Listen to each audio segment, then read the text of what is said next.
wonderful day as we usher in probably the largest network, farmers network that will create a global village.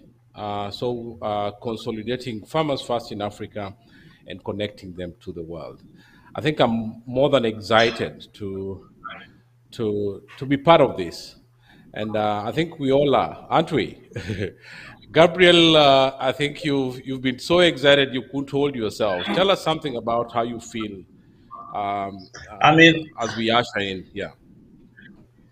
absolutely, Silas.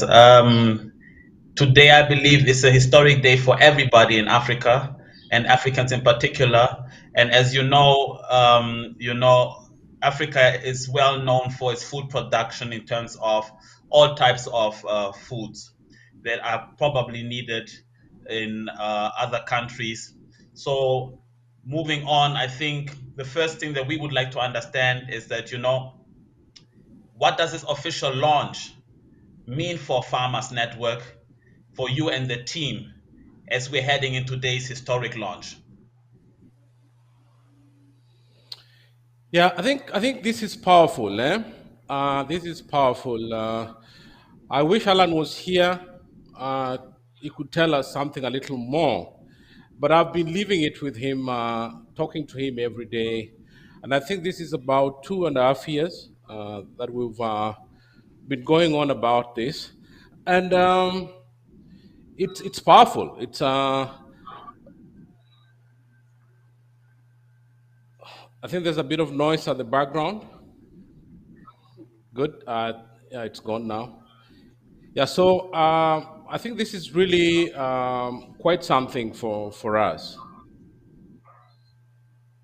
Yeah, absolutely. I mean, can you tell us now a little bit more in terms of also everybody that is currently present here, such as Joy and Tendwani? And I mean, we need to understand also the historical background, how this idea came about, and how your challenges have been bringing this to the forefront. Because I believe the viewers and everybody around the world would like to understand what the value is that is being proposed here, and as well how they can participate into the future as we are all here now present. Can you tell us a little bit more? Yeah, I think the history is quite interesting. It's a typical example of when God gives you beauty for ashes. This all started as a farming venture that we got into with the founder, and basically the idea was to come up with a small farm and then uh, uh, be able to train the farmers around us to enhance their capacity for this particular product, which we thought was going to be very good for this area that we chose, having talked to the consultants. And now, basically, uh, the founder had actually traveled from South Africa to Kenya. It was during the lockdown. They found themselves locked down for like about 8 months. So it's 8 months of almost doing nothing. So he decided to think about the next best thing, and he thought about some of uh, the memories, because his late father was actually a farmer, and so he thought about doing a little bit of farming from the experience that he had had from the father. And so in his journey, which started as a very interesting adventure, he met a lot of hurdles. From one problem to another, he began thinking. And what was supposed to be so successful basically ended up into something that was filled with challenges.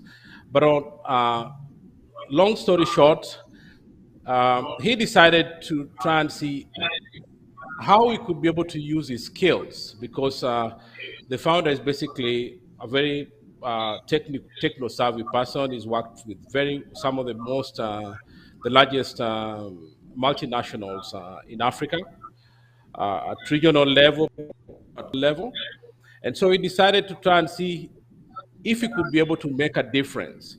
And basically, he did this with the farmers in mind because he had tried to do farming. And I was thinking about some of the small holders and all the problems they might be facing. So he decided to coin something that would be able to fix his problems, but then roll it out to the whole of Africa to be able to support farmers. So that's how it all began. Wow, wow, fantastic. Can you now also tell us more about our friends, such as Joy and Tendwani? And I would like to hear a little bit from them because I can see an excitement that they want to jump in. They want to also express their excitement for this particular launch and what it means for them. I think it will be very right so to let them in right now to also tell us in terms of their future here and what they're going to do in terms of global contribution. Yes. Can we get Good. into So I that a think little bit? I think we'll let Joy come in. Joy is one of the strongest women we have in the diaspora, and basically you will hear everywhere in Europe. She's doing a lot of things, and I will let her introduce herself. She's got a lot of titles that you probably cannot be able uh, to deal with probably today. But Joy, you'll have a little bit of a summary and just tell us a little bit about yourself. I know there are so many women in Europe that are looking up to you. You've now extended your arms into other areas and also now supporting projects in Africa. And it's been quite a journey, but I believe that this comes in time also for some of the women in your group that are in farming and that are also into uh, uh, agribusiness. So, Joy, I want it's all yours. Yeah, thank you. Thank Introduce you so yourself and much. tell us more about how. Thank you. Thank you. I'm sure you cannot talk about farmers without including women. So we are the people in the middle of it. So I have to say that we are the founder of African Women in Europe. The background you see there, it's a network of African women who have been here and we have been existing over 15 years. And we have had so many projects supporting ourselves, getting back into the wishes and demands of what we wanted to see ourselves in Europe. And some of us have achieved, some of us are still struggling, but we pull each other up and we have so many projects. So one of the projects that you hear about and which is I'm presenting here is the Africa Women in Trade. And it's about us diaspora going back to the continent and finding out our solution. This came from our 10th anniversary. And from the 10th anniversary, we said, good, we know each other, we know what you're doing. What can we do for our continent going back? So the Africa Women in Trade was launched in 2020 in the middle of the COVID. And actually, it's a blessing in disguise because we wouldn't have achieved that fast. And we follow the Africa Continental Free Trade Area, which is our main vehicle to help us to really encourage intra-trade in the country. We work with the macro and really informal businesses as we're speaking right now and bringing them into trade.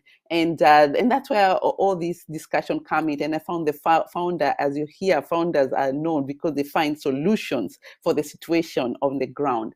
So our women gave us issues, what were going on the ground. And now we actually took those issues and put action.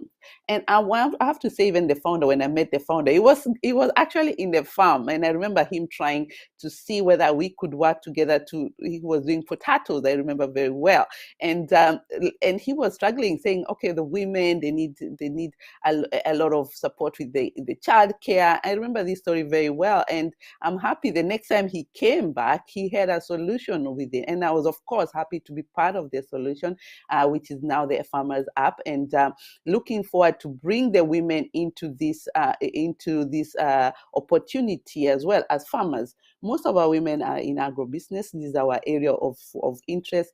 And we are also now moving out from talking and virtual and actually going to meet. And I'm happy people you've launched here doing it in Kenya.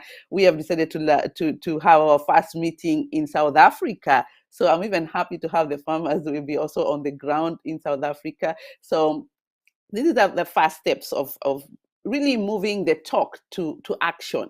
And we need to stop as diasporans. And here in Europe, we are very happy to be part of this. And we'll be supporting quite a lot as we go on with this journey, the farmers. And I can hear the buyer. And also, I was also here in Germany. I'm here as well. I'm well connected one time with them. So I'm looking for a lot of solutions that are helping our farmers, especially my area is women and youth. And I'm really looking forward how we can move that level to make sure that the women on the ground, because I believe the only way we can eradicate poverty is by really encouraging entrepreneur businesses and farmers. And this is a solution that is doing exactly that. So I'm very excited to be part of this. Back to you. Now, Tendani, Wow. Tendani will be talking about a lot of good stuff in terms of farming and value addition.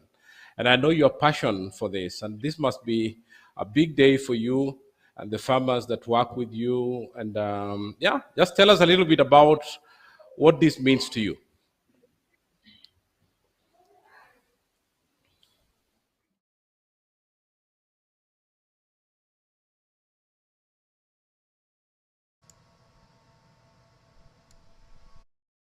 Tendwani, your microphone is muted. Please unmute the microphone. Oh,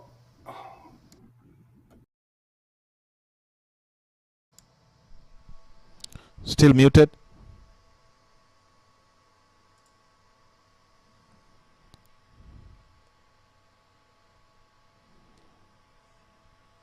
Still muted. We can't hear you.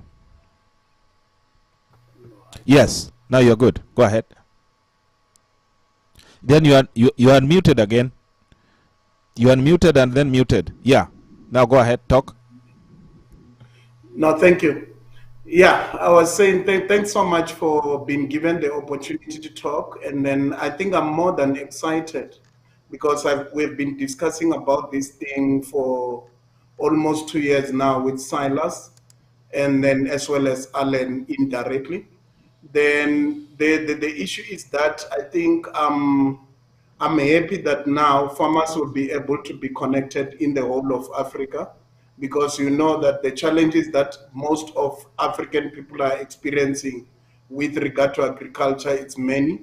And I think Joy, she touched on some of the issues to say that we need to bring in youth and women in agriculture to be the biggest players.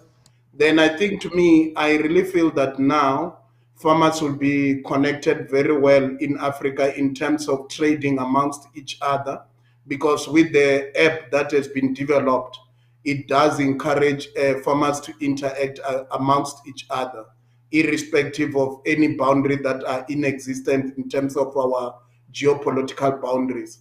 Then in that, I really feel that even farmers that are farming in their households, they will be able to be taught skills on how best they can produce good quality crops, and their crops won't end only in the streets. Their crops will be able to be sold amongst Africans, then whereby we'll be sharing different types of crops, because some of the times you find that maybe in South Africa, maybe where it's a season of avocados, but in the other region, maybe it's not season for avocados. Then we'll be able to trade amongst each other very easily using the app, whereby I can communicate with a farmer based in Kenya while I'm sitting in South Africa, and will be able to conclude a transaction very easily. Then to me, I think this is a way that shows that we are getting into a real 4IR, whereby now the technology, it will be helping us to remove all the boundaries that are in existence. Thank you.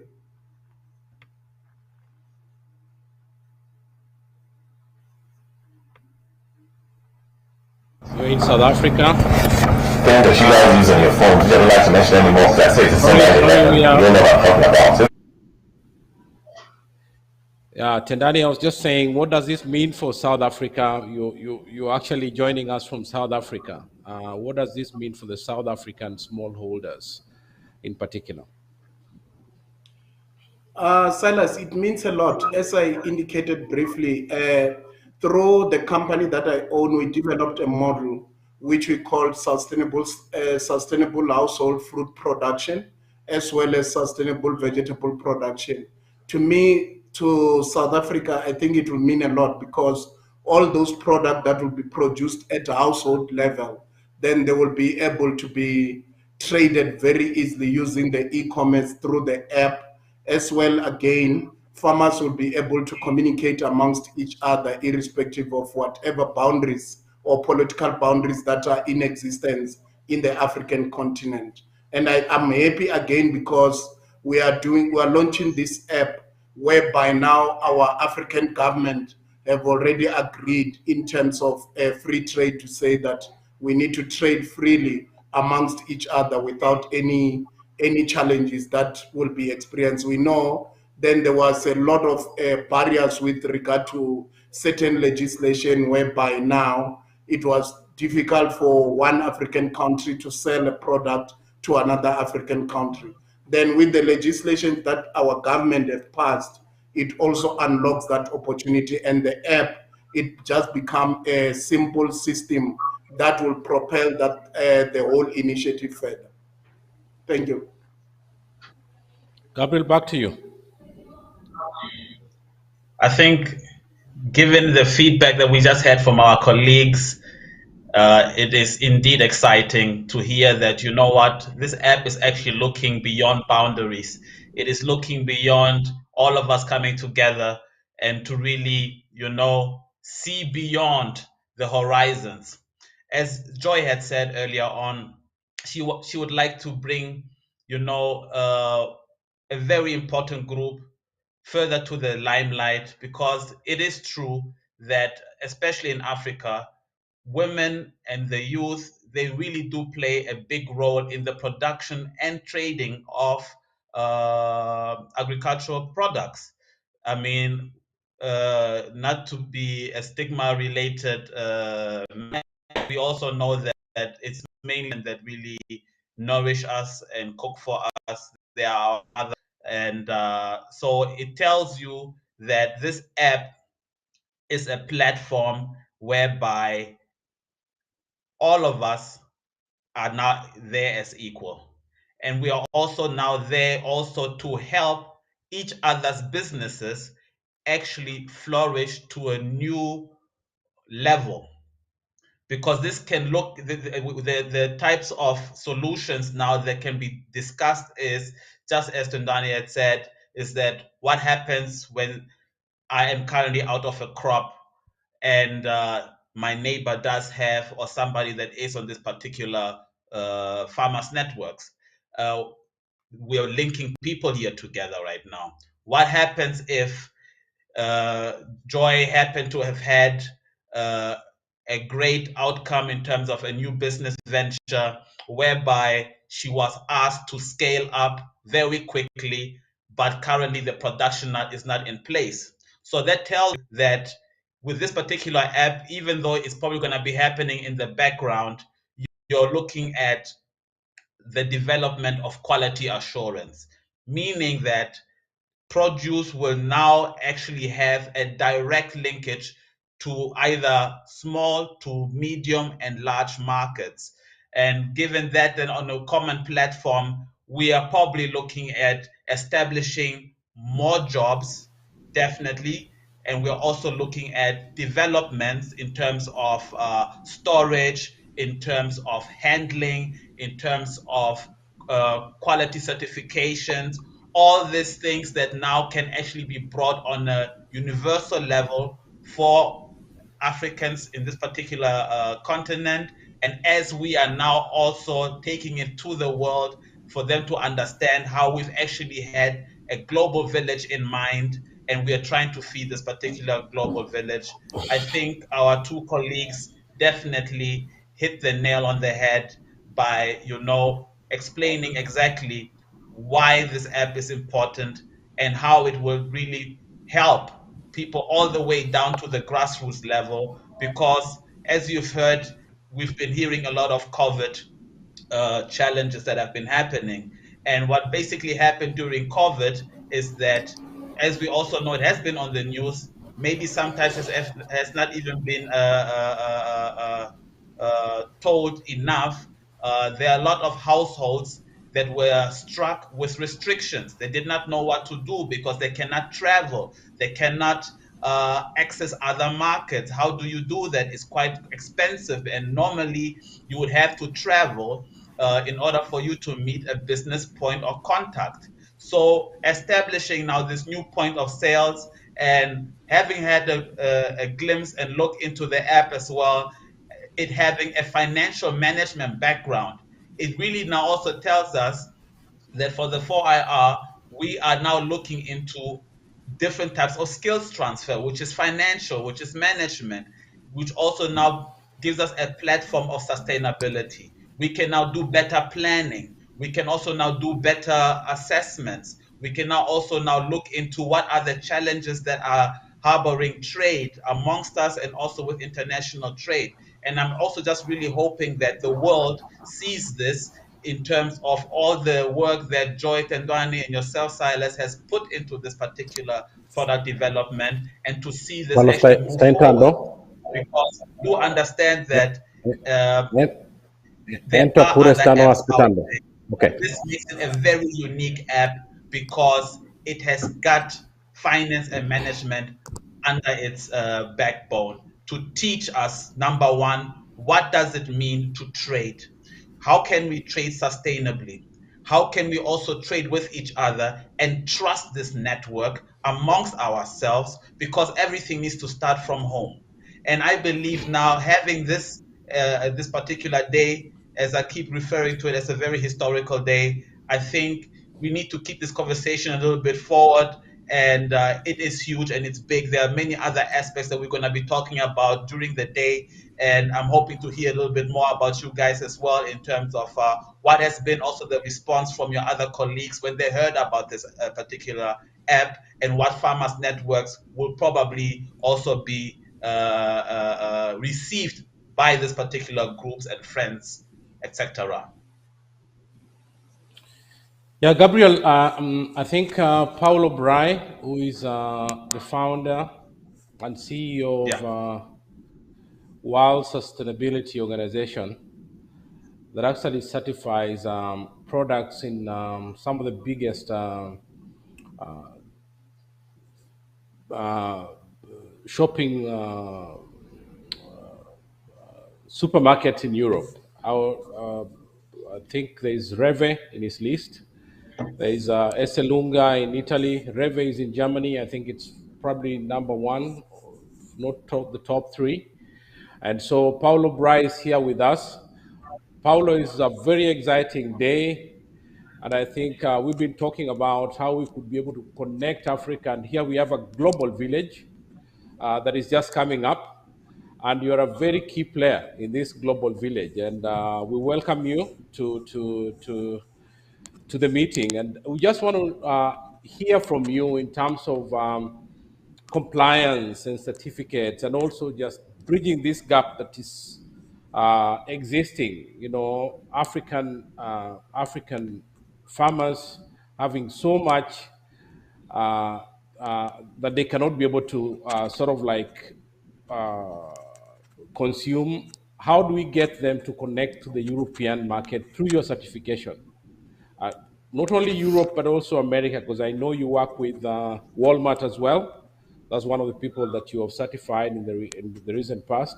So just tell us a little bit about your certification and how this is important, and how this platform then enhances that possibility to reach out to the farmers. Thank you. Thank you very much, Silas, and thank you very much also for this for your TV channel, for inviting me and for this opportunity. Yes, the concern of consumers regarding the story behind the product is growing, and it has grown according to recent studies. Also, following the COVID experience, let's say. And it's a concern that basically covers all aspects related to the production, including the ethical ones, the environmental the social accountability.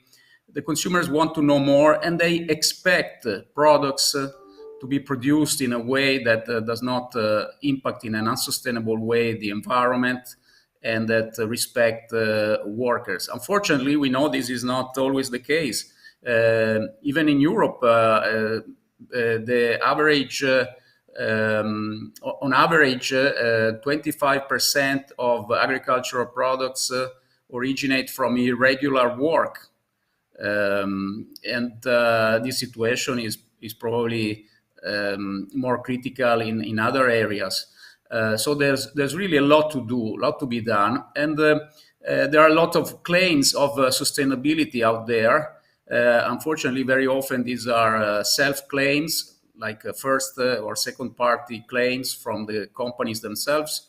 And the sustainability claims, differently from organic, are not yet regulated by law. So basically, anybody can wake up in the morning, any company, and decide to self-claim itself and its products as sustainable.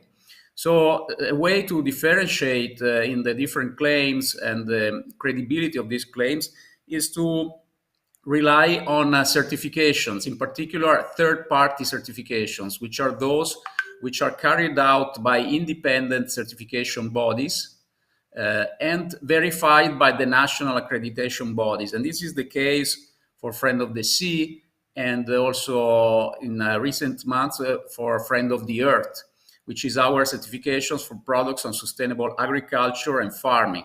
So basically, there is a three levels verification. There is Noah, who I'll be inviting to come and speak. Yes. Sonentivo. Voy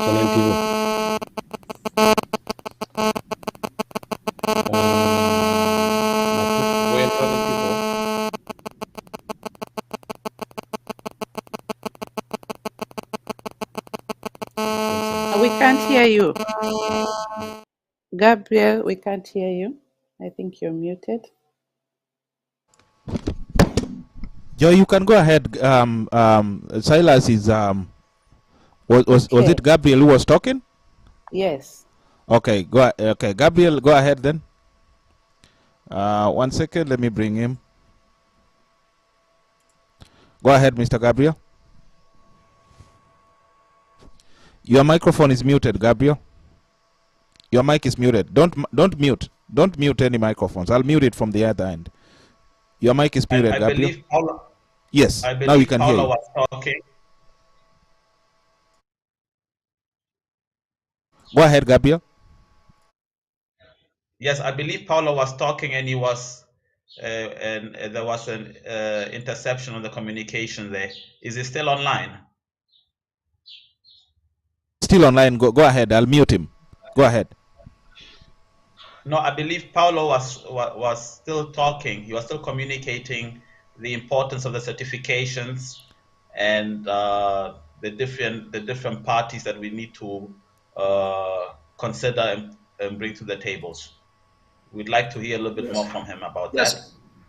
Yes, I apologize for the technical problem, but yes, just to wrap up my reasoning, my logic.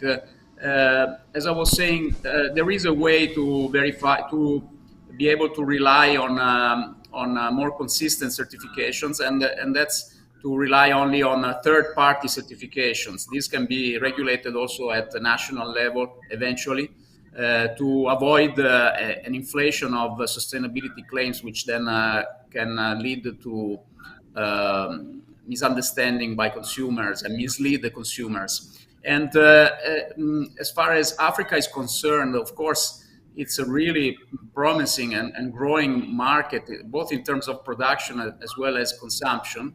And it has the opportunity to now grow in a sustainable way.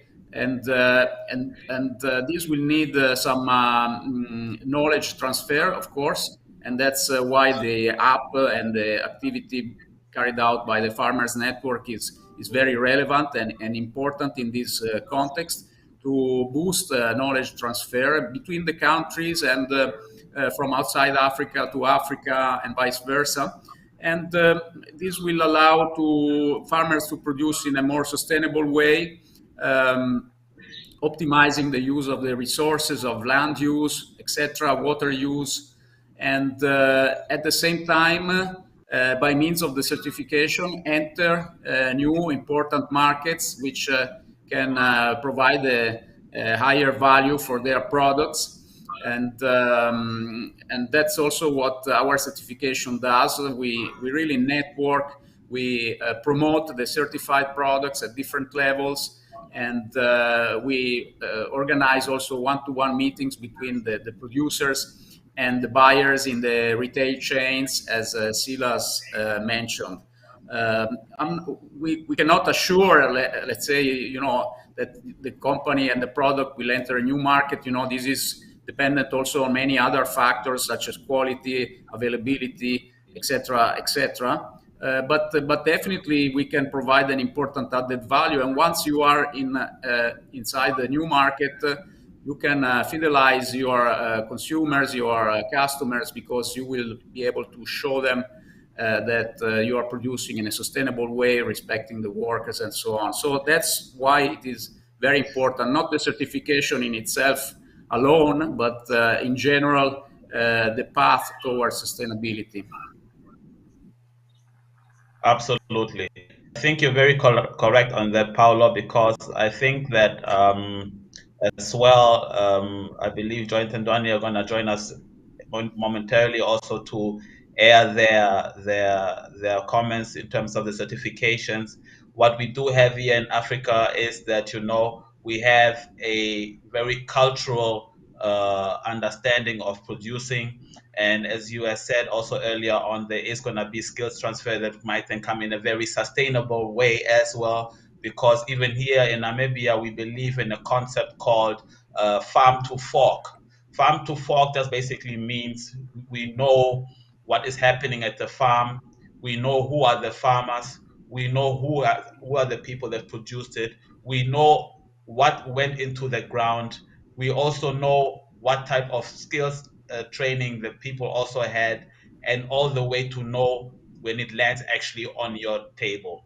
So I think that with you on board as well, we are hoping to definitely have this long-term engagement, because the certification is a validation for the stakeholders, including your consumers, and also on our side, that we do have sustainable markets that we can enter.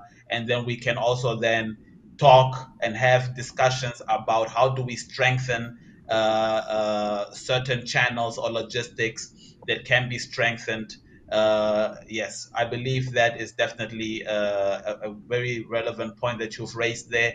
And I think it is a synergy that has already been happening, and it just hasn't happened on an e-platform whereby the information is so readily available. Over to you, Joy. Yeah, I mean, I'm happy to hear that we have Paola Ray here. I'm based here in Germany as well, so I know Reve and all those supermarket, and we all are having the same similar goals. The whole idea to be able to bring the products from women and the youth, and that's how we are seeing the app is going to help us in that direction, building trust as well, because I think that's a big thing when you're bringing businesses or products from Africa and the sustainability of them as well. So this is a very good way of connecting with the people on the ground, which is the hardest part. Having started African Women in Trade 1 year, the hardest work is working with the women on the grassroots who are really doing the work. And we have managed also to bring 2 products here in Germany, which are tea from Nigeria and coffee from Kenya, value added, because we also have to encourage that we bring value added products, which I think maybe something you can also mention to us. Is this something that Reve and other companies you're looking for value added products from Africa? Because this is one of the strongest things that Africa Continental Free Trade Area are working on, because we know you take green coffees, but we believe if flowers can arrive here every day from Kenya, we should have coffee, fresh coffee from Kenya arriving in the supermarket. So how is that? Can you maybe help us to understand how are you adding the value added product? Because this is an area that I'm working on also here in Germany. I would like to know more. Is that something that will be with the app also encouraged as well?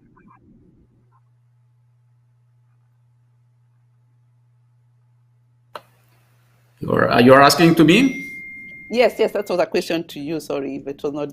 Yes, it's more with the value added products. That's how the app is also going to encourage, and how you as a body supporting a lot of supermarkets here in Germany, that you're encouraging the value added product, because I believe what goes on the shelf has to be already value added already.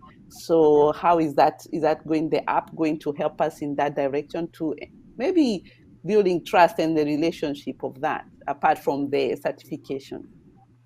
Yes, definitely. The certification is a starting point, and then marketing has to come in also, and communications from the side of the companies which are involved. They need to understand that they have to highlight the certification, and that not only means placing the logo in a visible area on the packaging, and also communicating through the web, through the social medias, which are nowadays very important and relevant. They need to explain consumers exactly what distinguishes their products in terms of sustainability. Most of the consumers, for example, do not really understand or cannot really understand what organic means. And sustainability itself is a very generic word, which covers even more potential environmental and social factors and impacts than organic or bio. And so it is generally more complex to be explained. But nowadays, according to the market studies, it's even more widely accepted by consumers and more sought after. One should understand that, for example, organic is focused and related only to agricultural products mostly, and very few others, while the concept of sustainability is much more as a much wider range. A city can be sustainable, a telephone, a cell phone, or a car, and finance nowadays are sustainable. So it's a very wide and somehow vague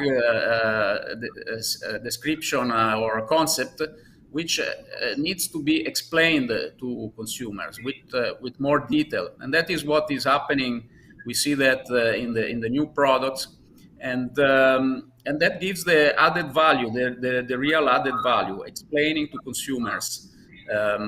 What is happening also is that many companies are also being more proactive in terms of conservation, and that adds even more value. But going back to the app, I think that here we have some representatives which have even more in-depth knowledge. Definitely, what the Farmers Network is doing in terms of spreading and boosting the knowledge transfer is very, very relevant. On top of that, by means of this type of apps, one can also reassure consumers about the whole traceability and chain of custody, which is very important. If you claim that you are sustainable, you must also be able to prove that your product is actually originating from that field, that agriculture site, and not from others. And so on. By means of the app, one can also verify continuously compliance with certain requirements. And so that's very important that it is used by the farmers themselves, and it is going to become a must also for certification in Africa and elsewhere, just the same way as we are doing with fisheries, where we to not only carry out the audit at the time of the audit. There is a continuous monitoring of the fishing vessels by means of satellites. And the same concept must be applied also to agriculture in order to be able to monitor full-time what is going on in the agricultural site, not only in the moment of the audit, because that would lead to also some, let's say, some changes when the auditor is not there, let's say, some changes in practices when the auditor is not there. That's why one has to be able to continuously monitor. I believe that this type of technologies, as they are doing in the fishery sector and in the aquaculture, will continuously improve over time and provide us with very exciting new means of monitoring in the good sense, in order to really be able to then highlight those which are compliant with all the requirements of sustainability. Thank you so much. It seems quite interesting times coming. I like the idea of navigating throughout the production of a product, which is a seed trace of products. Probably you have certificates, as you said. It's quite interesting. So yeah, thank you for answering that. And looking forward to be in this network with the app. And I thank you for also being on the board, right? And we're looking forward to bring our women and youth who are really working very hard, because we cannot talk farming without involving the women. Back to you, Gabriel. Thank you very much for your opportunity. Yeah. I think Gabriel, can I come in? Yeah. So Paulo, I think it probably would be too early to talk about this, but I know the big plan of making Africa sustainable. And you're at the forefront of this, and you've been talking, I know you recently did an article about this. And also, I know that you have a plan of moving into Africa as a company to sensitize people, but also to basically get the job done, of starting to get certification done in several areas. But now we are basically focusing on agriculture. Can you just tell us a little bit about the plan of making Zambia the hub of sustainability in Africa? I know that is a plan that is almost being rolled out now. Yes, definitely. We believe that it should be the African people themselves to boost sustainability in Africa. And we have received a very positive feedback also from the Zambian government to host our presence with the objective of making Zambia the hub for sustainability, but with a very open and collaborative approach towards all the nearby and all the African countries themselves, in a form of future joint collaboration. As I was saying, knowledge transfer is very important. So what will happen is basically that we will provide this knowledge transfer to a local office, which will work as a hub to get all the other countries also involved, and the different sectors, in particular farming, fishing, aquaculture, and mining, as well as tourism and other sectors. Always with the scope of improving the practices in a path towards environmental and social accountability and sustainability, and with the final objective of certification as a tool to then more effectively enter new markets abroad. Good, Paulo. Tendani, you are so passionate about value addition. I think I would like to thank everybody who's come here in show of support. It's very important. I'd like to thank Sasa Host. I see the Sasa Host team here for being good partners. I'd like to thank CropNat for gracing the occasion. I'd like to thank Omnia I would like to thank partners like Huawei, who have really supported us in this journey. And I'll be mentioning these partners who have supported us as we are going along. Besides our partners, I'd like to talk about showing value to teamwork. When you see the success in a product, when finally you have a workable solution, one of the key ingredients of making it successful is the team that is involved. Some of the people who have supported this app in its development journey are here, which includes you. So I'll just sample some of them so that you can see them. Gabby, come and stand here. And I'll mention one or two things about the people I call.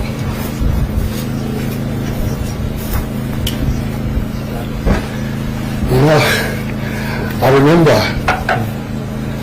when we were told that we had to change the pH of the soil to cultivate these herbs that we needed to export to Europe. We got a contract from Watts Farm in the UK, and they wanted some particular kind of crop. Then Gabby told me that, okay, so Alan, where do you get all these large quantities of farmyard manure? Do you know? We went and procured this from about 500 kilometers away from the farm, just because we were passionate about quality and we wanted to deliver quality to Watts Farm. But that is not the story. The story is about purchasing the farmyard manure at the price of 15,000 Kenya shillings, which is about 150 US dollars. The transport of that manure costed, you won't believe it, 70,000 Kenya shillings, which is translated to 700 US dollars. You ask yourself, these guys are crazy. You are passionate. We started seeing what the farmer really goes through. The farmer is good at production. He wants to give you the best crop. But he is challenged by all these things around his business. So our eyes started opening and we realized that the map is not the territory. I remember at one point I went with all this corporate mind to a university occasion and asked, I was just trying to give them some motivation in their career. Then the lecturer who was coordinating the event came and told me something in Swahili. Kwa ground, vitu huwa ni different.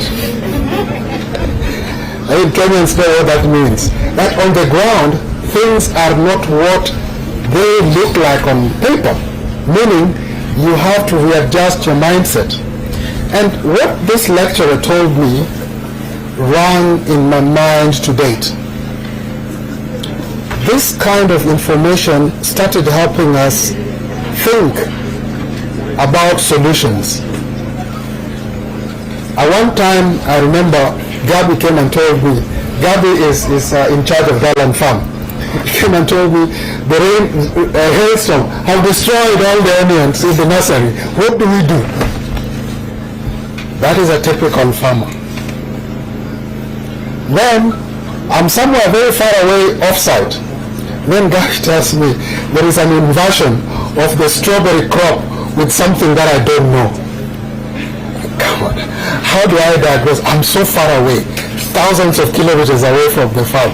Now, how do I get somebody to diagnose and give the right crop advice? To make it short, we tried organic control system, we tried chemical, of course now we are compromising the quality of the product. We tried everything. And that is when we realized that before cultivating strawberries, we need to start by putting the 5-ton sanitary protocols in place, which include dips for feet in the farm. And a lot of farmers here know what that means. They know that if somebody comes into your farm with feet unknowingly infected with any microorganisms, they have the potential of wiping away your crop. We had a beautiful crop, everybody was celebrating, everybody wanted to see some guys taking pictures for social media, which is good for publicity. However, it did also some damage. So it called on us to try and balance between delivering to the consumers' needs and also protecting the crop. Now, Bobby, you can go back. So I was just giving you a little bit about the mind of a farmer, and the farmers here who will also give us other details. Apart from the guys who are managing the farm, there are people who help with the technological aspect. I would like to thank the sound guys that have been really working hard to make sure that everybody is getting the right sound, including the audience who are attending on Zoom. Thank you very much, sound guys, for the good job that you're doing. Thank you very much, the guys who are watching this event live from different geographical regions in the world, different countries. I know some people are in South Africa, some people are in Ivory Coast, Namibia, I know is live, Zambia, Uganda is live, Italy, UK, Germany, and several other countries, Nigeria, Ghana. I've seen some guys have already logged on. Thank you very much for your support, everybody. Now, we have Mishak, Bismarck, and Ivan. Just come here. Bismarck. Bismarck is always very busy. Yeah? Come through. We have struggled with these guys. We have really struggled with these guys, and as we go along, I'll tell you more about how much struggle we've gone through. You know, Mishak here usually tells me, Alan, you know what? We have to do this thing such that even 10 years down the line, when some technology comes, the application is so versatile that it can adapt to that new technology that has come. And then you have to tell me, Alan, no, we cannot do this thing that you are saying. Let's look at it in a logical way. The way the app is designed, the designer can do some things that might not be workable. We have to adjust a bit, be more flexible. What is Evans for you? Bismarck will tell you, okay, Alan, let me think about it. I'll get back to you. The other day when we were uploading the last files onto Google Console, we were stuck, we were so tired. And then Bismarck told us, wait a minute. Do you know what made us stuck and delay? It was because we were using low bandwidth. Evans here was having a headache. He done all he could. He was having a blackout at night. Yeah? And he couldn't figure out, was it some cold or something? But then Bismarck comes and tells us, no, you guys, this is just about the bandwidth of the connection. And we switched over to another service provider, and we were able to upload the AAB files. These are the files that are used to put the software onto the console. We were able to do it in 5 minutes. Can you imagine previously we weren't able to do it in 2 hours, but now in 5 minutes it was done. And that was because of Bismarck. I just brought these guys here so that you understand what I'm saying about teamwork. There are other guys, engineers working off-site, like in South Africa. We have Diallo from Diallo is from Burkina Faso. We have Christine, the UI designer. She's Ugandan. These people, some of them we've never met them, but we connect onto the internet. And now you see various aspects of networking, just like Farmers Network app does. So we are networking in all ways. Today is about farmers. I will talk more in appreciation of partners and people who have provided us support as we go along. I'd like to hand over back to Michael so that we can continue the program. Thank you very much for listening.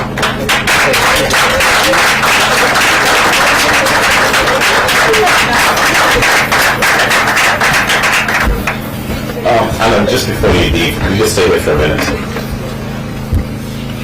You know, it's easy to show the people what you've shown, but just a bit of more background information. How has the journey truly been?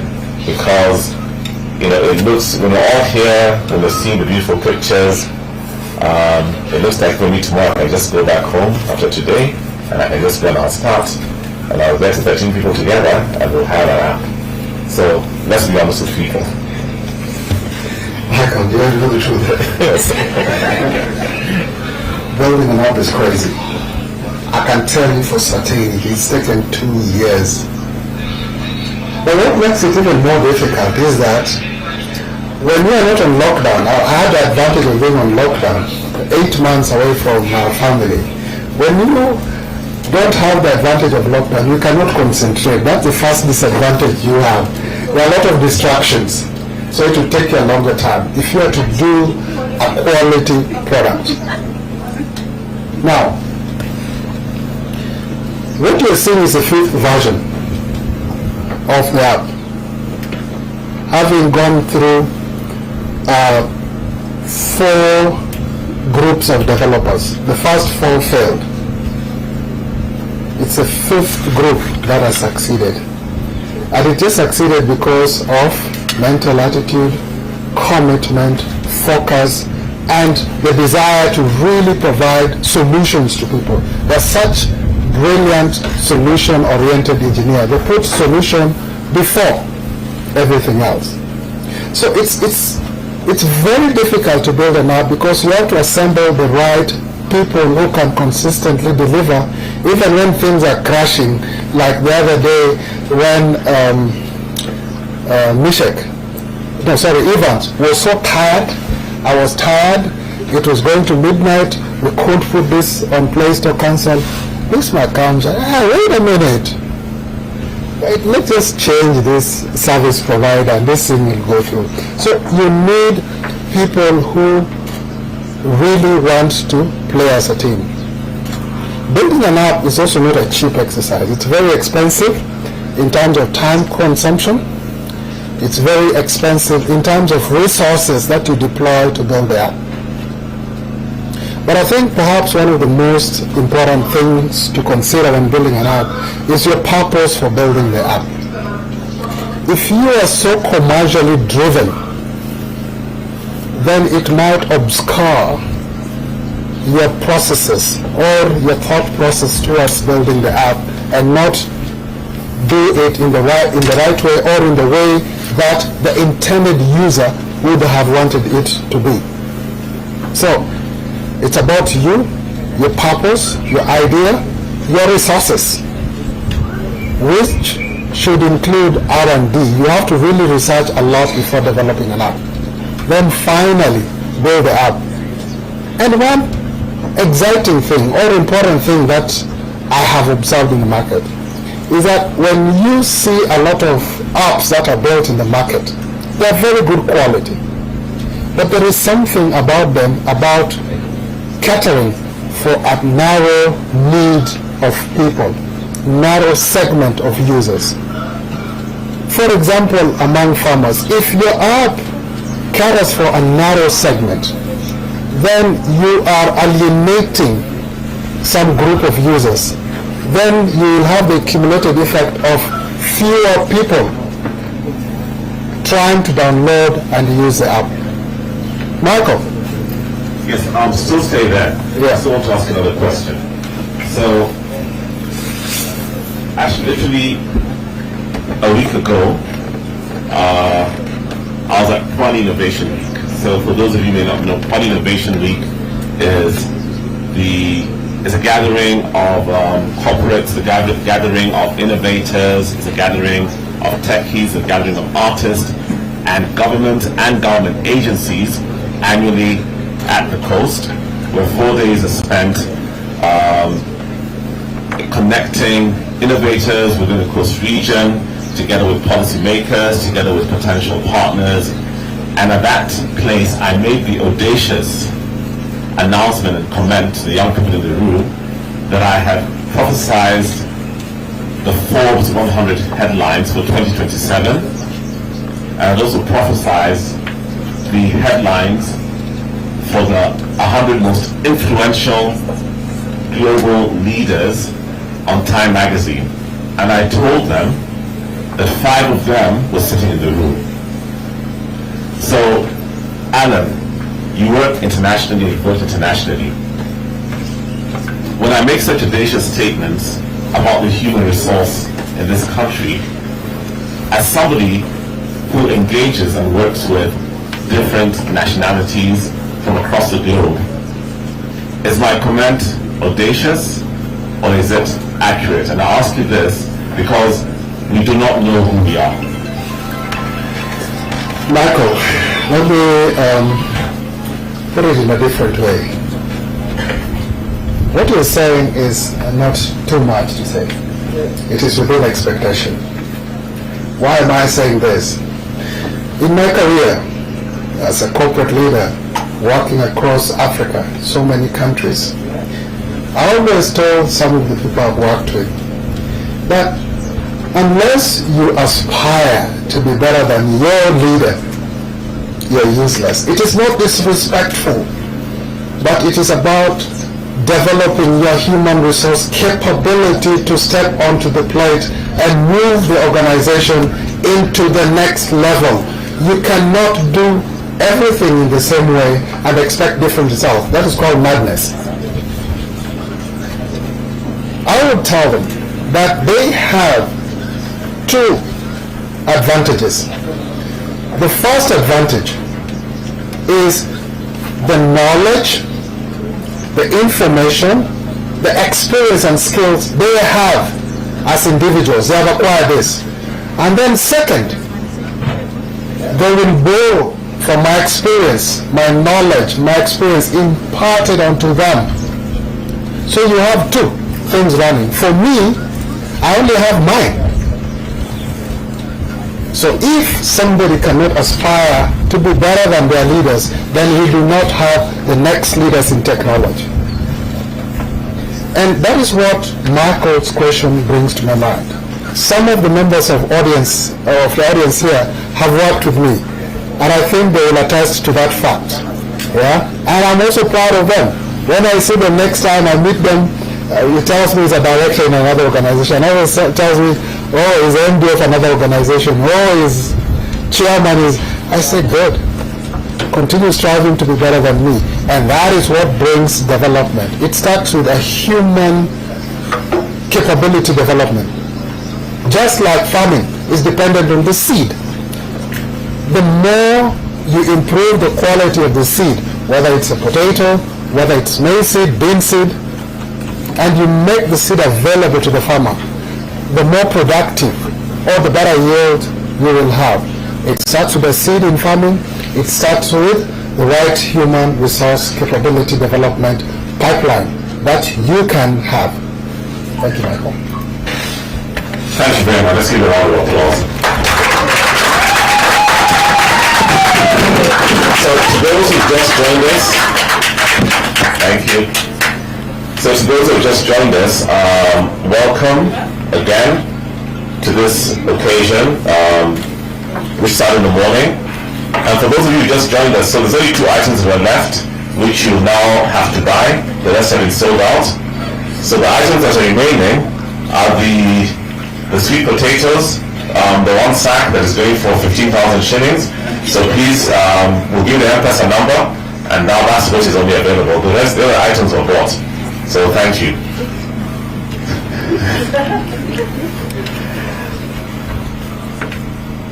A lot is happening in this country, a lot is happening in this region, and it's important that when we're here in Kajiado, we're also contextual about some of the cultural dynamics of the community that actually occupies the majority of the land in this area. So within the Ma culture, it is very structured in terms of how they live, how they engage amongst themselves, and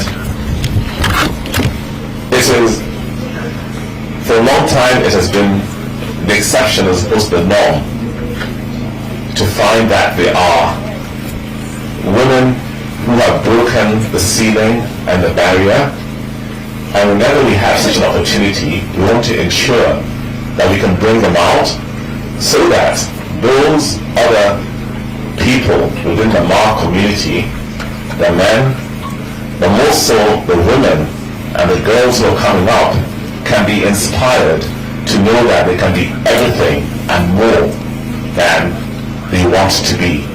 So I'm extremely excited and I'm very humbled to invite Abigail to come and talk to us. Abigail is a first Maasai engineer. So let us welcome her properly. Abigail, come.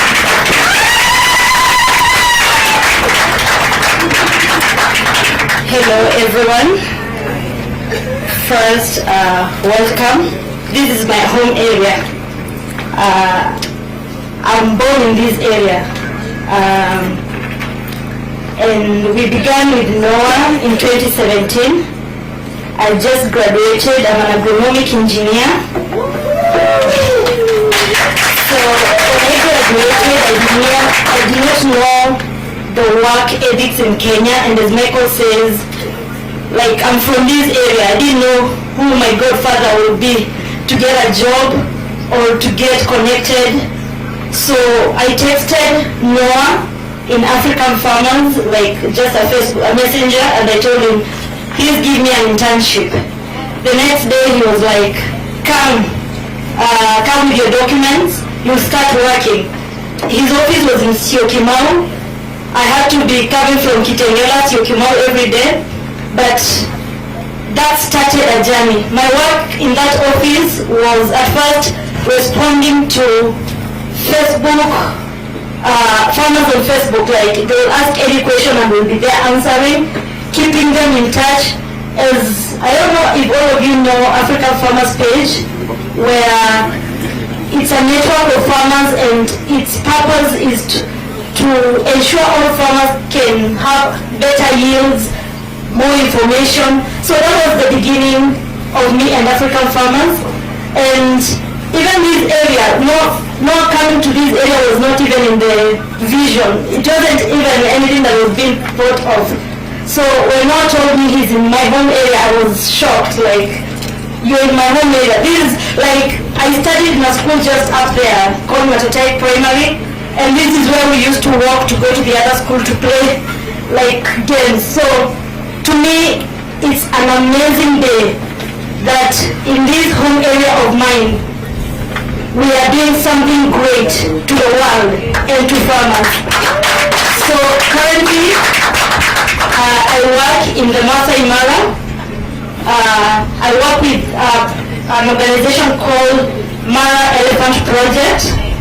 I think I'm the only farmer who wants elephants to come to their farm, because what we do is a research. We grow over 32 crops, and we want to see and help farmers to know the crops that they can grow so that they have a better living, like less conflict with the elephants. I work in a place called Transmara on the side of the Mara, where these people are farmers, like they are basic farmers. They grow crops, but they are affected by wildlife, and they don't have a direct benefit of tourism. So my work is to research on the best crops that are not eaten by elephants, so that at the end you can help these farmers grow out, like, to reduce the conflict, and they can have food and they can have income through agriculture. I'm also, presently I just became a drone pilot, which is an technology in agriculture. Like you can actually plant with a drone. You can spray your crops with a drone. So things are changing, and today as I stand here knowing that we're going to have a network that can help me keep my records, access market, network with other farmers, and do everything that a simple farmer can be able, like in just an app. To me, that is transforming.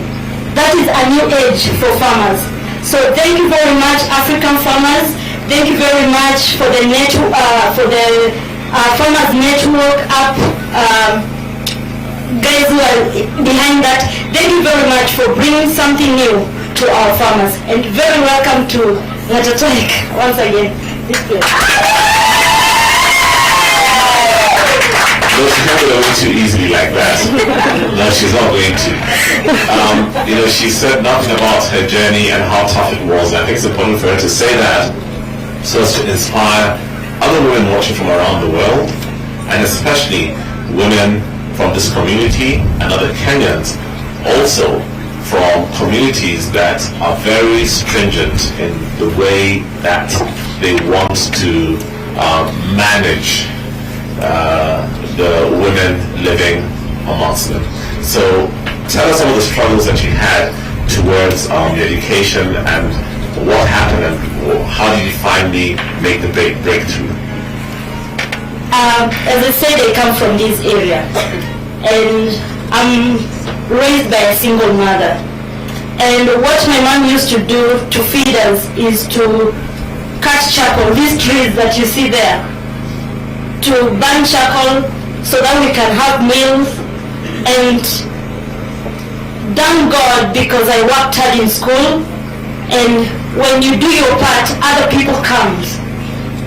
Maasai Girls Education Fund is an organization in Kajiado that sponsored me through primary. Then came Starehe Girls Center. I went to Starehe Girls Center where I got a full scholarship. And when in Starehe Girls, my eyes opened. I wasn't just, we were all villagers, but in another platform, like, going to Nairobi for the first time, being with bright girls, it changes a life. I mean, you're taught a lot. Then from Starehe Girls, I got a scholarship through MasterCard Foundation to study agronomic engineering at Adi University in Costa Rica. And all these give you a better platform, they open your mind, they empower you to become someone different.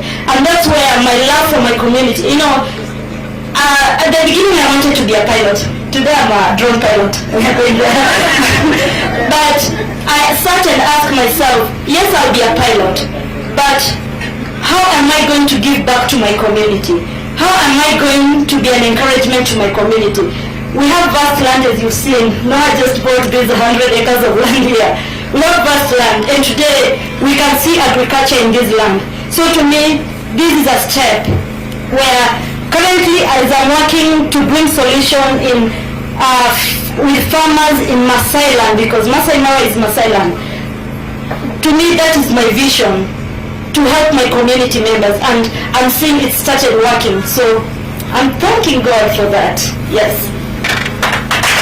So finally, I want you to say a message in Ma to your people, especially to the men, so that they allow their children and their women to also have the opportunities that you have, and say it in Ma. Okay. Asholen, Lunalalam, Lomasa, Lodianaway, Arangara Inu, Natagara Yenti Suma, Araba Winnie, Nebu Almon in Dai, Peggy Sum in Garan, Ndoye, Amu, Doyana Ibn Omarela. I didn't want to see Layo. Now, my Sumanga Rampogan, Negin Chope, Negin Benjo, and another Navagunia, Pedrum. I never be the show or all the winter for Uti the Hoda. Never am I Sumanga, Pedrum to Fauti, Dollar, and the Kilo, the Net and Caragento in the Grassa. Nada yende soma. Never almond in time sumandoye. I ended up and I ended up with it. No, and that's a Medina say, and get a year. Never in the Maya when around Rava and the soma. Never let Sumanga around, take them, be a show to Roshala. Ashe.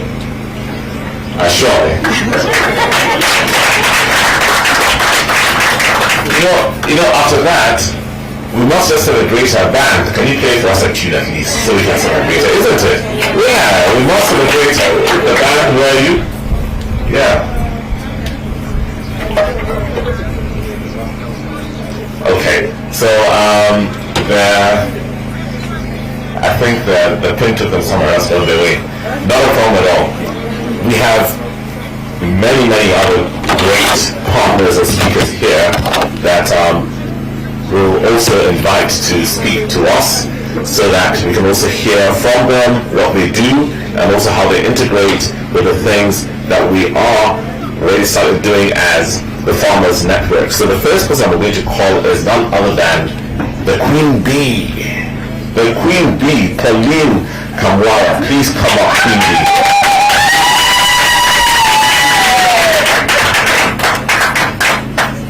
Yeah, farmers can't even play a beat for her. Wait, I refuse, go back. No, wait, I refuse. No, the Queen Bee cannot enter like that, isn't it? There's no way. Let's have some music, something to, bring the Queen Bee on stage properly. Okay.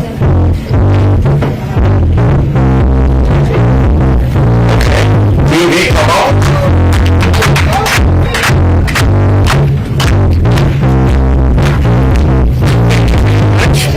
My name is Pauline Kamwara, the Queen Bee, and it's a privilege to see a pregnant queen. You never say it. So count yourself lucky. It stays in the beehive until it lays its eggs. So we're fortunate. This Queen Bee is almost in just 2 weeks. So that's how strong Queen Bees are strong. I have known Noah and Mary for the last about 16 years. So I knew them when they were young. As Noah rightly calls me the big sister. I'm a younger sister to Mary and the rest. So it's a privilege to be here to see what they've grown into and what they've been able to achieve within the short and the long period of time. So what do I do? Why do people call me the Queen Bee? I'm in the beekeeping space, the apiculture space, if you can call it. The art of beekeeping is called apiculture, and the small company I run is called Apiculture Venture Limited. We manufacture beekeeping equipment, and at the same time, we are beekeepers, commercial beekeepers. By commercial beekeeping, I mean currently I'm owning about 1,200 beehives, where I lease land, I keep the beehives, I produce the honey, and at the same time, when I sell beehives to other farmers, I give them market for the produce, because I realized that was a big challenge. Every time you log on to social media, you will see, I have potatoes, where can I sell them? I have onions, where can I sell them? I have honey, where can I sell them? So if I work with any farmer, one thing that I show the farmer is that I'm going to provide you a market for your produce. Before I provide you a market for your produce, I have to train you so that you meet the standards that I want. Because that's another challenge. Yes, you have the produce, but does the produce meet the standards that are required in the market?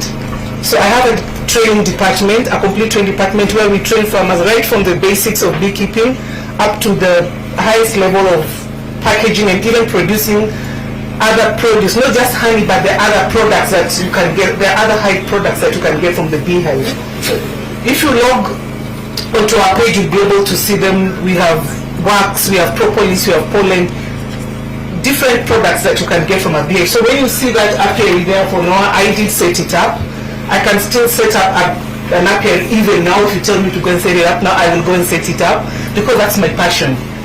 And I'm very glad when I look around and I see women. I believe these are women in agriculture, in agribusiness, and at the same time, women entrepreneurs.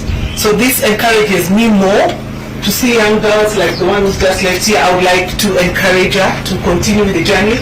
It will be hard, it's not easy, but you will make it if you are committed. I've been in the beekeeping industry for the last 18 years. I was an auditor. Yes. I did a switch and I just decided I will go into agriculture. What made me go into beekeeping? I had a privilege to go to Israel just for a tour, an agricultural tour. And there's a lady I visited and she was doing beekeeping, quite an elderly lady, probably in her late 70s. And what moved me, she told me young people are not taking up beekeeping, and more so women are not taking up beekeeping because beekeeping is viewed as the old man's job and a poor man's job. So I thought if I go back home, then I'm going to make it a rich man's job or a rich lady's job. I'm not saying I'm rich, but I'm sustaining myself through beekeeping. There's no other business I do. I do beekeeping purely Monday to Monday, 8 to 5, every single day. That's what I did.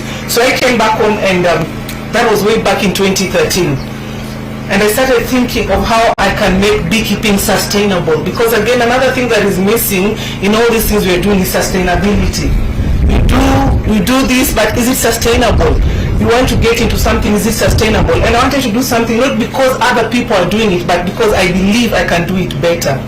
So I started Apiculture Venture. Currently I'm having 17 staff on beekeeping.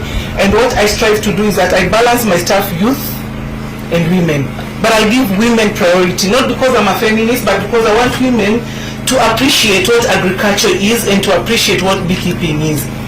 And everyone here, I want you to appreciate what beekeeping is, because 80% of the crops you're pollinating today depend on beekeeping for pollination. So it is estimated that if bees are to be extinct, they're no longer there on this surface of the earth. Human beings can only live for 4 years. So you people need me here. You need me to teach you more about beekeeping and to recruit more beekeepers, because within 4 years you will not be alive because there's no crop pollination. Yes, there are other pollinators, but remember, bees do 80% of pollination of all the crops that we cultivate. So all I want to urge you who are here is that let us save these bees. Let us save our bees. Our African bees are the future, because if we do not save our bees, then we have no future. Thank you.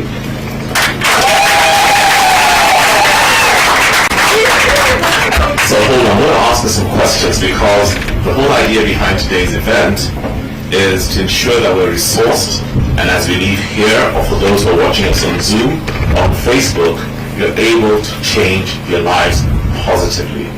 So, Quimby, is there a telephone number, or what's the best way that people can reach out if they want to start doing or keeping bees? I have a stand right at the corner there. You can get a brochure. You can reach us on social media, Apiculture Venture, Facebook, on Instagram, Apivent, on Twitter. We're also there, Apivent. Yeah. So just go very slowly, because there's people watching us online, on Facebook, and also on Zoom. So if you just tell them where exactly, or how is it that they can actually reach you. Okay, first, the telephone number that you can reach us on is 0722 58 2033, or also 0733 410 709. Those are the telephone numbers you can reach us on. Say it again, and just slowly. 0722 0722 58 20 33. Yeah, or 0733 0733 410 709. 709. Yes, or you can also drop us an email at info@apiculture-venture. Apiculture is APICULTURE venture.co.ke, and all your questions on beekeeping will be answered. Sure, no, go ahead. We're also onboarding our Farmers Network. She's also being onboarded on Farmers Network. So you're being on Farmers Network. And just one last question before she goes. So the most basic beekeeping unit, what is the cost and how much land must you have so you can put up one? Okay, the most basic cost, we have a startup kit for person starting up. It's called an individual startup kit. It's 50,000. You will have 5 beehives. You will have protective gear, because again, without the protective gear, you cannot move near the bees. They'll attack you. and you will get a chance to also get an installation kit where you can install the beehives.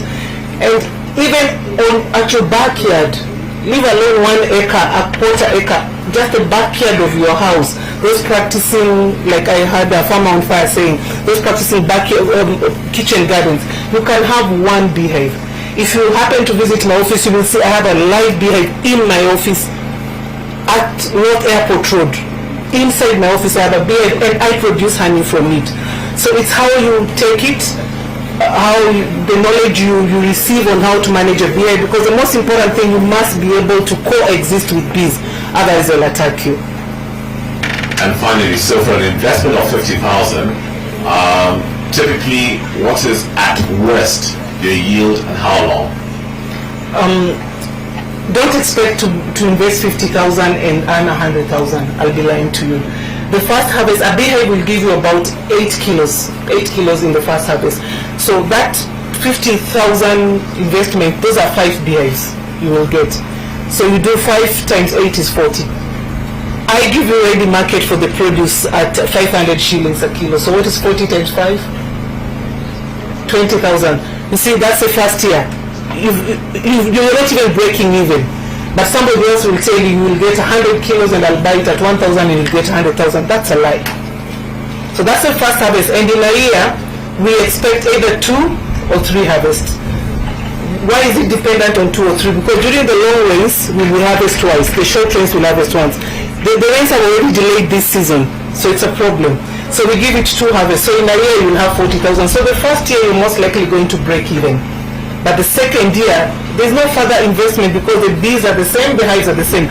The hive has about 8 years lifespan. So all you need to do is probably keep on increasing your beehives, the number of your beehives, with the same management skills that you've received. Thank you very much. A round of applause to her again. And her stand is right outside there. If you look on the right behind that, she is set up there. So over lunch or after lunch, you can walk there and take a look at what she has done and what she is doing. So moving on swiftly, we're now going to go to crop nuts. So I'm going to call Nekesa Wafula to please come up and speak to us about crop nuts. She's one of the partners already within the Farmers Network. Thank you so much, ma'am. Good morning, good afternoon, everyone. My name is Nekesa Wafula, and I'm in charge of business development services at Crop Nuts.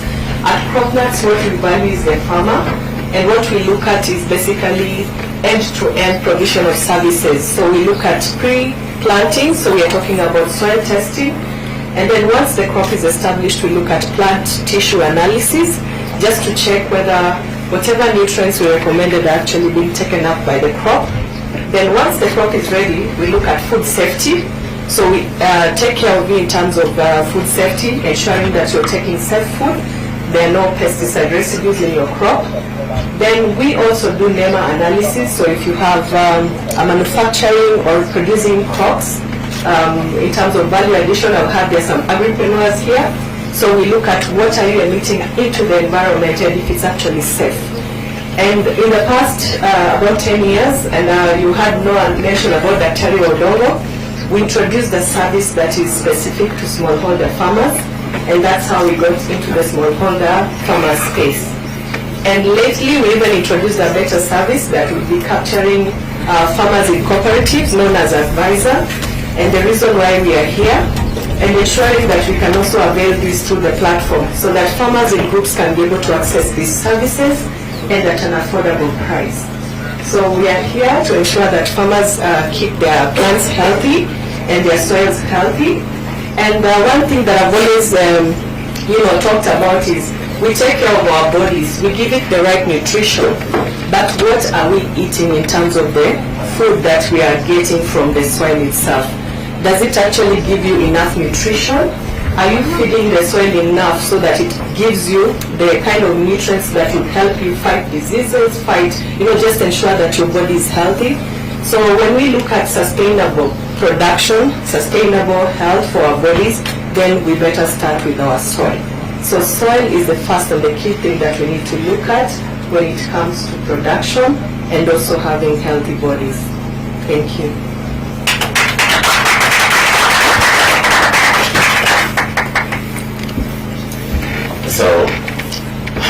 farmers engage with you? Where do they find you? And for example, if a farmer is in Kilifi, or if a farmer is in Kitale, how and where are you found? So our offices are located in Limuru, but farming as a business, our office is in the farm. So we have agents across the country, and we have a contact at the office who will always direct you to the nearest agent or allocate you with an agent who will then take care of your soil or come to collect your samples. They can reach us via phone 0711 094 701.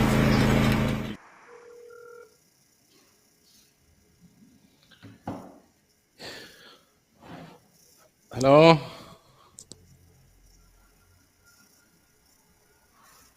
Yes, hello. Good. You can hear me? Yes, we can. Yes. Yes, Good, I Madi, got it's good you. to have you. Madi, it's good to have you here. This is Yeah. one of our brothers who's making us proud. Madi is actually based in Italy. Bologna, I've had the privilege of visiting his company. And Madi has transformed what was a small company into something very big and is now rolling it out to Africa. Madi is in refrigeration. And being an African and knowing the African needs is actually right now designing refrigerators that will be helpful to our African farmers. And I think that Madi is going to be a very key player as the platform is rolled out to reach out to the farmers in all corners of Africa. Madi, welcome. Tell us a Thank you little bit so much. about yourself and your company. Okay, thank you so much, everyone. Thank you, Silas, for inviting me. First of all, allow me to congratulate for this idea. This is a beautiful idea for African farmers. I think that African can pick up and change the future of African farming, fishing, and breeding. In refrigeration sector where I'm working, my company is Nuclear System. Based in Italy, because I'm here in Italy in city called Bologna, but also originally from Burkina Faso. I show now in every coast, not every coast, but in Burkina Faso, but always Africa is very important. That we are working refrigeration sector.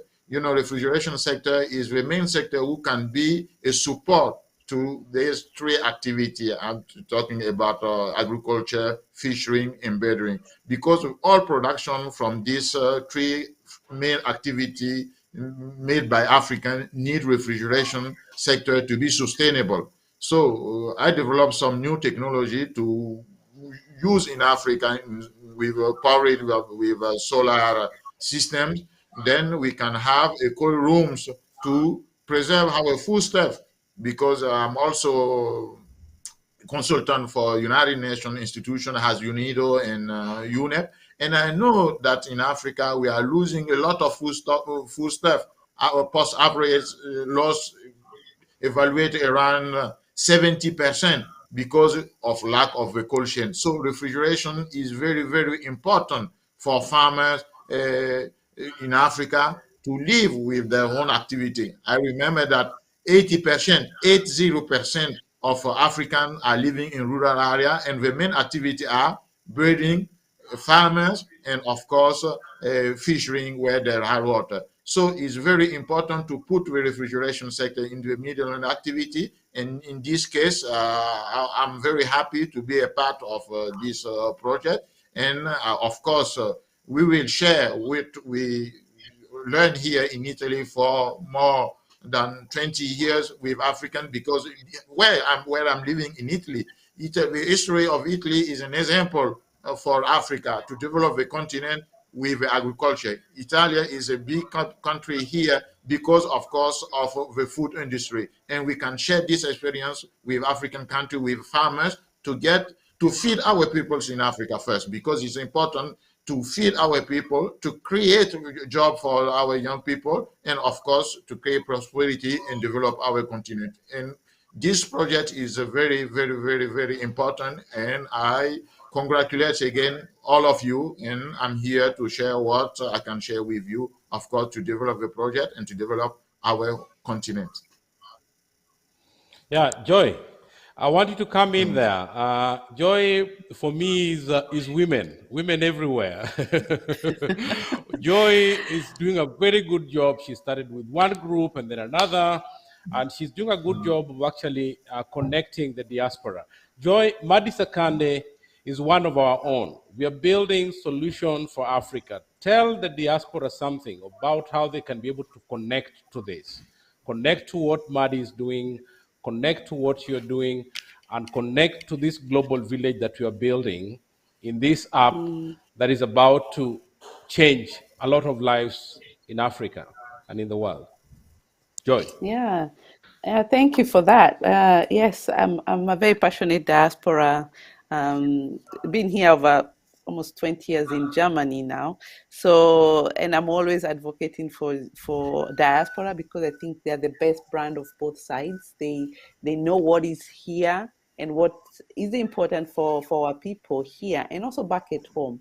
Where are the areas we've lived there? We know the struggle. I've been brought up by my mother that was a farmer, and I was really loving to hear the story of the engineer lady here in Kajiado, where I actually have bought a land there. I have to maybe think of putting bees now that I hear all this innovation. But it's about going back into those situations where I was saying my mother was a farmer, farming 10 acres of maize. We had to go harvest. We know those situations, what was happening. We are here now in Europe as diaspora, and I think that was Madi also came up with and said, you know what, I want to go back home and give back. We all want to give back home, and they are actually they expect us to go back and do something. So most of it's never said, but it's something that the community back at home are expecting from us.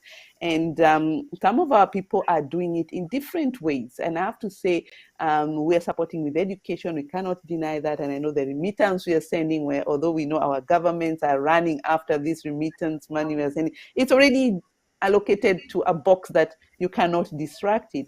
It's helping with the education of the young people, feeding our brothers and children, yeah, and those people we've left back at home is our sort of like a duty you're given onto your health systems. And so sometimes we are lost in that area, that we forget that we could do even much more than what we are doing with the money we are sending home. Do you know about the investment back at home? Look at the government bonds in Kenya, for example. I got to know it during COVID tab, and I jumped into it. Interest rates 10%, 12, all the way to 13%. Where here you have your money in the bank staying.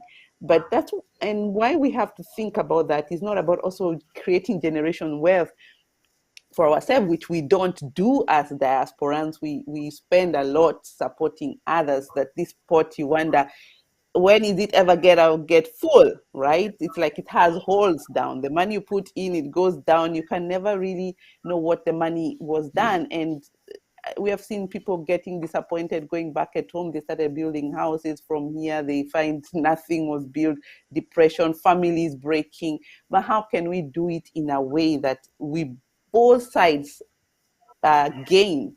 And I think entrepreneur is the way. Farming is the way. We have bought lands. Who doesn't have land here? All Africa or Kenyans I know have land, especially the women. We are gurus in this, and we can now use this land because so other. It's called dead capital. You heard I have a land in Kajodo, which I always think, what can I do on that land? What can I, because it's like blocking others to use those lands. So why can't you not rent it out or do something on this land to improve the community in that, other than just buying and waiting for it to increase value at some point when the road is going to pass there one day, we don't even know, right? So let's go into farming, and I like to, and the other thing is that and Silas and I will say it's the collaboration within us diaspora. You're in Italy, I'm in Germany, somebody else in somewhere doing something else I didn't know about, and Silas told me, we're doing this, and said, oh yeah, I'm doing Africa Women in Trade.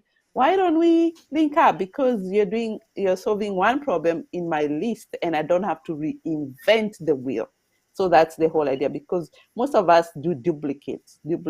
Oh, this one is working and duplicate. No. Let's just connect each other, those dots. Let's not work in silos. We need to connect those silos. I am good with bringing the women together on the ground. We are going to South Africa, and I'm hoping to see all of you there. Bring all your investors with them. I did the jump of going to, I didn't go to Kenya because, don't ask me why, but the energies were taking me to the South Africa. And I said, why not? The continent is open for all opportunities. Look at the app.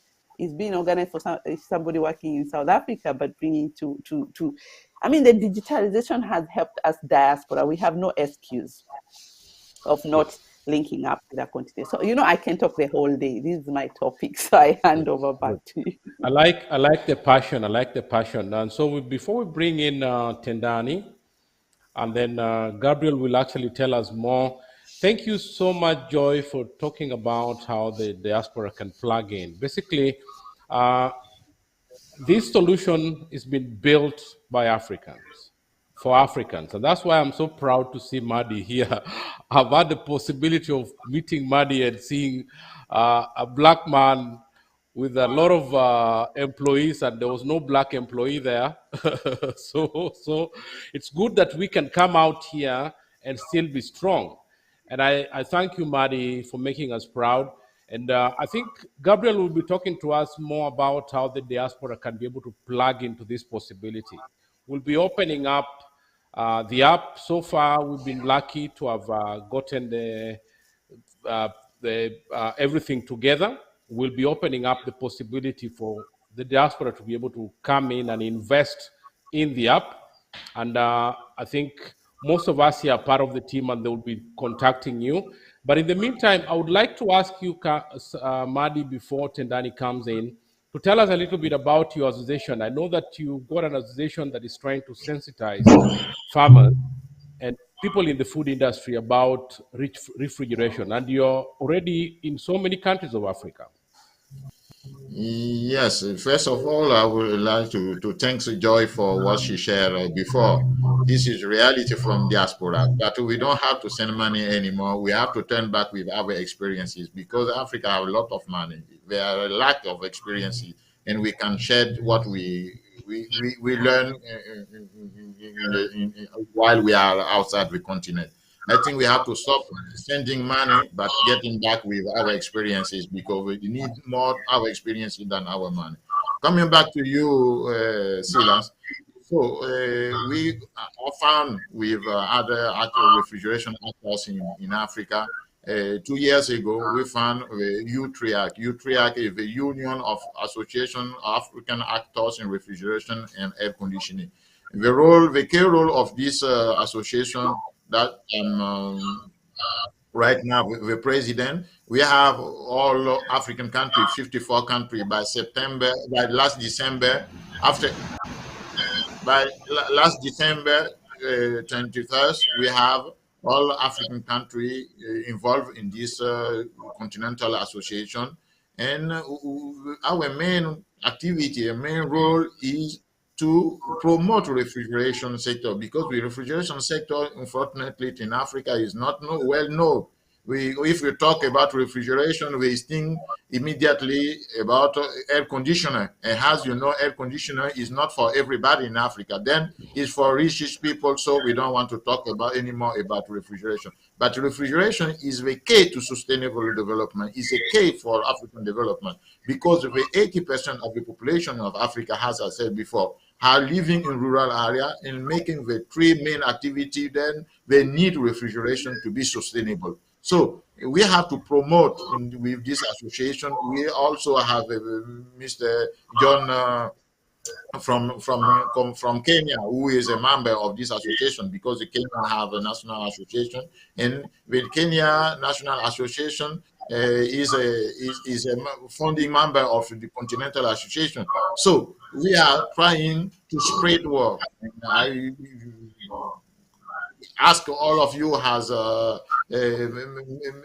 people of media to share word about UTRIAC, to let people know that in Africa there are African technicians in Africa who want to give more information about refrigeration. Refrigeration is not only air conditioning. Refrigeration is about cold chain. The lack of cold chain is a big issue in Africa. We are talking about development of Africa, but we need the refrigeration sector. With the refrigeration sector, we can preserve our food, we can consume it, we can transform it, and of course, we can share it, trade it between African countries. We have a free area zone that already opened 1 year and a half ago. How can we share our product if we are not able to preserve it?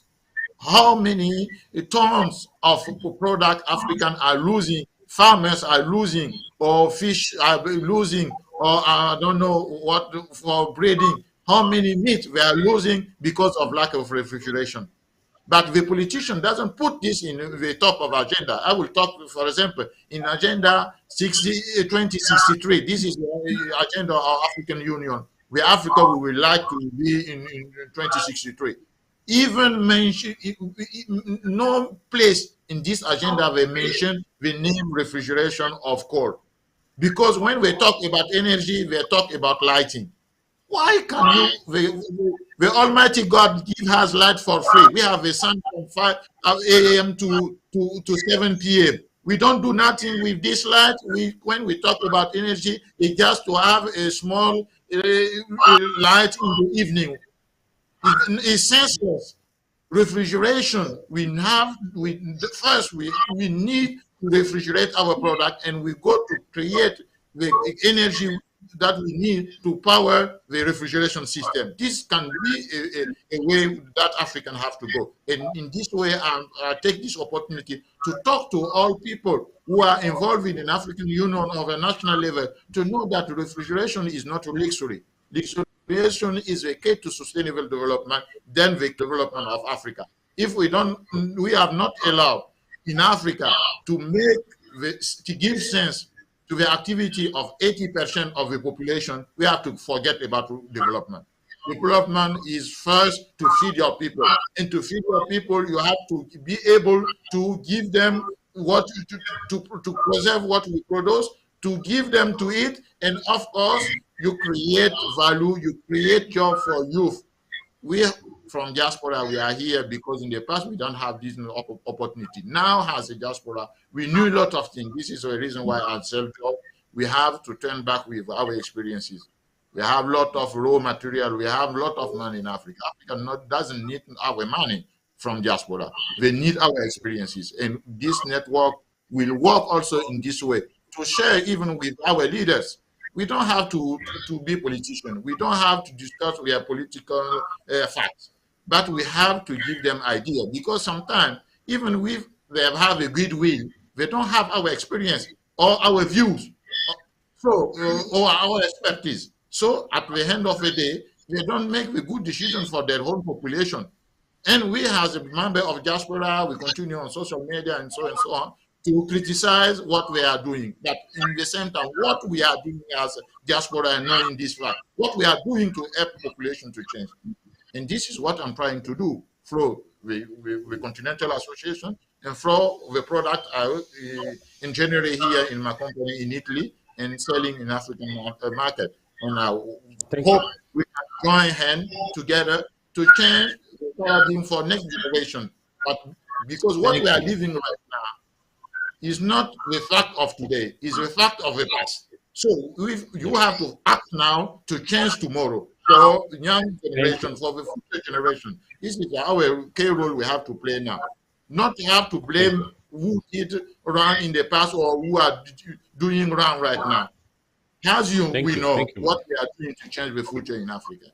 In this platform, I think this is a good. I congratulate you, all of you again. Of course, what we can do, and I hope also we will stay in touch with Mr. Tindani or Mr. Joyce, and we can continue to rise up and have a partnership and to help definitely our continent, because it's a time for Africa and for Africans of Diaspora to open their eyes and to work really for the development of our continent. Thank you so much, Silas. That was powerful. Tendani, you are my man for value addition.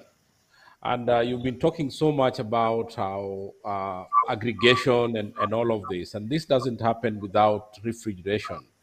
And having said that, you are also on the ground. You are a man on the ground. You know, we are talking from outside, and you might have something to say to the diaspora regarding the app and how they can connect to it and how this changes everything, not only for people in Africa, but for us who are out here who will one day return.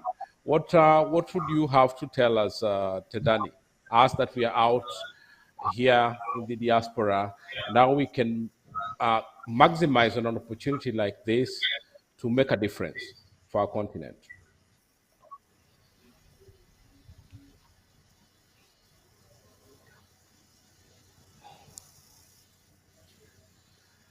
Tendani, we can't hear you.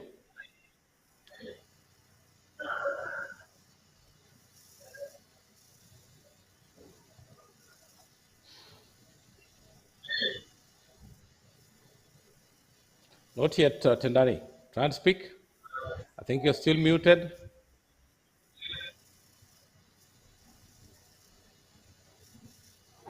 You're still muted. Oh, you're still muted. You're still muted, Tendani. Okay, Gabriel, as Tendani tries to sort out the microphone, maybe you want to come in, Gabriel? Yes, sure. Look, Madi, thank you, first of all, for doing your part in the diaspora as well. Look, your efforts are highly appreciated. And you have mentioned such as the African Continental Free Trade Agreement, also known in short as AFTA, the AU Agenda of 2063, which are all policies that I do believe that on a political level, they've had their share success. And now looking back in terms of what we are all trying to do here, I think that, we are looking at Africa in its truest form as the Garden of Eden, right?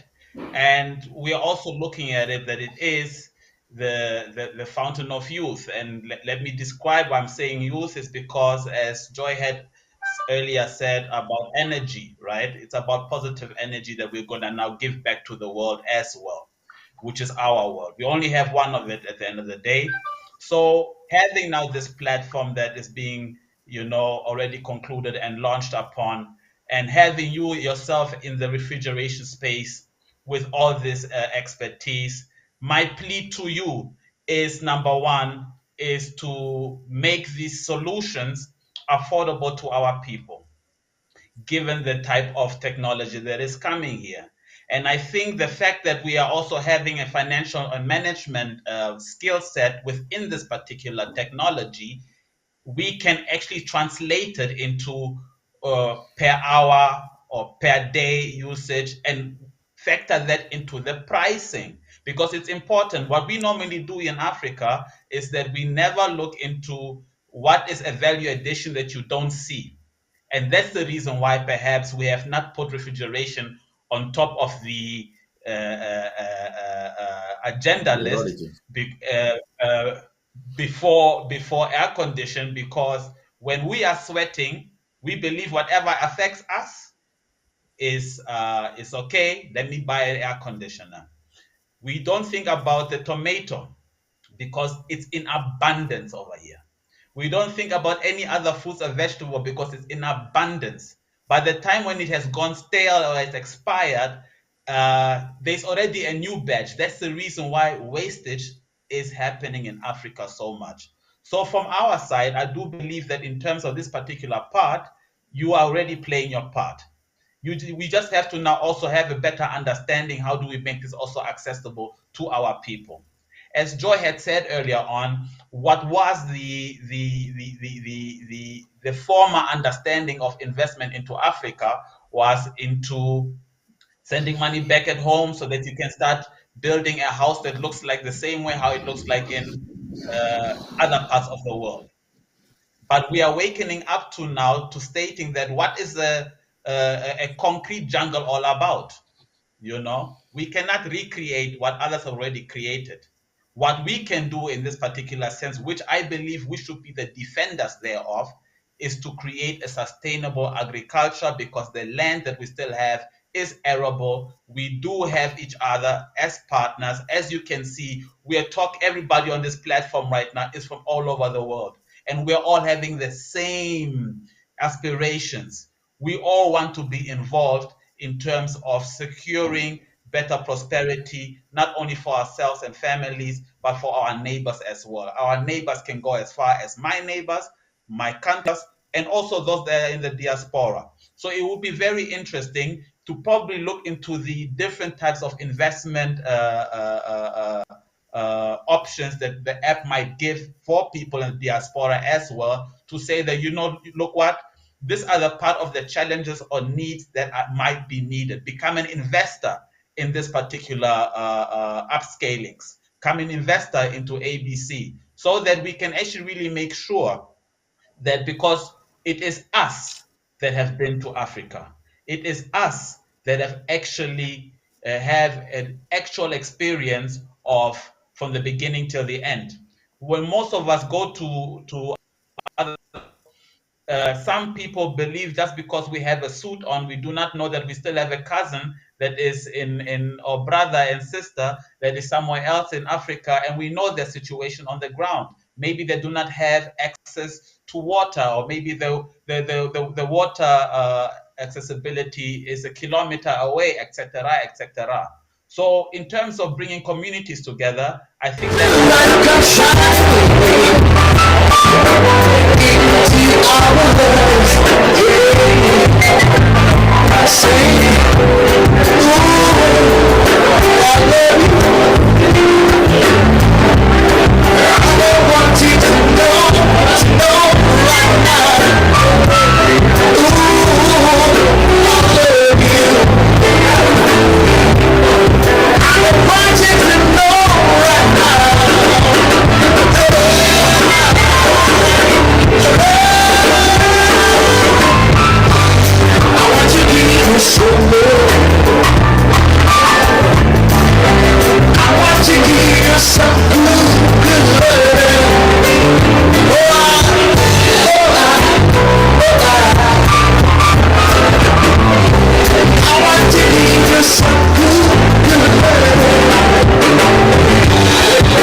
Yeah, I think that was good entertainment. I see. I got carried there away also for a while. Good, good, good. I think want to everybody be did. part of That's them. Marty Africa got carried style. We away have more than music is everyone part else. of us. Good sir. Silas, let me add you something about the speech of a brother before. You know, the Yes. issue in Africa also to make affordable this technology produced here in Italy is on the taxes. A lot of taxes. I make a study 5 years ago, for example, for French-speaking countries. We tax refrigeration equipment, depending on the country, from 40 to 65%. Oh, Because no. they take refrigeration as a luxury, because refrigeration for them, as I told you before, is air conditioning. Air conditioning is for richer. So they put it in the top of importation taxes level, and depending on the country, you have to pay 40 to up to 65%. They don't need tax on refrigeration equipment. They have to give benefit to somewhere bringing technology, refrigeration equipment in Africa. But unfortunately, they don't have this view. They have to change even the rules in national level or in regional level. I talk about French-speaking country, but I think the problem is everywhere in Africa, because only in North Africa and in South Africa, we have refrigeration sector developed. This is a reason why also they are different. North Africa is quite developed, in South Africa too, because they have refrigeration sector. They have a lot of training centers. For example, I take example of Algeria. Algeria are 298 training centers for refrigeration sector. In Kenya, I think they have 5 or 6 there. In Burkina Faso, less than 10. And some other country around. But in north of Africa, we have Morocco about 70. We have Tunisia, where I've been a lot of time because of my activity for United Nations. There we have around 80 training centers for technicians. We have to talk about this, because we need technicians, because we not only the equipment cannot install themselves. It's not as a refrigerator you have to buy to bring it at home and you connect to your electricity. No, to install a cold room you need a technician to install it. But who have a technician in Africa? How many technicians you know in Africa? We have very few well-trained technicians who had a training, never been at the field. We send people who are learning, the self-made men, and they are also damaging the environment, because the refrigeration had to be sustainable too. Because we have the issue, two kind of issue: climate change and the ozone issue too, with refrigeration sector. And we need to have a training center. This is a overview. This is a new view to develop our continent. And I beg to African Union, to who is representing African Union here, to take it in consideration. Of course, I'm available for Africa every day, 24 hours. Whatever they want, we can talk about and we can share with them, because it's about next generation. It's not about us. We people of diaspora, we want better Africa for next generation. We know we cannot change everything for today, because the change we want to have for Africa, of course, is a question of time. We need generations, but a generation have to start. This is our role now. We have to start the change we want for Africa. Good. Absolutely, Madi, that was very powerful there. Sorry. Gabriel, go on. No, it is very correct, because I know that Tendani will join us anytime now. What you're describing to again is a spin-off. These are spin-off industries that will come from this very simple task of connecting people together that want to have a common cause. And like you now correctly said, for the works that you've done with the UN, you have got the knowledge in terms of where all these vocational centers are. As the growth happens with these farmers networks, we can anticipate that we will be needing more technicians, and that needs to be put at the forefront in terms of scholarships. And those are the things that we can also bring to our leaderships, so that we understand a direct connection between the needs and the wants that are actually really needed now. Because these are things that you can already forecast. You spoke about the 80% in rural areas. You are about now to connect technology through other energy generations to sustain that particular part, so they have got an accessible refrigeration unit that is not connected to a traditional grid. Meaning, at the end of the day, as you correctly said, installation needs to happen, maintenance needs to happen, so that if that particular maintenance is also sustainable according to the current greenhouse initiatives. And there, I believe, I'm not an expert when it comes to refrigeration, but I believe there is class A, B, and C, and according to that, you do get also certain points around that. So I think that you can already now see in terms of where you will be needed as we are moving forward, because this particular launch still has not missing particles, but has got participation particles right now that are still now being constructed on those particular platforms as we are moving on. We've seen it with other apps as well. I mean, I'm not too sure if I'm allowed to mention their names, but they are social media apps, and they also grow at one individual at a time. So we can expect the same trajectory with this particular app. The only difference is that we are now looking at a very motivated team from the women and youth and others to seek this through in terms of participation, so we can anticipate certain things that we might be responsible for, to bring them to the necessary policy holders, whether it be leaderships, whether it be regional unions, whether it be all these institutions or organs that speak to this particular platform as well. And I believe the Q&A or data that will be there, which will be live, will be something that we can actually take to those offices. I take it back to you, Silas, as a moderator. I know Tendane is itching. Yeah, as I bring Tendani in, I think that it was well said by Madi Sakande that government needs to be involved. And I think that from the very onset, I'm proud to say that African Union is a partner. African Union is working very closely with us to make sure that we roll this out to as many farmers as possible. So we are already talking to the commissioners, and it's just a matter of time before we get this activated. As you all heard also from Paulo uh, has got an international certification. And from what you heard, Joy probably would confirm this, but Reve, as one of the members of that club, is a very big supermarket. So we're already talking to government, we are talking to institutions to try and make sure that everything is aligned, to make sure that the smallholders benefit directly. Paulo mentioned earlier on that there are already plans.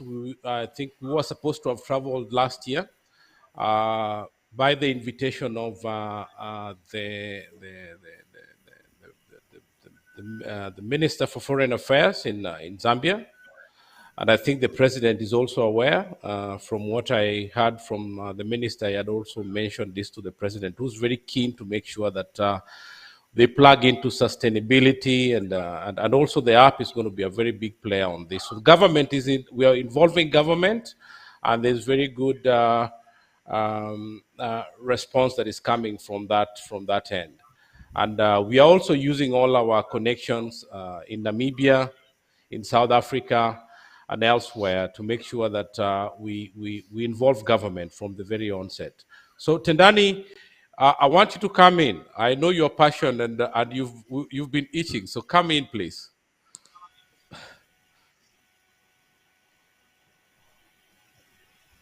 Tendani, the mic is still a problem.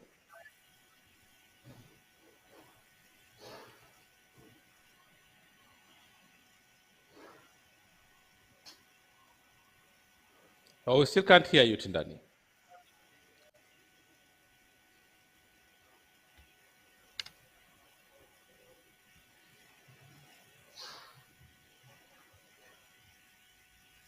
Tendani, try and speak. I heard something.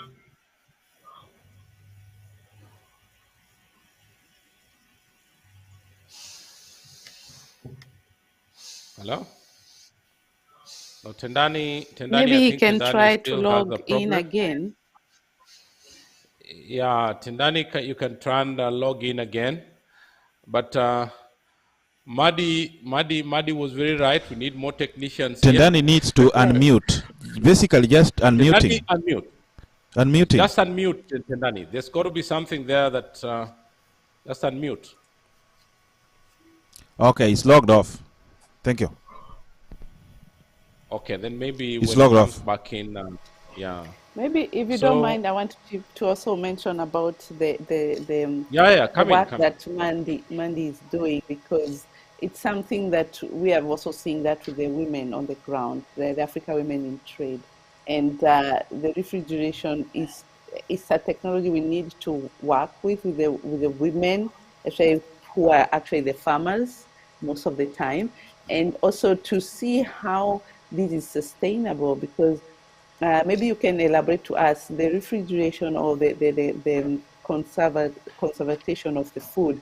How is it environmental? Meaning, the electricity issues back at home, it's an issue. Yeah, are they solar? Because we have to also remember how it is on the ground, and because I have some farmers who are in Kenya actually who are doing milk, and there was this machine that there was there for refrigeration of milk. And that the problem is that the power would go off, and that will destroy the quality of the product of the milk and this has been an issue on the ground because of the power cuts. And what happened, this farmer could not even continue using the milk machine. And so how are you coming up with the solutions that are really happening on the ground? That would be very interesting to know. So I think it's quite simple. We need to program some training about this matter, because we need training technician to install. But we have also to train people how to preserve a food step and how make it run properly for the conservation. This is another topic also we have to develop. And somehow we don't cooling. You have to know about cooling devices.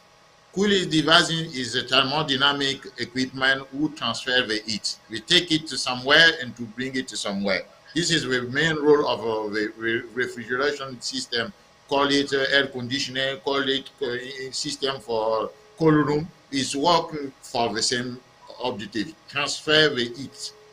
Take the heat from the side in the room to throw it out of the room, and then you have the room without less heat, and then you feel cold in the room. So we have to learn how to use it according to the kind of product you have to preserve to, because different products are different temperature and humidity for the conservation, and we have to know about that. So, and we have to know also when product have to be put in the room. So, because if you are agriculture, you have to know my fresh food, my fresh product, I have to sell it in 1 week, or I want to preserve it and to sell it on 2 or on 3 months later. You have to know also, if you have to sell it 2 or 3 months later, you have to, the timing of average will be early, because you cannot, if it's already in the time of maturation, you cannot stop it anymore. But those refrigeration devices is to stop or put it in a low speed, the biological life of the product. Okay, so you have to know all about this thing. I think this to talk about this matter. Probably we can, with the organization, we can prepare one day, a training day. We can make a webinar on this topic, and you can know more, because this is also the other side of the issue. We have two issues with refrigeration in Africa. First, the concept, because the cooling devices produced in the world, they never take in consideration African country. They are taking consideration the weather of Western country. And as I told you, we transfer the heat. In Western country, you are in Germany, I'm in Italy. You know how many heat we have here if we make a concept of machine to heat here in front of Africa. We have more heat in Africa to transfer in the room because they are different temperature. So the conception of the equipment have to be different, because the conception of the different of the equipment, they have to take in consideration the ambient temperature. The equipment equipment we have around the world are made for Africa. This is first. Second, installer. The installer we have in Africa, we have very few installers where we know exactly how to install it, because we external unit, the unit we have to put outside. You are not to put it in the sunny way. So the technician have to know also how to install it. And the test level, a end user, as you tell, the end user also have to know how to use it. Because if you don't know how to use it, your equipment will consume more electricity, and of course you have to have a high bill to pay at the end of the day. It's not affordable with refrigeration equipment. The first one is to build the concept to engineer the equipment for African market. So this is what I do here with the equipment I'm selling in Africa. Because I know this equipment is for African market. I know in Africa we have a temperature more is higher than Europe. So in the concept, starting from the project, I start to use the component that can allow to work properly in Africa, consuming less electricity. And of course, if the question of the power, because we know we have power in Africa, we are on and off, and also we have a variation of the power. So these are some, we have technology. The inverter technology can solve this problem too in Africa. But we need cheaper things in Africa. This is also our reality. We need the cheaper thing. And most of these technology I'm talking about are not cheaper. They are not cheaper at the roots here in Europe. And you bring it in Africa where we pay 60% of taxes on this. You can understand it cannot be affordable for Africans. But we can have our own industry in Africa if we want. If there is a view of leaders, of a businessman, of a politician in this way, we have a lot of material in Africa to build our sustainable refrigeration and to support our farmers, to support people who are living in fishing, to support people who are living in breeding, and at the end of the day, have a sustainable development that all Africans are looking for and all over. I even say to United Nations, the SDGs, the 17 SDGs, we cannot reach all of them without refrigeration sector. Refrigeration sector is for SDGs what lubricant is for mechanical chain. Without refrigeration, you cannot make it work all. And we have to put it in agenda. And of course, I'm here with you to share what you know about this matter. Yes, it's a very big task, and you're happy to have you on board because these are the solutions you want to see happening real on the ground with all those the challenges. And there are many. I can imagine for free refrigeration, there are many. How can we solve that? Is it they're going to solar refrigeration? I don't know. These are leave for you to the technician. I hope Tendani, you're back now. We hand you over. I hope so. Oh yeah, can you hear me? Welcome. Yeah. Thank you. Thank you, Joy, for yeah. Thank you, Joy, for saying that I should reconnect. I just canceled my connection and reconnected. Yeah, technology can disappoint you, especially if you are in Johannesburg. But I was thinking that it will happen if I was in my rural village, but I'm in Johannesburg, unfortunately. Thank you so much, Madi, for coming with a very debatable issue, which can be a serious solution. I think when Silas was introducing me a little bit, he indicated that I'm a firm supporter of aggregation model, focusing more on smallholder farmers. Then that's where a lot of problems, I think you mentioned to say 80% of food is wasted because of lack of refrigeration. And I think 2 months back, I was discussing with some other people who are coming with another technology, which is saying that before food gets rotten or wasted, maybe it need to be dried. There is another technology that has been developed for drying food before it gets wasted. And then it can be dried into other different product, either as a fresh product that will be preserved or as a food for that can be served to animals.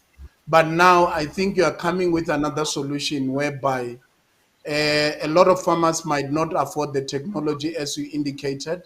As you also indicated that South Africa is a little bit advanced on the refrigeration side, then they do build a lot of cold storages, but they don't come very cheap.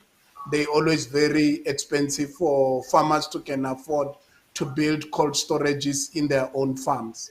And with the aggregation model as one of the solution, it becomes a way to say that the solution that we are bringing in for refrigeration, you can always plug it on the aggregation center.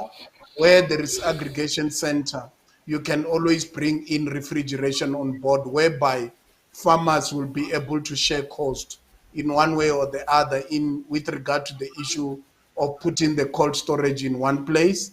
And the idea of aggregation is to also develop one brand. And I think Joy, through organization Africa Women in Trade, it can also help you a lot, because what we're trying to encourage on the ground is to say, as farmers, don't compete amongst each other, because farmers cannot sell product individually, because one, they will always have issues like volume. They can't meet the volume issue. Then two, they can't really develop all the certifications that will be required, as Paulo indicated earlier. Then if you do aggregation center, then it's where farmers will bring all the stuff in one place. You develop one brand, you do one certification, you reduce cost by aggregating, because all of you at the end of the day, you'll also earn benefits, because now you can be shareholders in the aggregation center. And this model, white people have already shown us that it works very well. I can share one of the websites for white farmers that are farming mostly with the pear, maybe apples and pears in the Western Cape province around Cape Town. Then there is a big facility that it's called Cromco. It's the biggest distributor of apples, pears, stone fruits to Europe. And then now that indicates that farmers have realized that it's easy to aggregate products in one place and sell products as one brand rather than competing as 100 brands or 1,000 brands. And this is one of the idea that we need to develop, linking it with the refrigeration system that we're talking about, because immediately if we have this farmers app, then it will be able in as an easier system to aggregate things easily, because technologically you can start to say in this specific region or province or county, then you have so many farmers that are operating, maybe farming with citrus or farming with sweet potato or farming with fish. Then now you are able to say farmers in this region, you need to bring all the product in this area. Then we'll sell all this product under one brand. And then at the end of the day, you enjoy all these other facilities that will be in one place as an aggregation center. And one of it will be refrigeration. Then whereby now they will have the cold storage. And I think it's also a practical norm whereby they are saying that if you want to increase the shelf life of a product, you need to start from the farm itself, whereby you bring in a refrigeration truck to pick up the product, take the product to the aggregation center. Then, which means your product has been refrigerated from on point of production up to the point of packaging. And then from there, it can be distributed wherever, where it will be distributed, where it will be in cold chain throughout. And I think now, as people from Diaspora, it becomes very crucial to say, I think even Mahdi indicated very clearly to say, Africa doesn't really lack funding, but it's how we use funding and how do we improve skills for people on the ground so that they can tap into all these things. I can tell you, most of the African countries, if you look at them, they already have a lot of funding that is available either locally or internationally, that is available to say we are here to help you to solve this solution. But sometimes you find that we're lacking people who will guide to say, how do you journey around the whole thing? Then that's where now this network that we're building, it will be able to say if there are resources in a certain specific country and this country is willing to support this type of initiative, how do we build those type of skills? As much as you indicated, Madi, to say South Africa, it's one of the country which is slightly advanced, but it's advanced on one race level, whereby you'll find that the skill is more skewed to the white side, and it's also skewed to the urban areas. But you still find that in rural areas, you still have a lot of challenges. And that's where now we need to also focus to say, when you do this development, where is the skills concentrated? If it's concentrated more in urban areas, we need to say, how do we decentralize those skills to rural areas so that you build that capacity even in rural areas? Because most farming happens in rural areas, and you'll find that the needs are more focused in rural areas, and that's where now this farm network app comes into play as well, to help to identify all the challenges that will be experienced by farmers on the ground. Then I think in one way or the other, it looks like there is a lot of solutions that are already available, and the challenge becomes to say, how do we bring these solutions together to assemble them in order to bring the product that we'll be proud of at the end of the day. Thank you.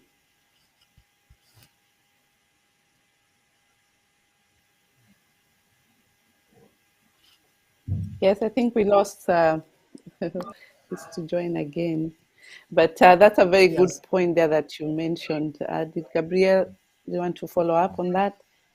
But I want to mention to Mandy that you're welcome. We're coming to, anyway, Tandwania, we have the full name now. We're happy to have you as well coming. We're coming to South Africa, Cape Town. I hope you're not very far because that's the whole idea. And I know, but you cannot say you're far. I am far. we are having all of you. The Farmers Network will also be there as well, and so you are not exempted being part of us. And Mandy, definitely that's a platform to come and air out these issues, because we have women there coming in to talk about the product, the farmers. This is a platform where we Diaspora are just taking, as you said, everybody does their part. I do my part of creating a space for you people to come and talk and present these issues and solutions as diasporans, because as you heard, that South Africa is there, but it's not reaching the right people, right? So let's see how we can expand that as well, and reaching the right people, the right ears, as you said. And I'm happy African Network, I mean the Farmers app and the Farmers Network is already connected with African Union. So this is also a very good point to be at the table when these discussions are being made, especially the environmental. These are very good, and recycling, as we have heard about food. So yeah, so anybody else maybe want to contribute to that before we hand over?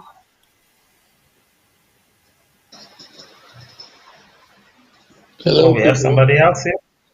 Yes. Can you hear me?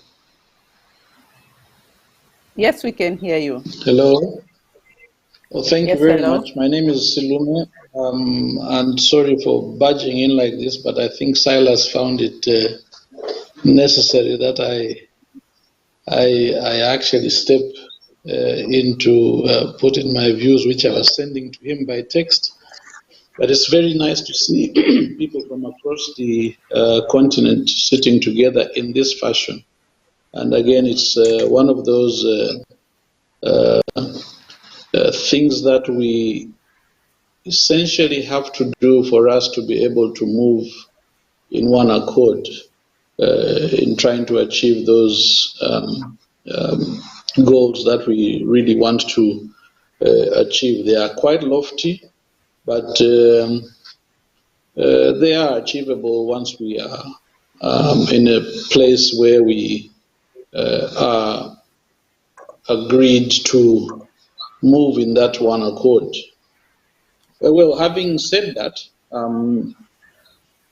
let me just introduce myself as an international government official. I am here in Rome, and this is how I have come in contact with Silas Odiero at various platforms on the international scene.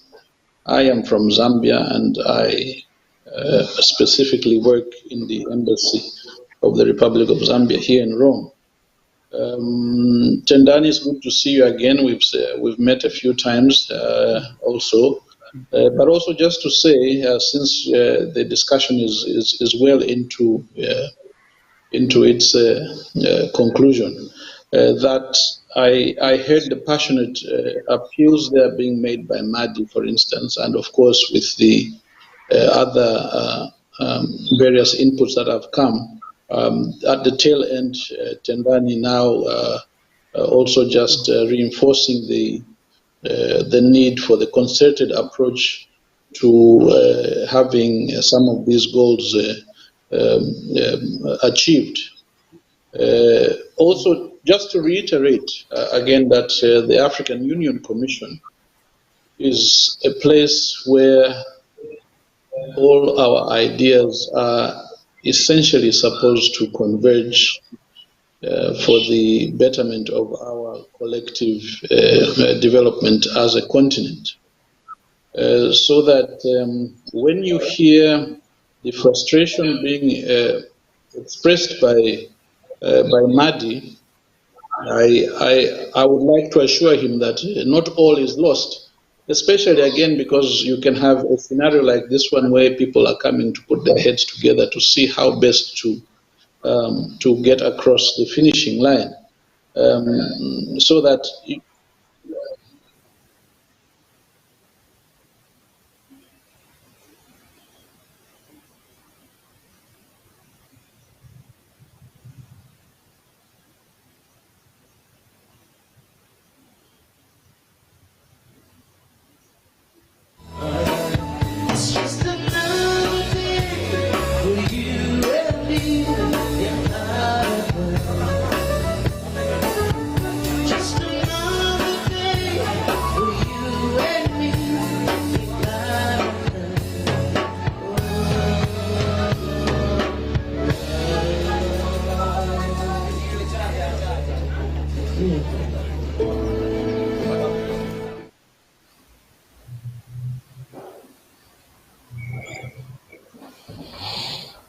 Yeah, that was good music. Yes, it was good music, but I believe there was Mr. Silume. Silume. Mr. Silume. Yes, he was. He was touching on a very important issue. I hope we can have him come back in. Would love that.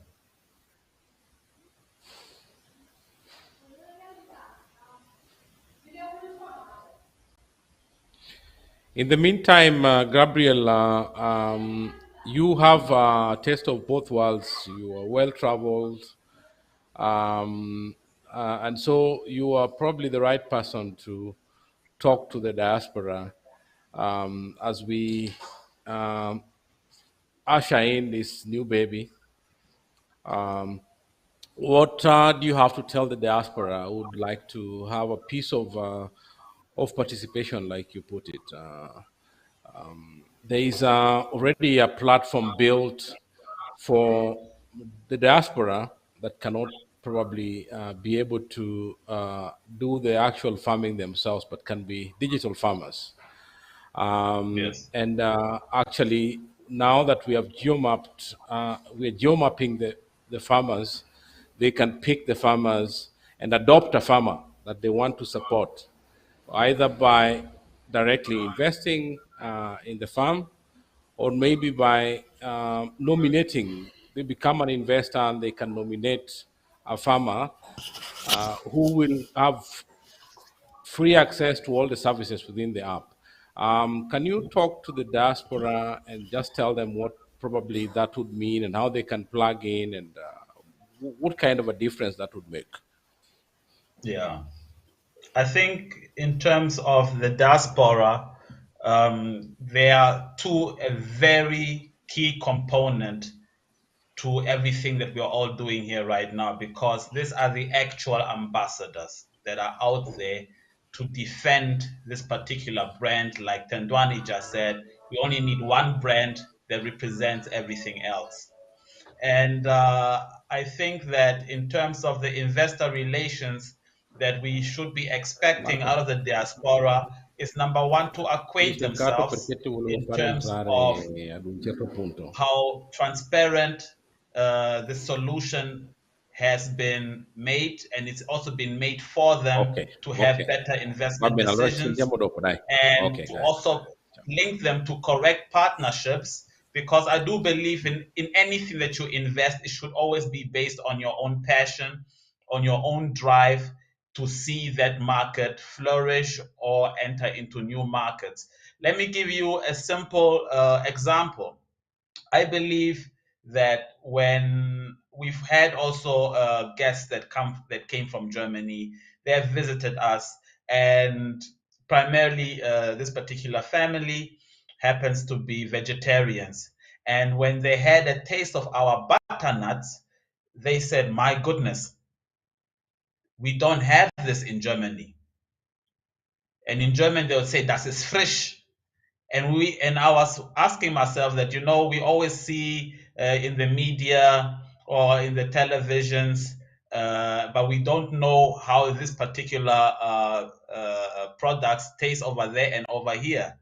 And you will also notice that even when you go to places such as the UAE that import a lot of fresh produce, and it's being flown in daily, that tells you that there is a need for those that are actually looking for certain products or and/or quality products. The example that I'm trying to come to is, let's say now, Italians, they would look for perhaps pizzas or noodles related. Our Asian brothers and sisters, they would look for, let's say, a Chinese restaurant, and they would like to eat something that they call from home. We can go with the very same concept to say that, world, we are offering you guys what we have here as well, due to the arability that we have here and the products or produces or the processing abilities that we have here.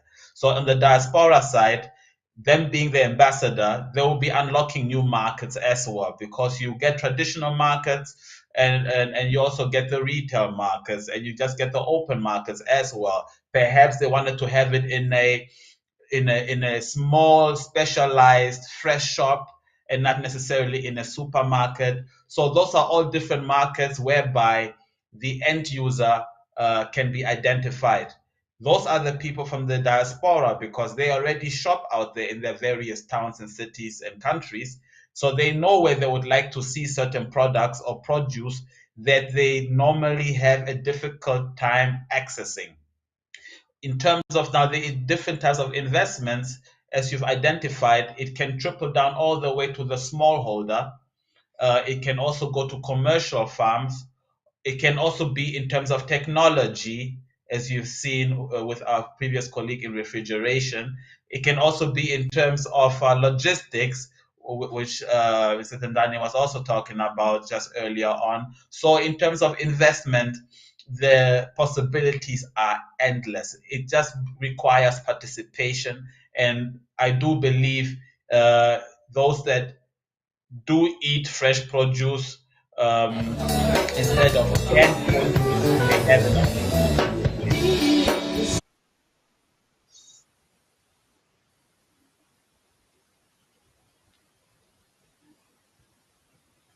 Can you hear me still? Yeah, you can speak. I think you can be heard. All right. So in those particular departments, I'm confident that I think everything can be handled from a Q&A perspective. The diaspora can send us their inquiries, and we can have different types of studies. And we can also have different discussions with certain farmers because of their climate qualities that are unique to where they're currently operating from, so that we can also encourage the correct type of farming for those particular farmers. As we had heard earlier about Paolo, in terms of also talking earlier about the sustainability side around it, those are the things now where investments are needed. As you can see, we do have incredible partners that are setting up shop in the various countries, Zambia, Kenya, etc., South Africa, as you've seen with Joy, that will be traveling there very soon. It shows you that these are the type of investments that diaspora can follow and actually contribute to. I believe most of the challenges can be met with very small types of contributions. And I think the return on investment is solid because this is an open platform and it's for everybody to see, and they can themselves then also then be introduced into these various investment opportunities and be a part of it, and hopefully also get a sustainable return of investment. I think the days are over whereby you can become filthy rich overnight. But I believe what we are currently doing, we are promoting prosperity across the board. This is something that we can hand down to future generations because the platforms have been cemented, and we have built these particular relationships right with the global village and community. And if we all take that ownership, whether you're in the diaspora or whether you are in any country from Namibia to Cairo to South Africa to Kenya to Nigeria to Ghana, you name it, to Egypt, and we all take a little bit of ownership that this is part of all of us, I believe that the entire world will appreciate, not to only invest into this type of initiatives, but they will also enjoy how much trust was built here, the transparency level, all these things that can trickle down all the way to financing. I hope in the future that we will be talking with the various financial institutions to support smallholders, for those that want to go into this type of trade. Because one thing for certain, I have never met a lazy African in my whole entire life. I've only met a discouraged African. And I keep saying this because I am certain that the doors had been closed before, as you've seen also in terms of our refrigeration expert talking about the various taxes, challenges, etc., and also the things like our colleague in South Africa has just described to us in terms of what this aggregation project can really represent for all. By just doing the right things, you're looking into a very sustainable program. So I think, having said all of these, the diaspora and everybody around the world should welcome this, and they should be part of the foundation. And we should then take it further because, like we have been saying this whole time, it's a transparent platform, and we want to also have the best feedbacks so that we can talk to the necessary agencies or individuals or institutions that are responsible to have a better explanation why we cannot overcome this particular challenge, so that we have less discouraged Africans in this world that are really contributing to the world. And I think a healthier world is a healthier place. Thank you.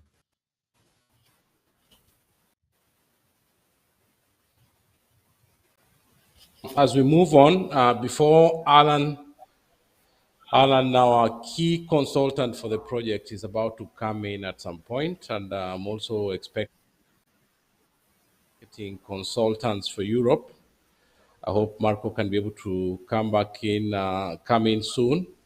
I think mine would be to just also shed more light into um, uh, how probably the diaspora can get involved. We have structured the shares in a manner that we are giving the possibility to the early birds to be able to make the best of this app. Of course, it's not about money, it's not about profit, but again, why not? If there are few people who believe in the project as it at its inception, then I think that there's every reason for them to be happy as the project is rolled out. So we are basically going to be rolling out shares from next week, and shares will be costing 30 Kenya shillings, which is a very small amount for the diaspora.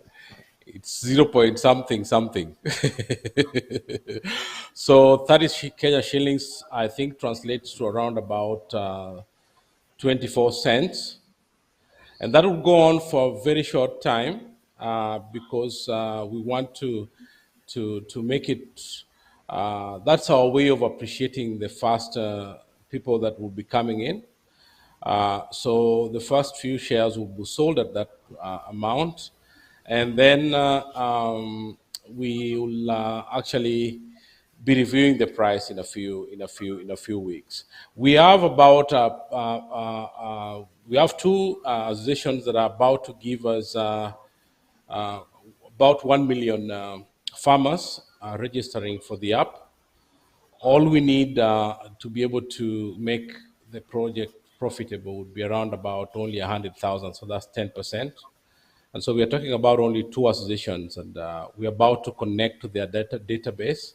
So it is something that is starting off very well, and we are very happy about that. The African Union is already on board and studying ways of getting as many farmers in as many places to plug on. And so one very interesting thing for the diaspora that want to participate is that we'll be having your certificate on the app. So when you buy your shares, you will be able to get your receipt and you'll be able to get your certificate right there and then. We are working with a few legal companies. One of them is Wasuna and Company in Kenya that has structured a very solid legal document that whoever then is interested will be able to get their certificate right away. I think that is a very interesting bit about this. So I would want to probably just be able to give our viewers a little more about the app because Alan is still not joining us and is the technical person. So I'll try and be technical in as much as I can. So the app has got a very interesting aspect of helping the smallholder farmers to get organized in the way that they do their record keeping, organized in the way that they manage their farms, and also to the point of being able to keep records that can help the consultants to have something to look at when they are coming in to help the smallholder farmer. The smallholder farmer will be able to key in the information as they go about their activities. And at the back end, we'll be consolidating this information. So we'll be able to give the smallholder farm that never has a story to tell to structured organizations like the bank. They will be able to have a document, a PDF document that they can be able to present to the bank and tell their story. Their story for 1 week, their story for 1 month, their story for very many months. And what we are actually doing is also to be able to help the African farmer to be bankable. So we are working very closely with banks, small and large banks, to be able to bring to the farmers the opportunity of being able to get investments. And we are also talking to insurance companies to make it possible for our farmers to be insured against all those risks that we all know about that would make a farmer invest that $200, let me talk in dollars, $200, $300 of their hard sweat and then lose it all together at once. So we are talking to insurance companies that will come in and give the insurance to all our members. We will get the members to insure through us, and so that they become not only bankable but credit worthy, because we know that even European banks would be interested in doing business with our farmers once they get structured. So the farmers would also get the opportunity to be able to plan their farming, because we'll be able to give them the weather patterns, and so that they can be able to plan ahead of time rather than waiting to see whether it's going to rain later or not. So they can be able to plan in that sense. So there's that. And then, like I said, we've also added the element of geomapping the farms, so that whoever is interested in investing in any particular farm can be able to zero in on that farm and follow the activities there. We've also created a space where the farmers can be able to get help from the consultants. First, the farmers are able to connect to each other and share ideas, and then, of course, be able to connect to service providers. So a farmer is able to, within the range of, within their area, find all the services that they would be requiring by just pressing. We've crafted a business card for everyone that enters into the app. You will have a business card. So when someone looks you up, your business card will pop up, and through that business card, someone will just press the button and call you, or press the button and then get into your email and send you an email right away. The other thing that we've done is bring in Paulo, who was with us here earlier on. Paulo is connected to the large supermarkets in Europe and in America. And Paulo will be able to introduce us to these markets. Of course, once we get the certification, we get our farmers certified, we will then have Paulo introduce them to the bulk buyers in Europe. So there's also the other element of market. So Gabriel, you talked about after, and so we are talking about the intra-Africa market, and also the market beyond Africa. So we already connected to Europe. And also, for example, we have as one of Paulo's clients, we have Walmart, which is in the US, and that is already a possible partner that we can be able to access through this channel. So certification becomes then one of the key things that we are proposing on the app, to organize our farmers to make them be able to compete in the national arena. Yeah, so we have the certification, we have the market, we have the networking between the farmers. We have also the connection that the farmers then have with the service providers. So I think with that, I will have my brother and friend Selume Lume come back in. Selume Lume, sorry we cut you out. I don't know what happened, but yes, here you are now. Please take off from where you left. Thank you very much again, Silas. I don't even know at which point I was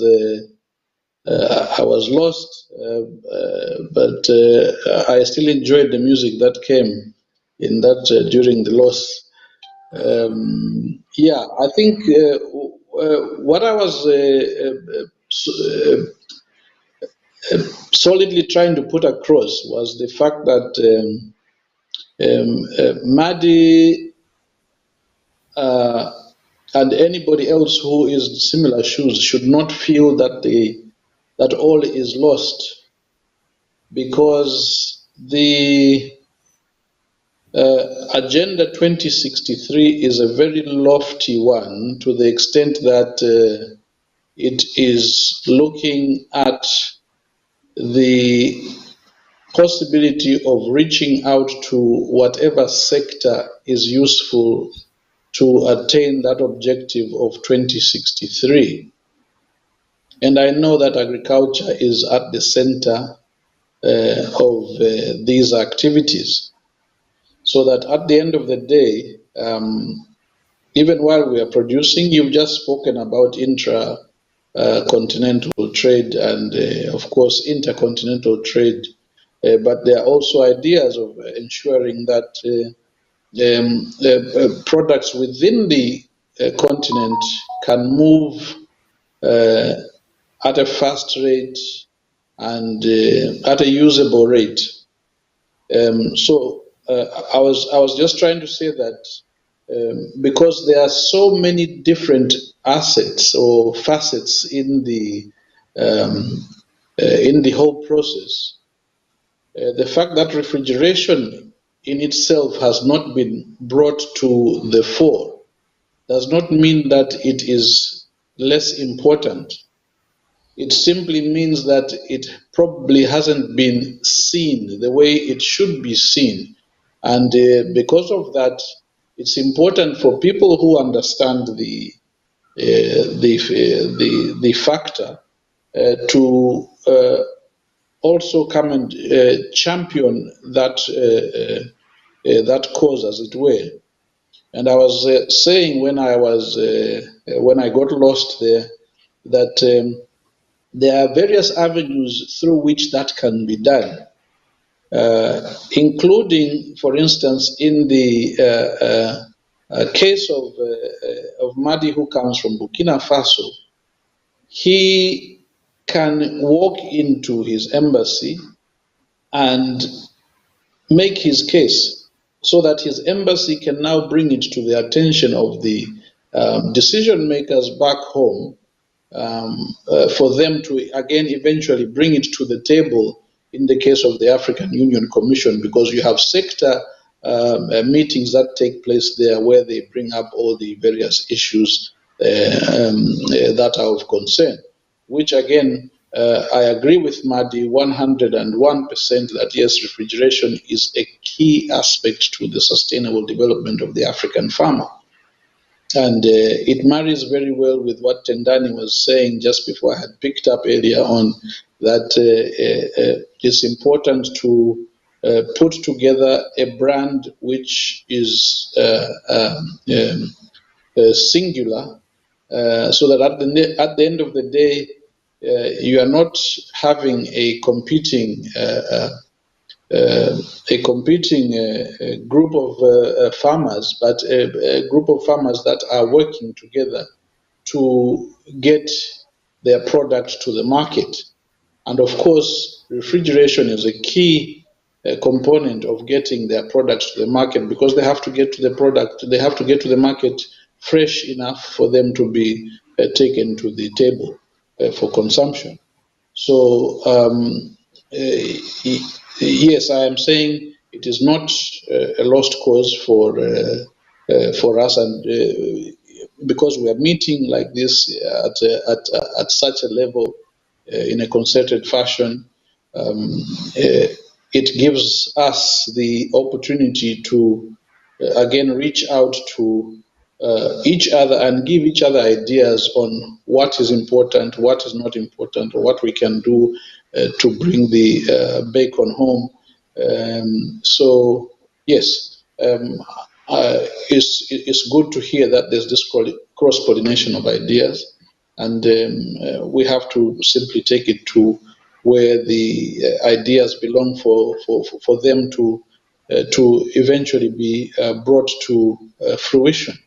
The other avenue, for instance, again, is here at the Rome-based agencies, which that are exclusively responsible for agriculture in the on the international market, as it were, so that these are issues that can be brought to the platform in as far as these organizations are concerned, again through the government representation, and to bring so that they can bring this to the attention of the Rome UN-based agencies. But one other thing, Silas, coming back to the intra-trade that you had referred to, is that it's important, again, in line with what Madi was saying, that taxes can be high and therefore the cost of doing business can be high in these parts of the world, that the CFTA presents an opportunity for African entrepreneurs, African inventors to be able to produce their products on the African continent and benefit from the incentives that come with being membership or with being in the membership of the CFTA, for instance, so that aspects, for instance, of rules of origin no longer apply or apply favorably for those who are producing in Africa. And probably this is where people need to think about the possibility of taking part of their operations back onto the continent so that they can also enjoy these benefits that come with being parts of the CFTA, for instance. So yeah, it's nice for me. Again, I think the app presents a platform where there is a cross-pollination of ideas that can be brought to the table, and people can resolve these their issues at that table, which the app now presents for everybody to be able to benefit. I thank you. Yeah, Silume, I think I will want you to say something, being in your position and interacting with a lot of businesses that would probably be useful if they were connected to Africa. And the role that then the diaspora can play in making this possible as the bridge. We were talking about technicians that are lacking in Africa, and now fortunately we have someone that is talking about refrigeration. But you find that the reason that we are creating a global village and not sticking to Africa is because we also want to connect Africa to the world and to have Africa leverage from all those possibilities that of people that have gone ahead of us in terms of farming. So where do you see the role of the diaspora in creating that bridge?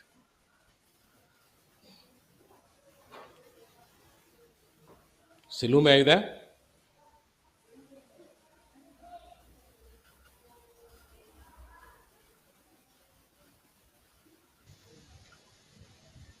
I think we lost Silume. Joy, that's a question that you can be able to handle. We'll let you stand in for Silume. How do you see, you've been out here and You you're, put me in the shoe of. No. I think you're in the right position to answer this because you interact with a lot of What is businesses. it? Oh, now Okay, I'm Silume is happy here. he's So back. Silume, take your question. Yeah, I was supposed to answer your question, you but were I saying leave you something. back. You were saying something, Silas, about the diaspora before I Yes. got cut off again. Sorry about that. Technology can sometimes fail us. But I was saying, Silume, through your office, you meet a lot of businesses that are good for Africa. And some of these businesses are in agriculture. And we have the diaspora out here, some of them that have lived out here, made friends with owners of these companies, or maybe that work in these companies. And I just wanted you to talk to us about how the diaspora then can be that bridge that helps us to bring the technology that we need, and also be that bridge even for that market that we need for our products. What role do you think the diaspora can for the diaspora that are listening to you, that are wondering how they can be part of this. What can you tell them? Silas, my answer is simple. Why don't we just take you and Joy as a good example of how the diaspora should be? That is what I see. I don't know if I can still be heard there. Yeah, I can hear you, but the diaspora don't know me and Joy, so they want to talk to you. Yes. They want you to talk to them. And what I'm saying now is that in the diaspora we have people like you and Joy. Yes. Who should actually reflect what our members of the diaspora should be. I have interacted with you, Silas, on a few occasions, and have found that that interaction is a useful one because, one, you are basically a resident of Europe over a period of years, and because of that, you have created many associations in the business sector, as we have come to learn. And because of that, because of your association with the business sector here, we have also been, as the government, been able to be exposed to the business sector that you are also exposed to. In the same vein, I believe this is what people like Joy also bring to the table. I don't know where Gabriel is transmitting from. If I think he sounds like he was transmitting from Germany, and it sounds to me very, very clear that the Namibian government is also benefiting from him being in Germany, if he's in Germany, because of the knowledge that he has and he brings to the table, and that he can extend to the Namibian government. I know, Gabriel, that you are Namibian from your surname, so don't be surprised how I knew that. Okay. So what I'm simply saying here, Silas, is that we have people like you, Gabriel, we enjoy.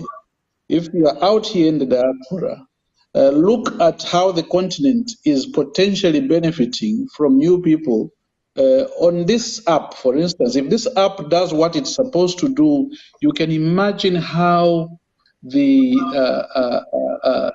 exponential benefits can accrue to the continent because of this facility. Because even as I fathom this facility, for instance, it's such that it is something that should be accessible worldwide to the extent whereby those who are out here, for instance, in the developed world, want to market their products, they can put them there. And they can show our farmers back home that there are these products that are out here that you can access for you to be able to produce at sustainable levels and at more profitable levels. But again, you see, it's because of the involvement of people like you in the diaspora. So yes, we are saying the diaspora must take interest in the development of the African continent. Yes, and I agree with what Madi had put across earlier, that it should not just be about the money that we send back home, but it is also the ideas that we bring to the table. And this is exactly, for instance, what I have been saying also in our own circles as diplomats, that you see, diplomacy for us Africans is not about going with a begging bowl to come out here to Europe to find who can give us the money. No, it's also about going to network. It's going to see what other people are doing so that we can come back and adopt them. And who better to give us that knowledge than the diaspora itself? Because they are the people who are in these environments, are living the day-to-day life, know how these people move, know how these people talk, know what it means when they take a sip of water, and they will tell you, no, if you see this fellow taking a sip of water while he's discussing with you on the table, it means he's happy that the business is going the way it's supposed to go. So the diaspora is a very, very important factor in the development of the continent. So yes, Silas, it's important that the diaspora get involved one way or the other, and it's nice when you see that people are taking the initiative without having to be told, you guys go out there and do this. No, they are doing it on their own, and by that attraction, their government should gravitate towards them and say, no, we can benefit from these people being out in the diaspora. I've spoken too much. You guys are making me passionate. That is good. Your passion is directed to the right direction. Joe, your take on that? Yes, I mean he just nailed how do you say? My German is spoiling my nailed really on the hit on the nail on the head, right? Because that's what we diaspora need to really start. We don't need permission. We know where we come from. We just need to go and take action. We should. We have been here, like I've been here for 20 years probably. I know there is railway, there's a supermarket just in front of me. I just need to go there and knock what, right? Can you connect me to this person, I want to sell this product, and just listen, and if there's something I don't know, because I'm doing this as a very new person in trade, I have to be honest. It's the love of women. I like supporting the women in business, and I'm learning this as I'm going on. So I get to know. I got a product from Kenya and Nigeria. I come from Kenya. You can't see that with my name, but I come from Kenya, and to get coffee here, I knew there are so many processes, but I would not know until I tried. So and tea. So there's tea from Nigeria, very beautiful tea. I brought it all over here to Germany, and just to realize the packaging was beautiful, perfect. I knew this right from the beginning, but I didn't know what will come in front of my face as a sample. And it was already value added. So these are we only do value added product.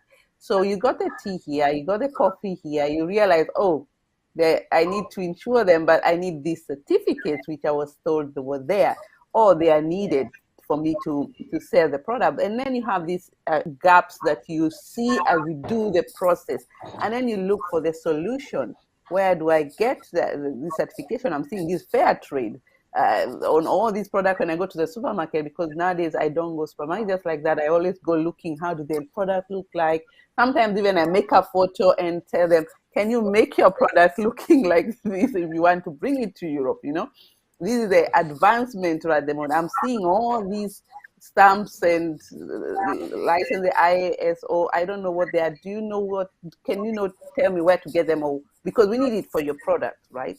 Because you're coming in here with women who are very busy here in diaspora with our activities, and we have very limited time. We are still working sometimes over work. So sometimes you can only do what you can at some point, and then connect with those people who know about it. So what we do, like, and I encourage every other woman here, is to just take one product right from your community, see how you can take it to the next level.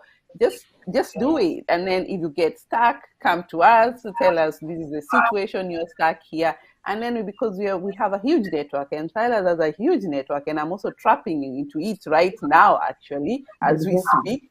So I know in Zambia, and I'm connected with Zambia in Brussels, very good ladies. They launched a network of Zambia the other day. I know they're doing great work. So whenever I hear something, I know where to run to. And because of this network, and we are able to connect with each other, you will not know all this if you're not in a network. And that's why I like the Farmers Network. It's a hub of so many things that are being put on that platform that the farmer can get, and also us diaspora can access. So it's right. It's up to us. We need to do the right step, and we have been doing this for years, 15 years, internally within ourselves. But now, how can we jump to the continent. And as I said, I jumped to South Africa. So in October, we'll be in South Africa launching our first Africa Women in Trade. I've never met these women. And I trust, we have been building trust for a whole year. And I believe we're going to do it because I have a good feeling that they're doing a great job. They've sent me products. So what's the problem? Market access. Let's do this. Bring all people I know, Silas, put them on take your ticket, you're going to South Africa, and bring your product and figure it out how you're going to connect with this farmer. My work is to bring you two together and do the business. Although the main thing that you also have to change the mindset. We don't need to send things to Europe, let's be honest. We need to take the coffee from Kenya to Zambia, to South Africa. South Africa was very good coffee. Why bother with all this certificate? We did invite the fair trade the other day to my Africa Women Trade because they said the certificates were very expensive. And he came and really broke them really down and how to do it. And finally, they were not expensive. You can just focus on the products that you need. You don't need to do all the products you need. Only those products that are needed. And markets go with demand. If there's no demand, please don't bring those products. So there's a lot of things that you have to help the women and the youth and everybody who is doing business in Africa. What we know as diaspora is very useful. It's very minimum, you might think so, but it's really even just a call, 30 minutes, they have already gained a lot from your information. So so these are areas where I'm very passionate and it's driven purely on passion, but it's a business concept because I don't think we are going to bring another NGO in the continent again. That is no go zone, no more NGOs in the continent. We don't need to have handouts anymore. We just need to sell among each other. We eradicate poverty, we get jobs created. There is no more need of borrowing money anymore. And that's the concept I tell the women. And they're doing it even without knowing. And yet I don't bring them any money from nowhere. Yeah. So thank you so much for being here and really sharing what Italy are doing. And Italy has a very good network of Africans, that's for sure. Yeah. So, Joy, that was very interesting. What the point that you brought up there. One of our guests who was not able to make it is actually from Austria. His name is Thomas Kukovic. Kukovic just told me a story about how they've set up a company in Senegal, and the company is actually run by a Senegalese who came out here and lived here for some years and made friends with Italians over here, including Kukovic. Kukovic actually sells tractors. So he came in with his tractors as capital. And they've set up in Senegal, and they are producing a lot, but it doesn't come to Europe. They have so much demand, but all their products are being sold right in Africa. So I think that was a very good point over there. Tendani, I would like for you to just tell us what... Now we have onion powder that we are going to be putting out in the market along other value addition products. The name Onion Doctor came about, background, I'm a trained farmer, degree from JQuat, postgraduate from Israel, all in agriculture. So when I hear guys talk about soils and all that, it gives me goosebumps, reminds me of how far we've come in terms of school in agriculture. But I got into the field of practicing. So I'm a farmer and I work with farmers. The reason as to why we do onions is one, I have a dream and I want 10% market share of onions in Kenya. So I'm barely at 0.001. I have a long way to go. I want 10%. That means I want a shilling from every one of you each and every day until the day I die. That's my dream with Onion Doctor. And I'm glad to be here because we have a farmers network of about 170 farmers now in Kajiado and Machakos, and many more who are going to join the space of agribusiness. So our language is wealth creation with onion farming as a business model. We do aggregation, market, value addition, anything onion, just anything onion is found at Onion Doctor. We don't know anything else. We breathe and live onions. Yeah. No, you're going nowhere. I'm not finished with you. So first and foremost, for our people watching on Zoom, our people watching on Facebook, and the people in the room, how do we find you? Onion Doctor is a very catchy name. So just Google Onion Doctor.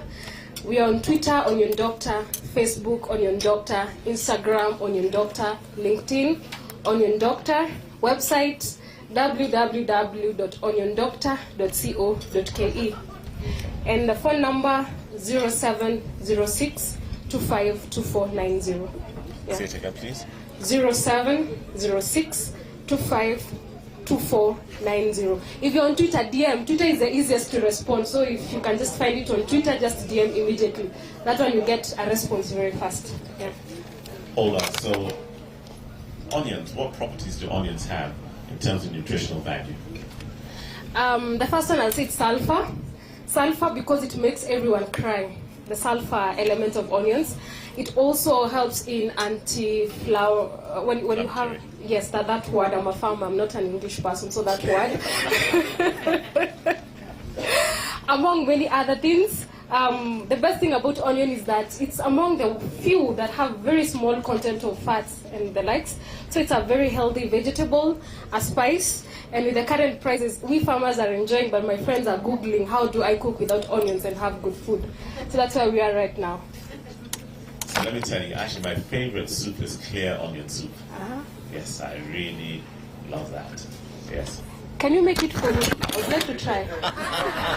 Okay, there you go. That's the channel right there back to me. So I'll have to make onion soup for her and look for her, and you have to come and taste it and give it an okay or a thumbs down. Okay? Yes. So that's the challenge out to me. Thank you very much, and keep doing what you're doing. Great.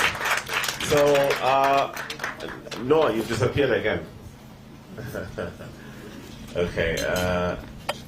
Noah. Thank you. So. First of all, to everybody who's here, our government representatives will be addressing us later on. We're waiting for one more person just to come in, who's actually our chief guest, to do the actual launch of the app. As soon as she's here, all the government representatives in the room will have a chance to address us here in the presence and in the presence of the launch being done. In the meantime, we're going to have one focus group right now, led by Noah, and he will guide and he will call upon who his panelists are up here. I'll probably ask for one more mic on the stage. And Noah, you can help me if you just carry this into the center. It's just the center there. To the band. Yeah, just there. I think so, because there's nobody there. Yes. So you can invite your panelists. So I will invite the panelists, Farmer Wangari on Fire, Lucy, Abigail,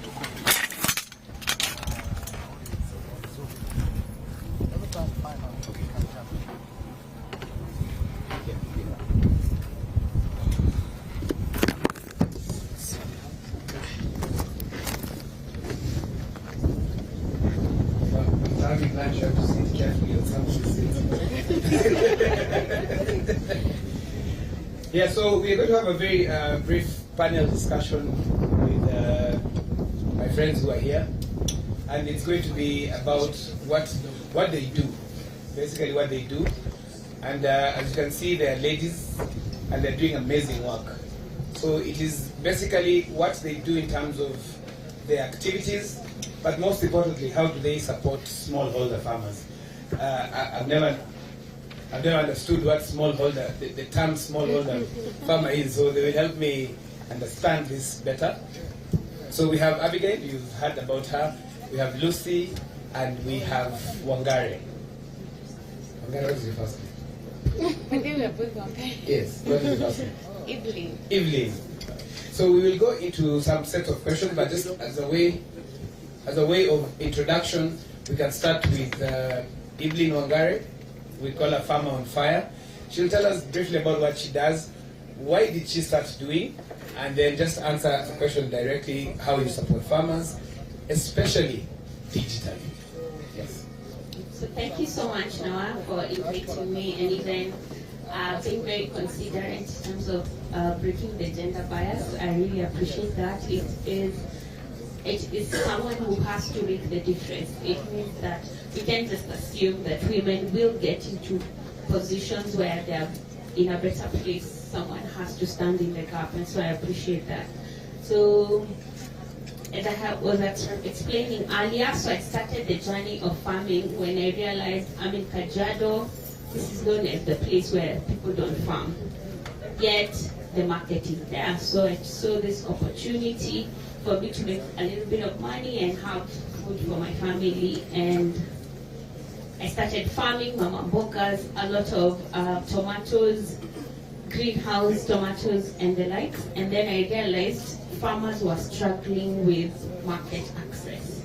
And so that's how I came into the gap by taking a big chunk of the online space to try and educate farmers on how they can get the link. Because this is the challenge. The consumer at home is wondering why onion is that costly, yet the farmer at their farm, they're selling per kilograms, yet the consumer is buying it per piece, but they're not even finding it. It's an issue of access as well. So for me, I was seeking to bridge that gap of the farmer directly going to the consumer and taking charge of their marketing. So marketing is a skill that has to be taught, and I think that's why we take up the space, because as Farmer on Fire, we go train farmers on how to take a picture. If you're selling an onion, how far do you start the journey of communicating to the people? We will have melons in about 3 months' time, and these are the challenges of my journey, and these are the kilos that I'm getting, and you too can get into the program. So it's about scaling up. It's about encouraging young people. We are very big on youth in agriculture. And yeah, so for me, it started as a need that I could not get access to market. And when I learned the idea of inclusive technology in agriculture, that's how now I was able to include other farmers to also learn the trick of marketing from wherever they are. And that means that taking a photo of a phone, how do you even put the phone? How is the lighting? What do you write in the comments? You know, everyone knows when you go to DFK or in African farmers, you have to write the price, you have to write how many quantities, you have to write the location, and you have to write the price of the product you're selling. Some of this information is not known to everyone. How do you make sure you're getting the right lighting of whatever product you're farming and that kind of thing? How do you push it to the groups? And how do you even get to these groups? So basically that's what Onion Farmer on Fire. That's how you can tell they're almost like twins. Yes, so I am Farmer on Fire for myself. I am Farmer on Fire and this is Onion Doctor. So yeah, that's me in a nutshell. Why Farmer on Fire? I have never asked this question. So we started as storytellers of farmers. So farmers would share their journey and other people would be inspired. So the idea was inspiration. And inspiration for me, I took it as fire. Because as much as fire destroys, fire also transforms. It makes someone a brand new person with new ignition, new energy to move. So that's why the fire. Now I have the answer. Lucy, first of all, congratulations for getting the 35 and the 35 awards. Thank you. Thank you. A round of applause.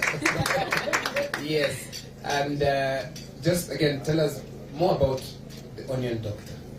And then with that, you tell us 5 years from now. I know I asked you this question during the judging, but 5 years from now, where do you want to be? And then the last one, because of time, is everybody runs to grow onions. Why onions? And is it something that farmers can make money from, or it's just a myth? All right.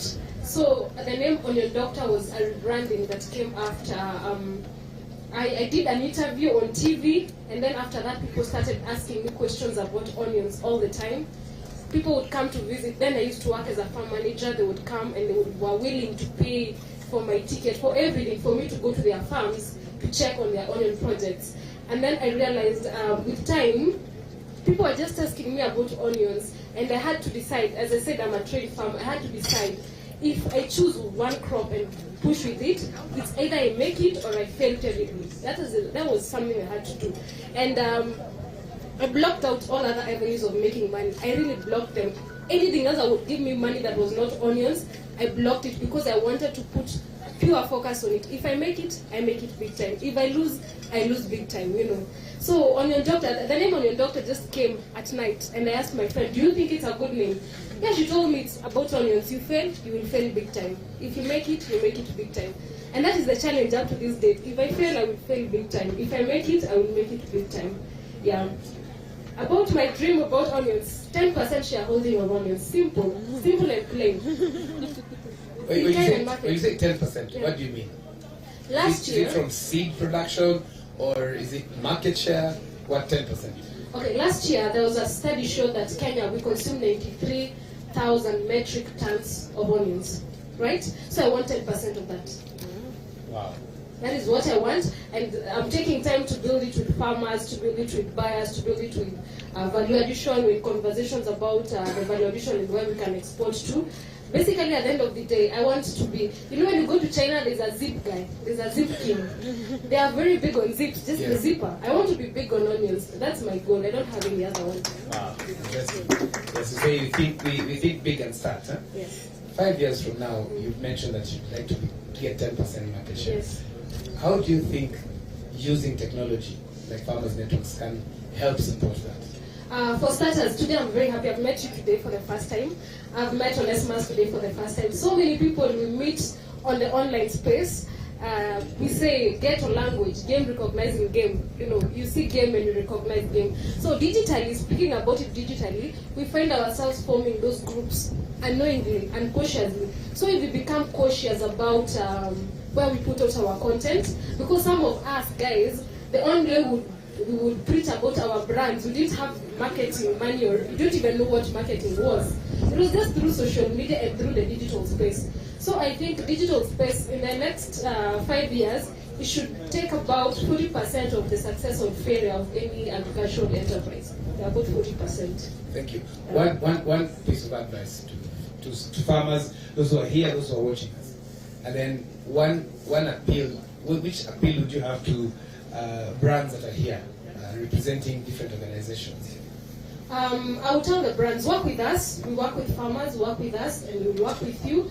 Not to push for product, but to create awareness of the existing products. How can we improve as farmers? Because at the end of the day, our question is how do we lower our cost of production and capitalize on our output sales? So even in this platform, if we are able to lower our cost of production, at the end of the day, when it comes to what we do, the farmer will ask you, how much are we looking at? How much losses are we looking at? What profit are we looking at?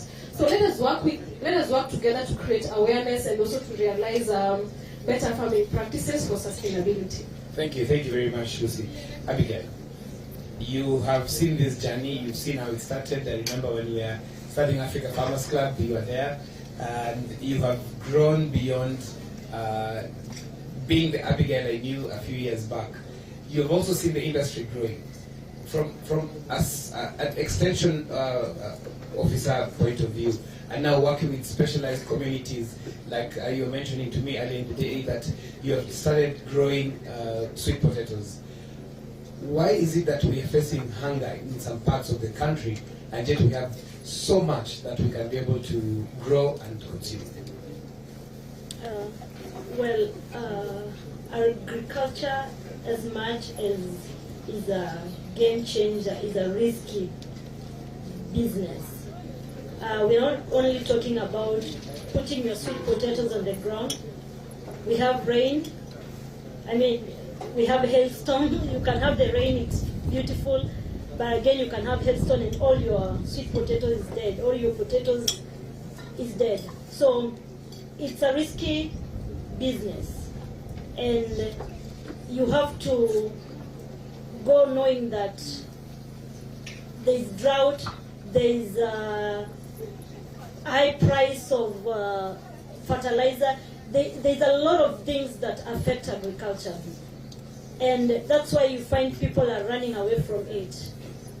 And hence, if our government, our providers of services will come together to enhance that small farmer and put all these things before them at a fair price, I think people will not have hunger. Because I fear for the next 2 years myself, because I mean everyone is crying now we don't have maize, and I'm sure like people in, I mean I'm currently, I came today from Nairobi, and many people have not planted maize because what they were buying at 2,000, the fertilizer is now 6,000. So I think that's where the problem is. Like the prices are going high, the climate is changing, like extreme climate changes is affecting the farmer. So that's why you're finding a lot of production is going low. Now, the cost of production has gone up. Evelyn, yes. You have been very vocal when you talking about the water situation, especially in Kajiado. I will not say you've been protesting, but I will not say you've been protesting, but we have products that are already out there that can be used. How can farmers access such products? How can we make sure that farmers are accessing those products that can help them reduce their costs, increase their, improve their soils? How can farmers do that? We speaking here representing different farmers. I know Evelyn has not studied agriculture. It's by experience.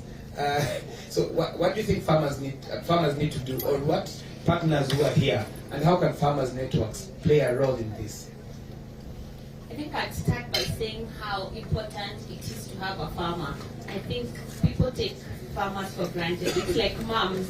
You know, that household has to be led by a mom or someone taking on that role, but we just take them for granted, and I feel like that should be emphasized. If the GDP of Kenya is not centered around agriculture, we will not be a very successful country. So many things depend on farming, so many other industries depend on just production. So I feel like farming should not just be taken lightly. The government allocation and budget allocation should not be seen as just another thing that people can hustle on. Food production is really important. Food security should be something in all our conversations, and as she's alluding, the scare is real. We are going to have a challenge, and the sadness is more and more farmers are quitting. And the few farmers who are remaining, I can assure them that they are going to make a kill, because there will be demand and supply forces at play. So for me, it's thinking outside the box, thinking regenerative agriculture, thinking of products like that retain moisture. I think you were showcasing a product like that helps retain moisture in the soil and just make sure that the plant has just a healthy environment around it. And it's also about leveraging on technology. We are no longer digging the hard soil anymore. We are looking for technology, apps, information, just making sure that we are getting there, because a place like Dubai or Egypt, they don't have water, they don't have a young population, they don't have so much, yet they are producing food. Really, what is our excuse? And a county like Kajiado saying that water is not a priority, us driving and waiting for a donkey to pass fast, and we're saying we're in the metropolitan, it's quite an embarrassment. And the governor should just deal with it. We really need water. I think water is the source of everything other form of industrialization. Thank you. I have one last question for Abigail. Abigail, the Ma community has been keeping cattle for long. What do you think, what kind of support do you think they need to be able to change this and help them adopt to crop farming or even just improve the yields in terms of the livestock?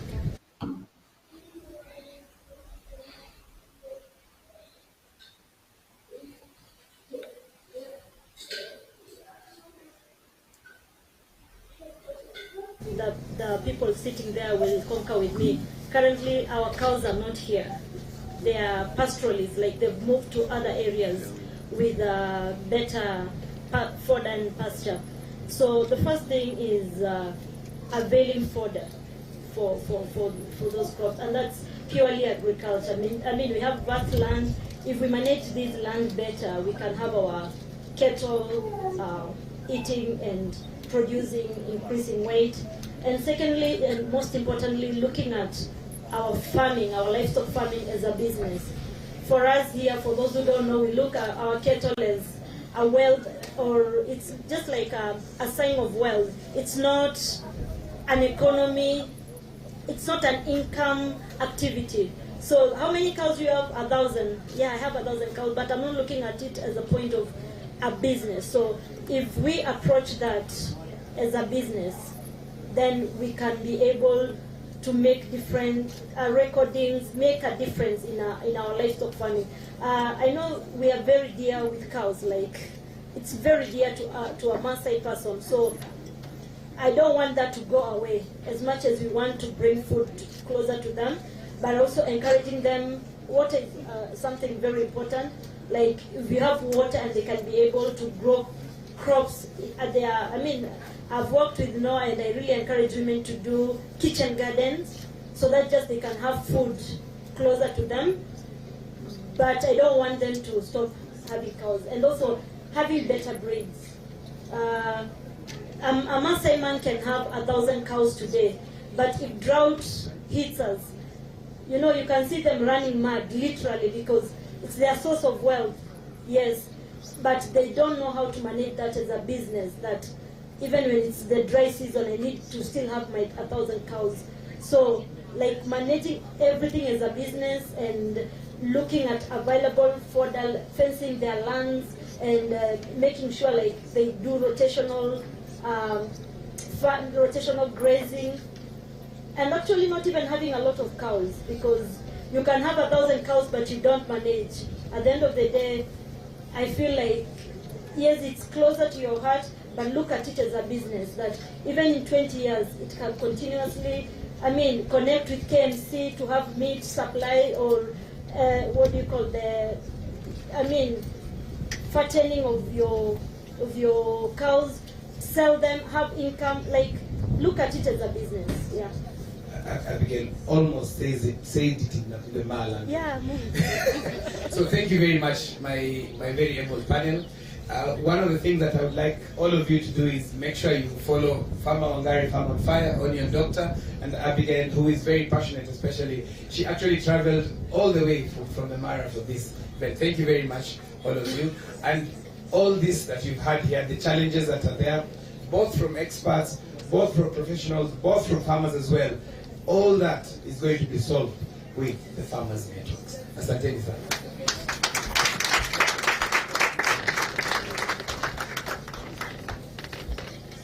Thank you very much. We can all be speaking about farming.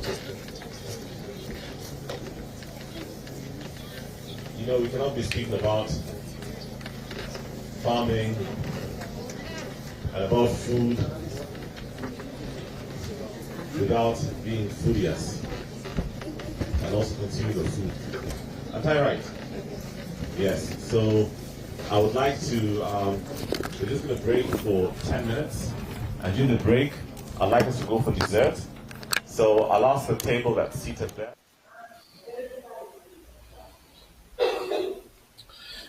Yes, so Gabriel, here we are again.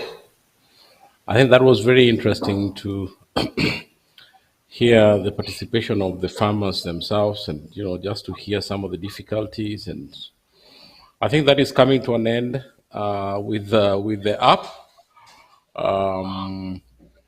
You see, the app then gives the possibility for the farmer not to find themselves locked up in a corner without solution. Yeah. So, yeah, I think this is an exciting moment for most of the farmers. It must be. Desert is ready. Go for desert. The thing dessert and it seems like a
Gabriel, I think you've been listening in. That was quite powerful, listening to the farmers and just hearing about the excitement and some of the problems.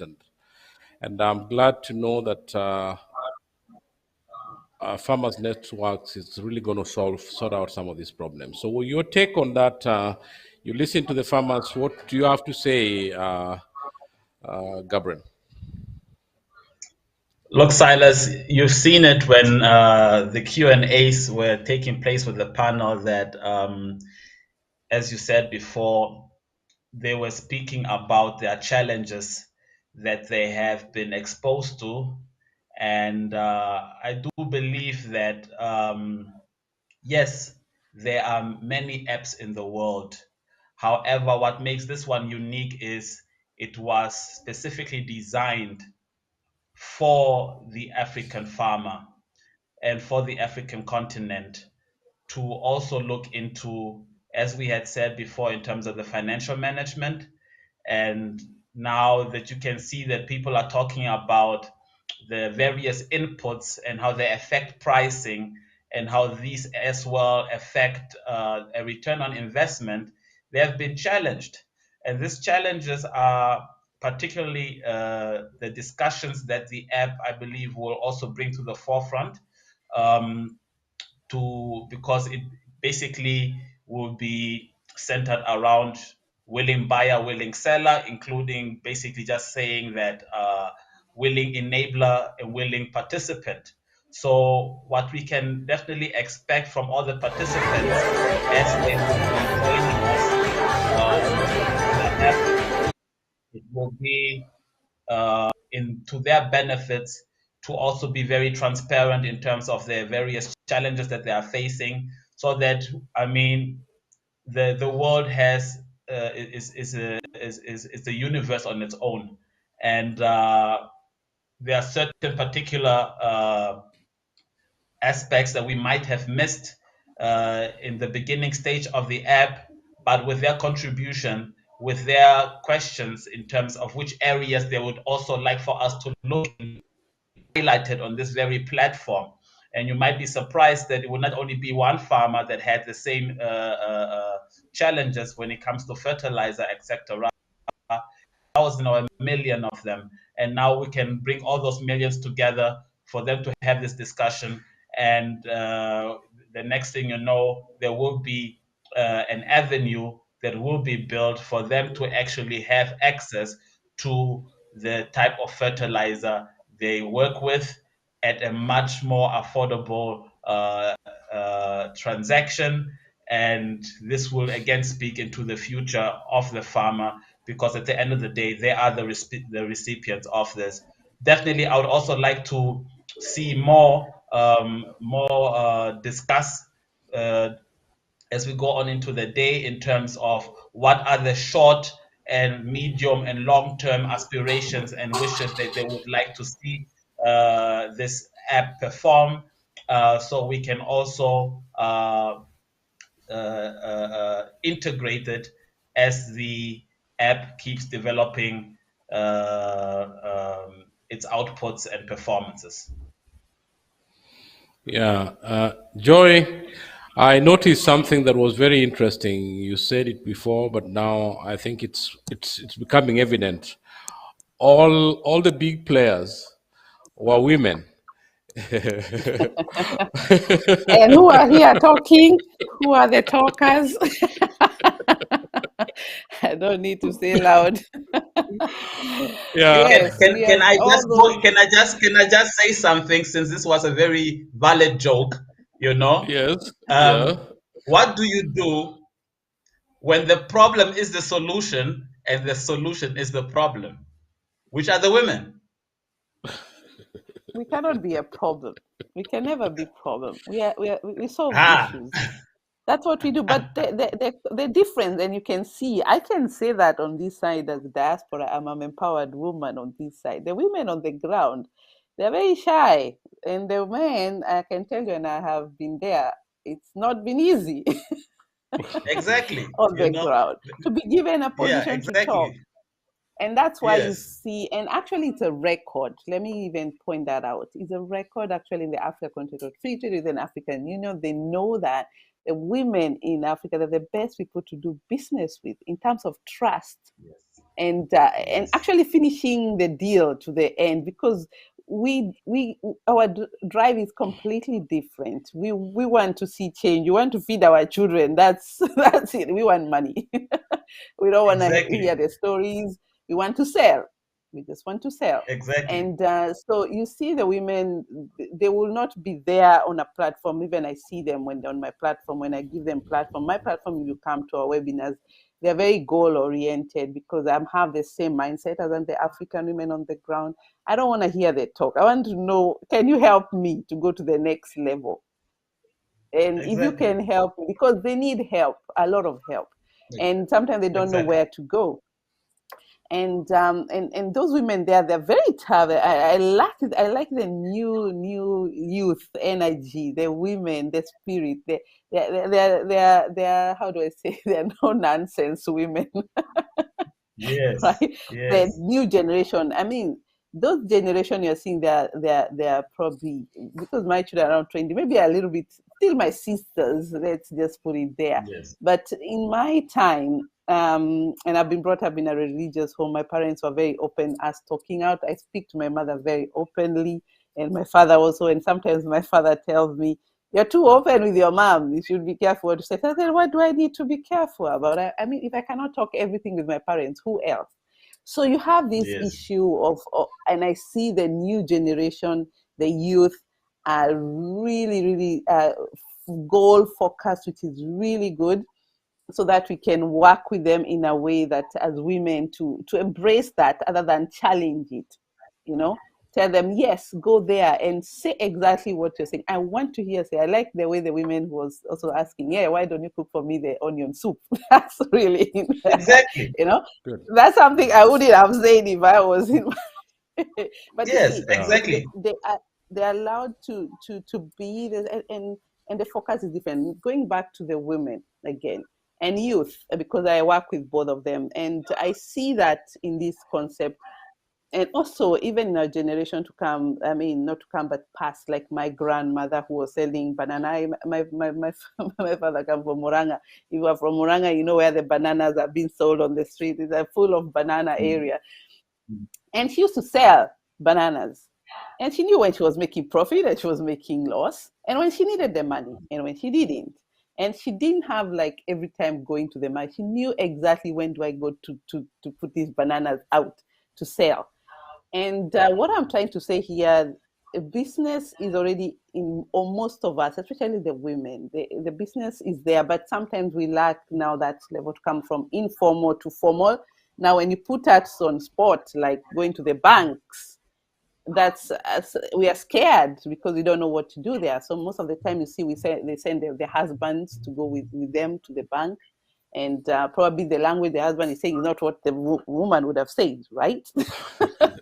But you have to follow the man because these are big shoes. So I'm talking to the women on the ground and seeing the issues. But I'm telling you, if you open a box of only women, the charter box in there is they are merging their packs. They work in packs, right? They don't know how to work on their own because it's very difficult to break into something if you don't have a good pack. So we work in packs.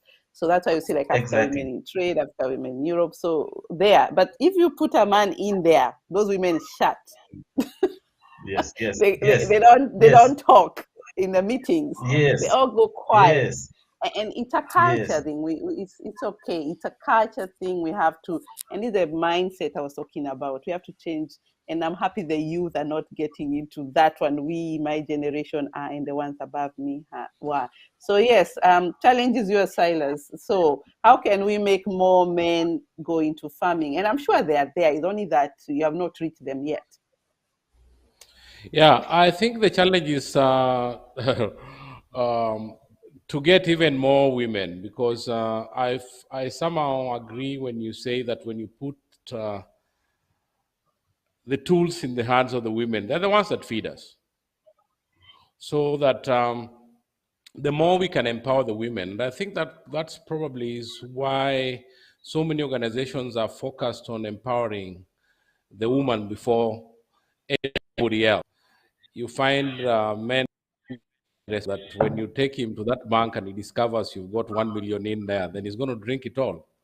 So, how do we make our women go to the bank without having fear of not knowing what to say? So I think those are some of the areas that we need to work on. It was quite interesting when we started talking about the app, Joy, and one of your questions was, how is it going to help my women? You see, those are the questions we are supposed to be asking on these corridors in every and sector. Also, how do I even download it? I'm looking for it on the App Store. It's supposed to surprise you, so don't you worry. It was not for before; it was for now. So maybe from tomorrow onwards, we can be able to now download it, because our engineers have been trying to do the work of perfecting it, so that when it comes out, we don't have a lot of what they call bugs, a lot of interferences, and so. I would imagine that in the next few hours we can be able to start downloading, and that's why we also waited with those that were interested in investing, and that is also going to become possible from next week onwards. Yeah. So, like you were saying, we need to empower the women, and these are some of the opportunities where they come into something that is structured, and they find their space. So, so the bank will be a click away. Yeah, Yeah, you're right. You see, Silas, that's the reason why I was alluding to that. What do you do when the problem is a solution? Yes. Because the thing is, the community that we're talking about between women and youth, they're already in the space, but they fear that if I cross this fence, it's a fence. You can see what's on the other line. You see, they forget that. No, you are not that part of the low end of the fruit. You're not a low hanging fruit. You are the tree. That's why I said what this platform will be able to do now is to empower these people to actually look around and say, yes, the problem was with me not believing that I can do it. Now here it is. Here is the whole community now in front of you that understands. As Joy had said, women work in packs, and that means they understand each other. That's the reason why you see any child, whether they're helping in the household chores and so forth, they immediately run to women for assistance, for guidance, because that's what they do already from a very natural perspective in Africa. They provide us with shelter, they provide us with that shade net. So now, with this particular platform, what it should be able to do is to take that emotional challenge out of them, the same way how we have how we make electronic transfers, etc., and simply remove ourselves and say that, wait a minute, was I not the person that planted this? Was I not the person that harvested this? Am I not a farmer? It doesn't matter what scale it is. We are trying to redefine what people consider a valuable citizen. Because these are the very people that always believe that they need to wait for something or for someone. Maybe it comes in the form of a man, maybe it comes in the form of a bank, and so forth and so forth. So the transparency level now, it has been integrated or dissected at that particular level.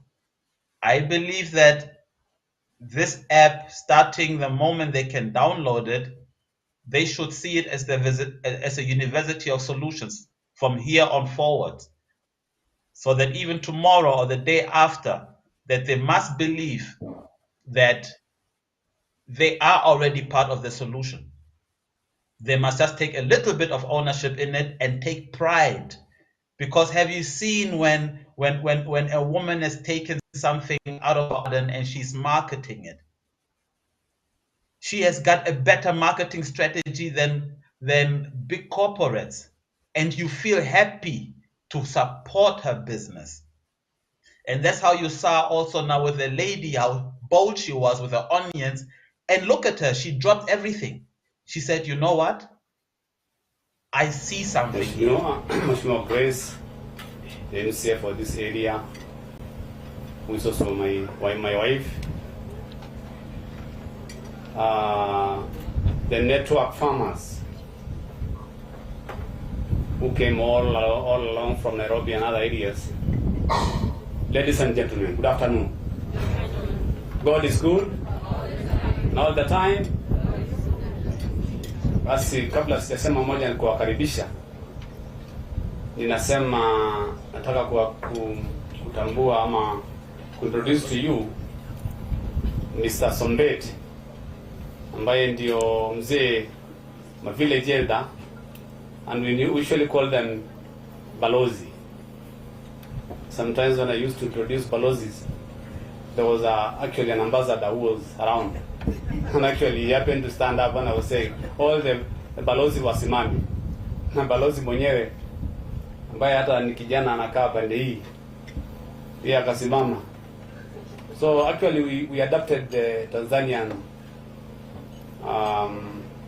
kind of administration. Unajua hawa wako na balozi. And that's why tumekuwa na mabalozi. Balozi wa nyumba 10.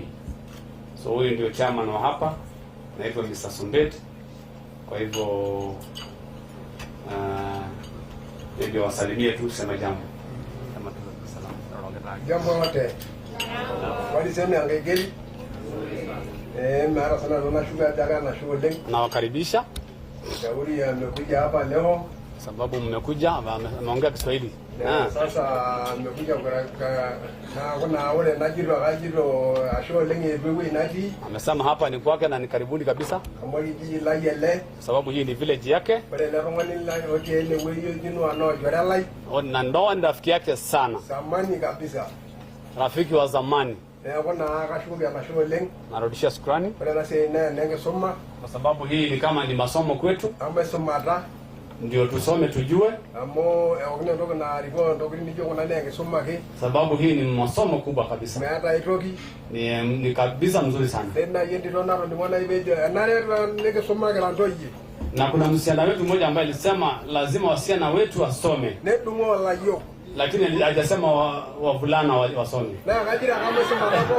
Na mimi nasema wote wasome,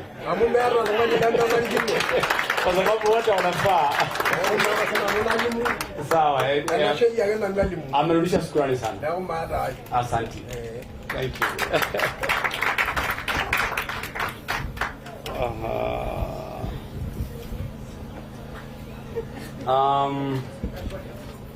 Basi langu ni fupi sana. Ninawakaribisha hapa location hii, na kwa majina, kwa sababu labda wengine wako wamenielewa, wanasema tu ni senior chief. Ninaitwa Daniel Kupai, mimi ndio senior chief hapa. Location inaitwa Oloililai location. Unajua wengi wanasema saa nyingine wanashindwa kutamka jina ya Masai. Oloililai. Na Oloililai location ndio hii, na sub location yetu, because I don't have my assistant chiefs here, inaitwa El Partimaro sub location. Na El Partimaro kwa senda yao ndio ile iko inaonekana tumabati kule, ndio inaitwa El Partimaro.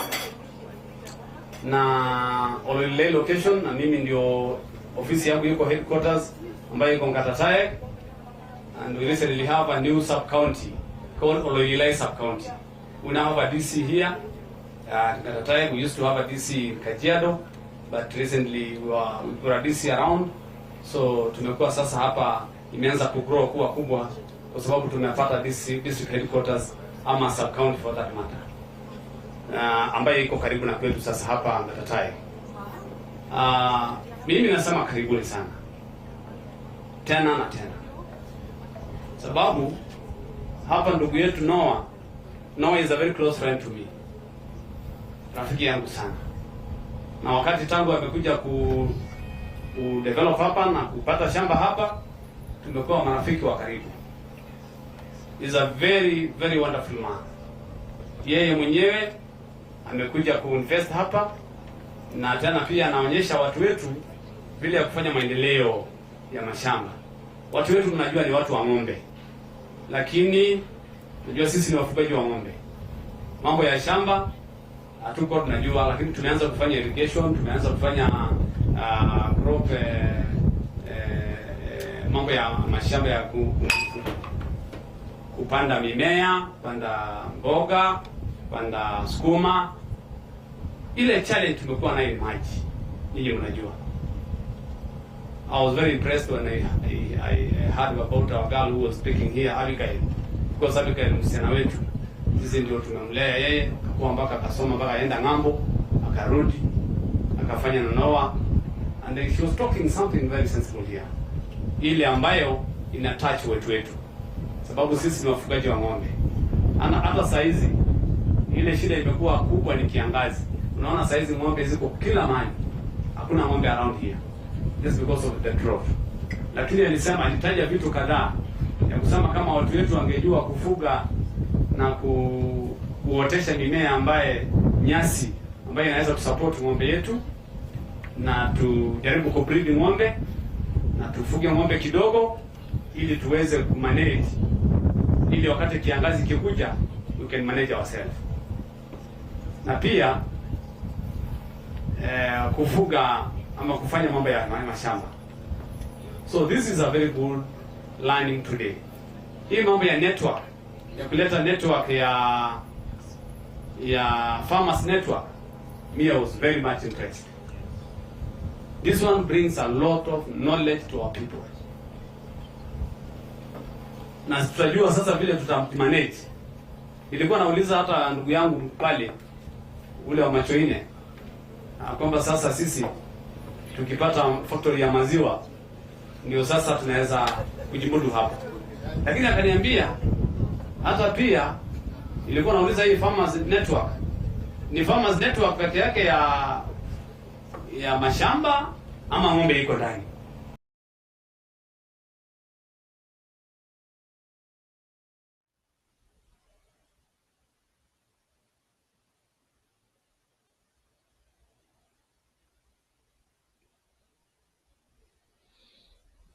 Gabriel, I hope you're following in closely.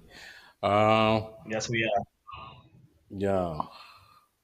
It's very interesting to see a Maasai That's an international figure there. Yes, yes, yes. So, Joy, good to have you back again. Yeah, it's Gabriel? been, we'll be here with you the whole day. Yes, we are Yeah, here. yeah. But Yeah, we it's are a in very it. interesting. We are in it to the end. As other guests come in, I'm about to have someone come in a short while. Yeah, I have to say Kajiado has really developed this, and there is hunger, definitely. A lot of cows are dying. There has to be a new way of pivoting things, as the chief has said, and the young lady from the village. Yeah, It sounds yeah, like a good idea that they find other ways of, because the environment is changing and things have to change, and people are not ready for, especially that community, as we know, is not an easy one to change, but the environment yeah, will be quite difficult, right? yeah, And it's good the young people are going back and bringing up ideas. Yeah, yeah. because I could see the Because I location mean, would be think also about good. it. Hmm. Think about it that, I think the resistance to change has also something to do that mostly, prehistorically speaking, it always used to come from people from very, very far that we don't necessarily relate to. And I think seeing solutions or possibilities or opportunities come from within our cultures, you know, and as long as it's sustainable and it really protects our cultures and our way of doing it, because these are also ancient ways of education, as you correctly said right there. I think that now seeing even a Maasai standing there on an international platform, it shows you the willingness that they are busy sacrificing as well, in terms of the heritage, and that we should probably carry that responsibility very well and not necessarily sell them out to the lowest bidder, but really create a value for them as we move forward. Yeah, and as you can see, the relation is what brought him there, right? He's related with the Yeah. diaspora. That's and the person that they have been together for a long time. Otherwise, he's respecting this. So that's where the diaspora come in. They don't think if it was my father, he would not come. He would not have a choice.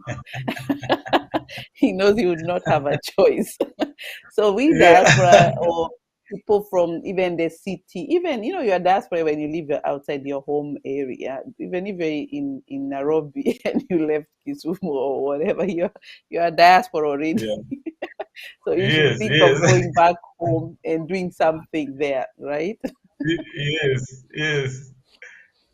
Yeah. What I've been finding also very interesting is the makeup of a diaspora home, you know, Carlo, because I can already see the elephant behind you, sei Yes. and entrato, ma devi entrare in TV. and I know that I've Devi seen entrare how people, non devi even no cliccarti matter where adesso. you are in the world, they always say that the moment this door of my house opens up, understand, Ho mandato whether un you're mail. in Europe, America, Asia, you name it, you're back into Africa. Am I correct with that, Joy? Yes, you're fully correct with that because, as I said, you're diaspora as soon as you left your village. So you need to reconnect and see how you can go back and support the community bucket in the continent, and I'm seeing that people are also coming from the corona. I mean, the COVID situation brought everybody back home. That's why we are seeing the situation where people realize the thatched house that you never supported your mother is gonna foot you the rest of the time because you can't pay the bills in the city. So it will open up your mind because you also have a different mindset once you left your village, and this you bring it back home and you see. I remember when my sister started buying cows because she also started farming. with cows, and the cows were very cheap. All of a sudden, they went very expensive, and I thought, why is it cows very expensive all of a sudden? I said, everybody have gone back to farming. People have started getting cows, and because they are all gone back to the village, and they need to survive because they lost their jobs. You have to see how to survive again, back from scratch. But don't forget the brains that you have and the education that don't go anywhere. So you just have to change the mindset, use that to make you start something. And this is the way you were saying that nobody needs permission for anything. And I like that. What if the problem is the solution of the problem, right? So that's where I see we come in, and taking ownership of ideas, what is needed around our area, and then getting started. Yeah. Back to, are you still there? Yeah, we're still here. We're still here. Fire the Oh, we've got mic. somebody Okay. else who I just thought I came was in. the only one. Great. Yeah, No, yeah, yeah. Tomireni, Giancarlo, it's good to Hi. have you. Very good to have Thank you. you. Yeah, Hi. so joining us, Giancarlo Tomirelli. This is one of the biggest experts we have in Italy, not Milan. Yes. He's done quite a lot of interesting projects. One now is following up in Zambia, and I think it's going to be his presence will really enrich our experience today. Because if you don't go to him for tomato, you don't. I mean, you'll be lost. He's the top of the top in Italy. So, Oh, thank you too. Giancarlo, thank you so much. Giancarlo works together with a group of companies that I've had the pleasure of meeting and working Yes, I with. give So, a very Giancarlo, you tell us a little briefly. bit about yourself. Okay, I give a briefly presentation. My experience start in 1995 in one group that built in the world 6 nursery for the production of young plant. Recently, I work with 2 group of Italian company dedicate 2 target. One group is a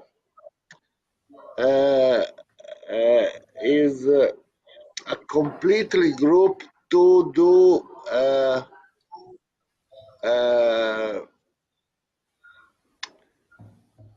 completely project for the production of young plant in greenhouse and for production of finished product in greenhouse. The name of this group is Nursery How, and there are in this group 6 Italian company, all specialized in some thing in order that we can give the full service to the investors. The second group that I build is a tomato chain for the production of tomato processing. And for this, we have now one project in Zambia and a big project in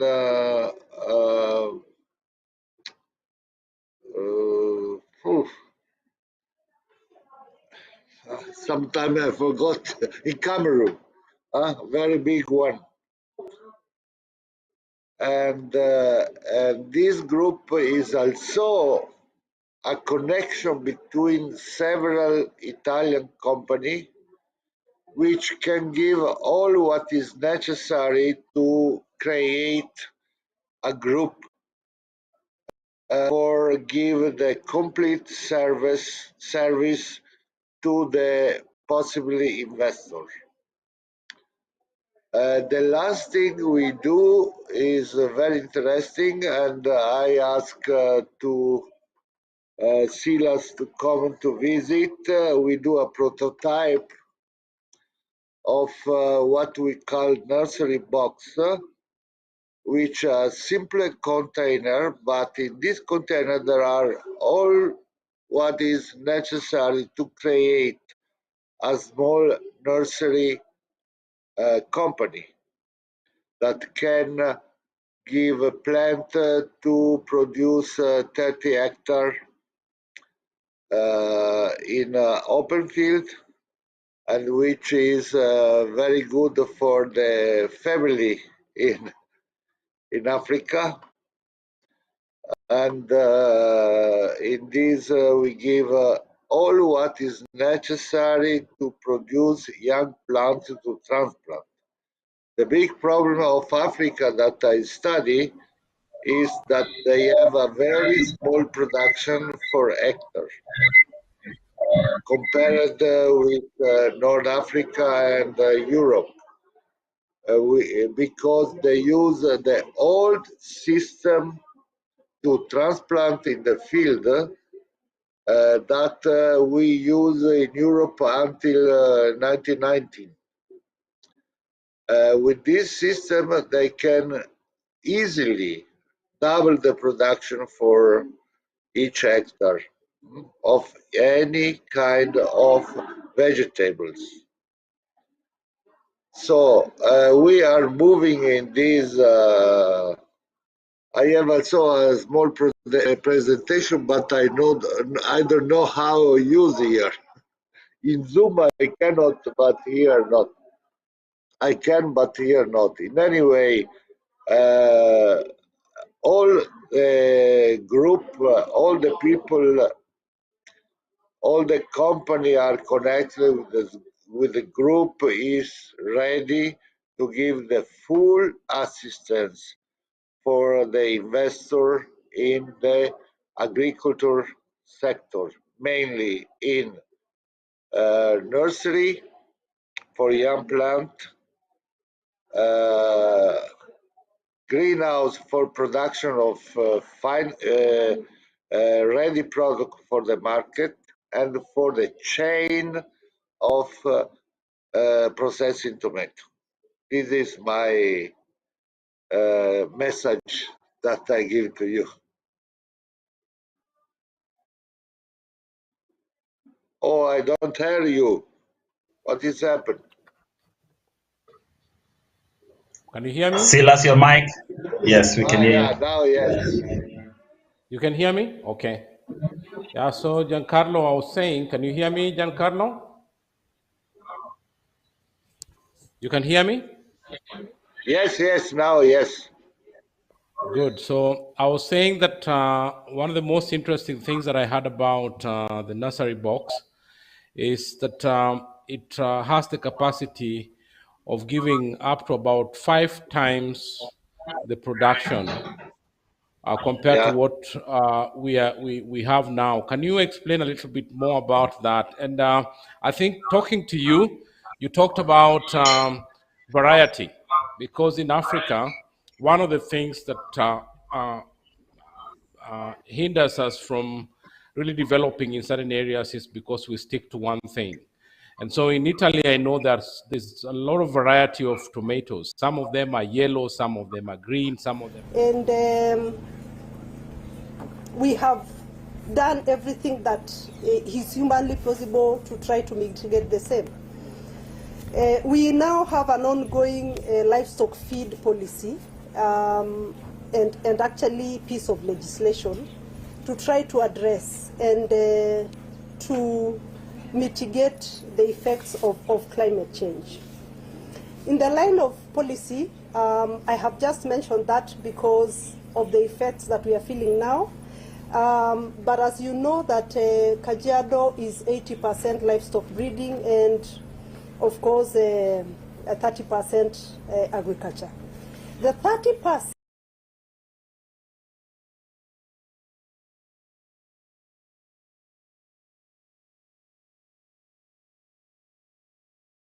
Chiamo perché adesso sta parlando il governatore del posto, ti chiamo fra poco, no, fra pochissimo. Yeah, I think we are back. Silas, can you hear us? We are back. You're muted. We talked about at some point in time, you talked about the varieties of tomato. And I found that very interesting because we limit ourselves to one type of tomato, for example, in Kenya, or maybe two types that I know.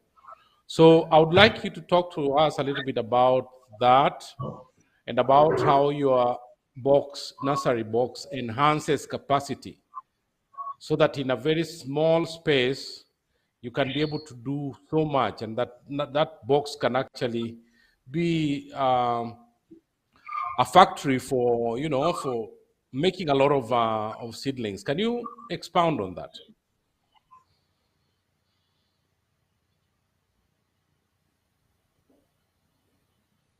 Giancarlo, did you hear me? Am I audible? Yes, you are. Okay, maybe Giancarlo might have a problem there.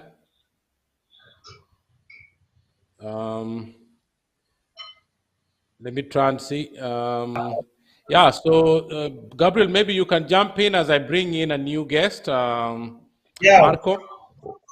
What Giancarlo was informing us about. I think when we think of Italy, we think of the pasta, we think of the tomato, and he just now informed us in terms of the various styles that people are still using in farming, how that can still maybe be adopted accordingly. And I think we also know that Italy is the capital of machinery in the world. And there is lots to learn from that now, not only in terms of the skills transfer that we could be getting from players such as him, but as well partnerships in terms of agro-processings that we can definitely also introduce to the audience that is interested, and having into context output or accessibility, because what I have experienced as well is that sometimes we buy machineries based on our current outputs, and in the evening they are not running at all. And if you're having anything that is factory based, it should be running 24/7. That is how really you get your value back. And we should then definitely also co-join with other partners in Africa. They already have certain machineries and or technologies that is just being underutilized, and connect that with the audiences to have a better output. I think as he was talking about the various companies, we should learn a little bit out of that, let us also understand varieties in this particular community, and let that be part of the lesson as well for everyone that is on the app. And the reason I say women is because the dairy industry in Kajiado is women run. And that in the Maasai culture, a man owns a cow, but the udder of the cow belongs to the woman. You can pay me for that information. And you can take it straight to the bank. You want milk, it's only the woman who can give you milk. Anybody has to benefit from milk, it has to be. So far we have never seen a man sell milk. So no, when you come around here, try not to sell milk. Give it to the right person to sell it. And therefore, we are trying to regulate the sector so that the brokers, the middle people do not get to benefit more than the producers. And so basically, the purpose for me having come here today, ladies and gentlemen, was to launch this app. And we are very glad we are launching this app because the future of agriculture is adaptive technology, as we all know. And when we go towards adaptive technology, I believe it does not mean that we get rid of traditional science. I believe that traditional science is important to us. And I was talking to someone named Gladly. He's a technical person in agriculture, but he told me that during the lockdown, he went and decided to do some farming. But there's something he said. He said, aligundua vitu kwa ground ni different. So things were different in the farm. And a lot of us who sit in boardrooms and, oh gosh, and who discuss agriculture think that things happen according to the books. Things do not happen according to the books. Things are different in the farms. And I think it's from that experience that today we are here to launch this technology. And we are glad that we are talking about research. Actually, I want to state this, but it's not from bragging. I always don't like having bragging rights, but I chair a sector working group at the Council of Governors called the Research, Extension and Capacity Building Sector Working Group, where I co-chair with the PS Agriculture, who has since left to vie for, I think, a governorship position in one of the coastal counties. And therefore, I know the importance of research in regard to farming. And we are glad that the right people are beginning to interact with farms. Because when the right people interact with farms and they run to these day-to-day challenges that my mother and your mother and all of us run into, those people who do not find solutions, there are people when they run into these problems, they wrap up and say, I'm done with farming. And some of us say, I would rather find some other hustle. But when the right people interact with those problems, then what we get are solutions. And we are happy that today we are here to celebrate one of those solutions that our farmers will use to improve their production. And therefore, the uptake of emerging technology geared towards precision agriculture is a universal approach in combating climate change. And as I had stated earlier, climate change is one of those really big ones. And as governments, what we struggle to do is to ensure that we help our farmers to mitigate against the effects. I would also like to say that technology provides a vibrant entry point of our youth in agriculture. You know, the other advantage of having technology around agriculture is that it attracts the youth towards it. And at some point, I remember we had a hard time. We were looking for youth that we could train who are practicing in agriculture. It got difficult because all of them were away in college reading. And even those who had studied agriculture wanted to become professionals and work in offices. But the advent of ICT in agriculture, you know, has the advantage of pulling the youth towards agriculture. And this is something that all of us must work individually and collectively to ensure that we push our youth towards it. The efficient management of our value chain to ensure that each actor is profitably engaged is our priority in the sector of agriculture. As a county, we have, through the SDSP, the Agriculture Sector Development Support Program, have a committee that brings together all stakeholders to leverage on the different skills and resources, and that's why you find us working around, is it called farmers? What is it called? Farmers Network. That's why you find us working with the Farmers Network.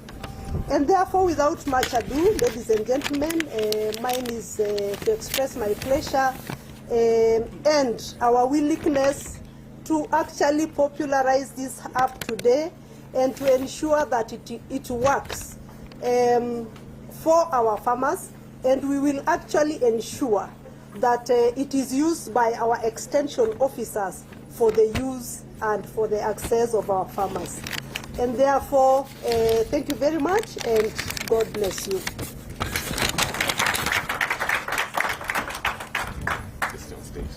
Stay there.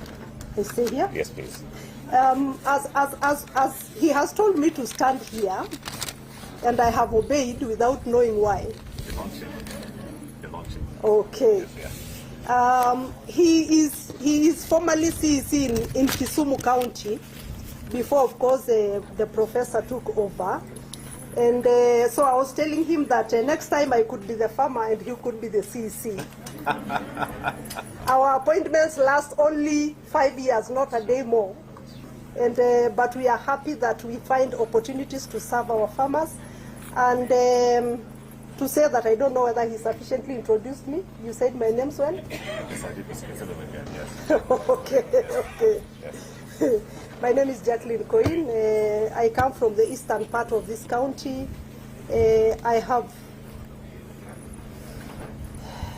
By training, I am an educator. I am not technical in agriculture, but I am a practicing farmer, daughter of a rancher turned rancher. I am actually a Dopa sheep breeder. Oh. Accredited by the Dopa Breeding Society. And a Saiwal breeder. My dad was the first one to introduce the Saiwal breed in Kajiado County. It's not bragging, it's information. Actually, when I get to the farm, I put on gumboots and a hat. And you can see that I have sunburns in my face. I mean, my heart is in the farm, and I think it is through that they brought me to agriculture. And I'll tell you that for the past 4 years that I have worked with farmers, I feel like I've been in heaven. And I will gladly go back to the farm when I retire. And we are very, very happy with what Noah and, what did you call it? Farmers Network. Farmers Network. The problem is that A. I know, yes. What does it do, that A? And the Farmers Network. And therefore, ladies and gentlemen, we are really, really happy to have you here. Welcome to Kajiado County. And that next time, I'm talking to the Farmers Network, I will be keen to have a joint Farmers Field Day with you guys. You know, that should be where we go. Because we believe in actualizing systems. We have held a number of Farmers Field Days, and because you are located here and you have been doing this, I think we should just join you and second officers to you, and we will be happy to be having these activities with farmers on a day-to-day basis. I have bought enough time for you. Yes, you have. Thank you. So please stay where you are. First of all, let's appreciate the proper round of applause. And as we appreciate the proper round of applause, just before we go into launch, let's also gift her from Kana. Kana, can you bring a gift for her, please? Oh my goodness. And also, Mheshimiwa, please come in front. There's a gift from Kana for the two of them. So let's just gift them first, then we move to the launch. Could you please move the podium from here? Thank you. Could you move this for me to the table here? Could you please put this on the table for her?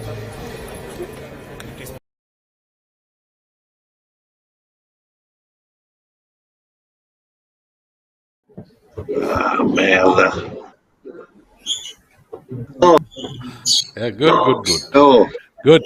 So joining us here is Marco Pedol. Marco, you're welcome. Hi. Yeah, so Joy, you have your market right here. Marco is a market expert. He's a market consultant, and Marco he's got a good part of Eastern Europe market for most of the products that we'll be talking about. He's also, and this is very important, Marco is the immediate former president of the fish market in Milan, which is probably the most important fish market, one of the most important fish markets in Europe, and the most important in Italy. And that's why I got to know Marco. Marco introduced me to a lot of good things that I've carried with me. And so, Marco, thank you very much. You're welcome. Marco, I think maybe you'll just introduce yourself. And Marco, you are here because we are looking for market, European market. And seems like Africa is ready to deal. And we've consolidated Africa. Now we want to create a bridge. And that is you. So just introduce yourself and tell us whether we found a friend and a partner to help us with this. Thank you, Marco. Come on. Thank you. Can you hear me? Yes. Can you hear me? Yes, we can. Okay. Yes, we okay, can. Thank you. Sorry. Thank you.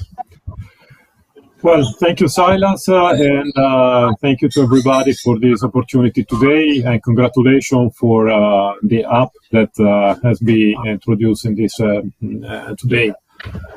Well, actually, I'm working on sustainability. I'm working as a marketing consultant around Europe, and with a particular focus with the agro market for fish agriculture.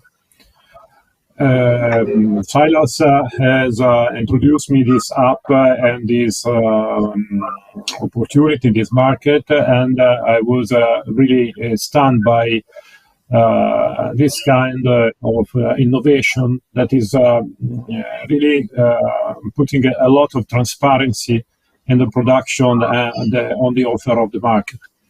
One of the key issues that we have seen in the past in the African market was always related to the fact to have a clear picture of the product and the technical specification of the product that can be introduced inside the European.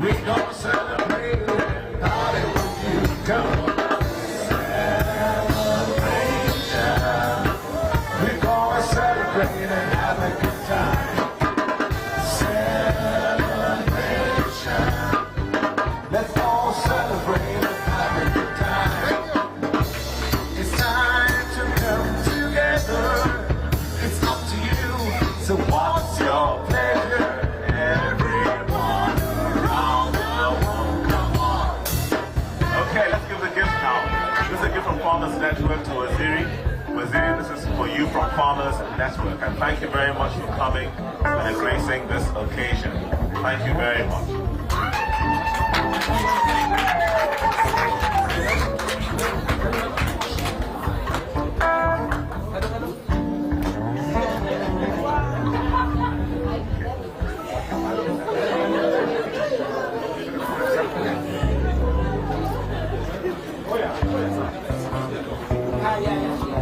Could somebody please come and carry it away? Thank you very much. Come and hold it away from her. One of the helpers, please come and take it away. Please stay on stage. So now we want to do the official launch between Alan and Waziri for the Farmers Network. So Evans, please come up here. Evans, could you please come up with the tablet? Walk up here and even if you could speak, just show her and speak, just explain it and speak aloud so that people can hear.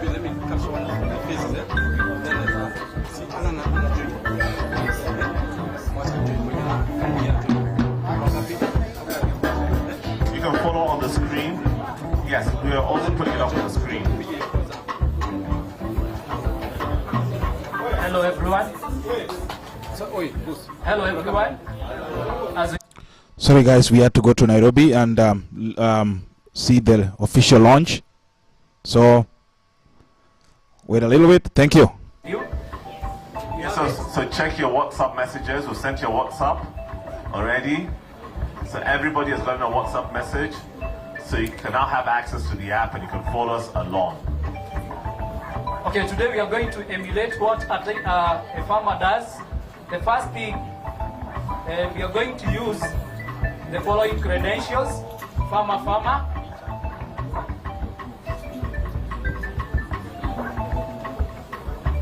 Then these enter farmer. Check, you want to check, you want it hidden. Just tap on that. Then you click on that, or you tap on that. Once you tap on the login, you're going to log in onto a dashboard. On this dashboard has different icons, it has different parts, but we are going to start with the left bottommost icon that represents a small icon, a circular one. We call it account icon.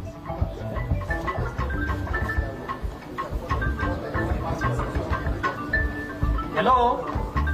Are we together? Is anyone who will start? Okay, fine. Let's go back. Okay, it's very simple. You are supposed to go to login screen, ensure that you enter username, farmer, password, farmer, tap on login. After you log in onto the screen, these are the icons that you're going to get. There is the news update, rewards, enterprise management, daily report, weather, business, farm support providers, service providers, development partners, updates. Below it, there is what we call bottom navigation. There is the first one with an icon of a home. Then there is a progress that shows a report. Then there is a chart, there is a card, and the last one is a circular, a person with a circular, an account. So that is where we are going to start. You tap on that. Are we together? Hello? Are we together? You tap on the 3 bars on the topmost part of your phone. Are we together? Then what happens? Everything starts with the idea. Everything starts with planning. So at this point, now the Waziri is the one who's going to be going through as it's happening. Okay? So tell us. So tap on the planner. Yes, on this planner we are having several things. We have the upcoming events. These are the events that, yes, you can tap on any. You can see it's taking you to somewhere by you can have, for now, you can see we have the farmers training. It is going to show all the events that have been planned and the details about a certain event. Then, on your right, on the topmost part of your right, there is an X.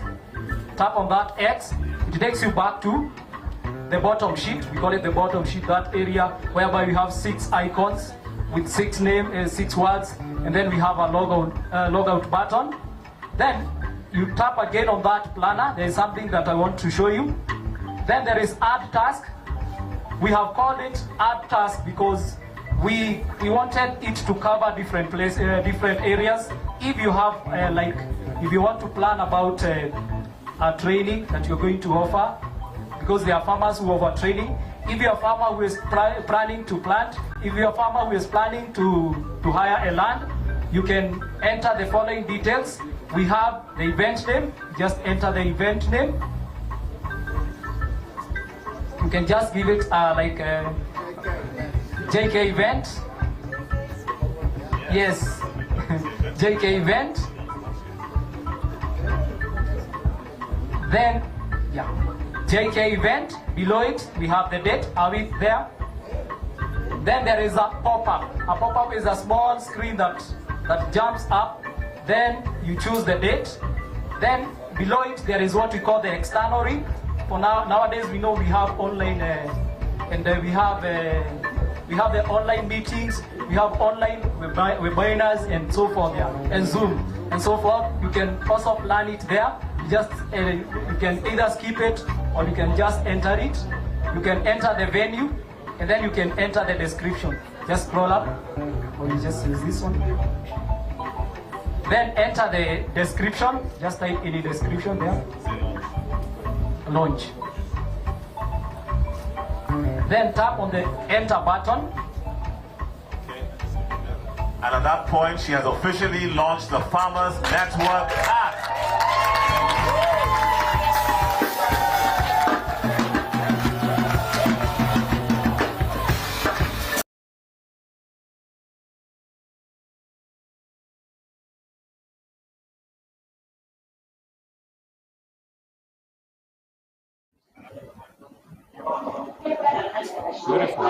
Beautiful. Marco, sorry we cut you out, but I think it was worth the while. No, very good baptized, good. let's say.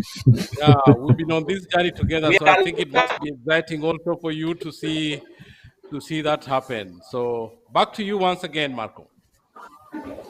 Well, again, let's say that this is a great opportunity for transparency, to have the right information to go to the market and to give a full picture of all the supply chain. We can see in the app you can have the packing plant, the logistics, and all the supply inside for the farmers, as you can have a right picture of the market. The picture of the market surely should be positioned for the different level of the supply chain, and for the local market, international market, and whatever, depending according to the dimension of the farmer and to the capacity for the farmer to arrive to let's say the farther market. But on the other side, it's a very good opportunity to have a full transparency and finally giving to the product an identity and the name.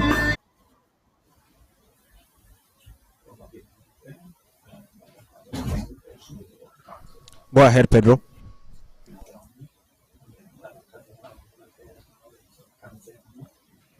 Marco, sorry about Pedro, that. go ahead. Just come on. Go ahead. Marco, go ahead, please. We just wanted to see what's happening. Yeah, we just wanted to see what's happening as you talk. Thank you. All right. Okay, thank you. Well, finally, with this app, we will have a name to the product, a full identity of the product, let's say, because we will have a very deep vision with the farmer and a capacity to take the crop till the harvest and everything else. So, my point of view, it's a very good step ahead to take in another dimension the agriculture from Kenya, and give to the farm from Kenya and from the South Africa, to give to the farmers and to the product a very good image and a very good identity. That is my opinion, and on my side, I will help in the develop this app for the European market, and giving also the opportunity to transfer part of the information collected for the insurance market and let's say the finance market that can support the distribution of the product around Europe, and the finance of the harvest of the crop for the farmer. Thank you. Yeah, so Marco, we've been talking while you're away, and there've been a lot of questions about market. So Joy and Gabriel, Marco is here. What do you have as a question or a comment to Marco? Joy, you want to come in? Yes, if you can hear me, before we have the entertainment, but maybe the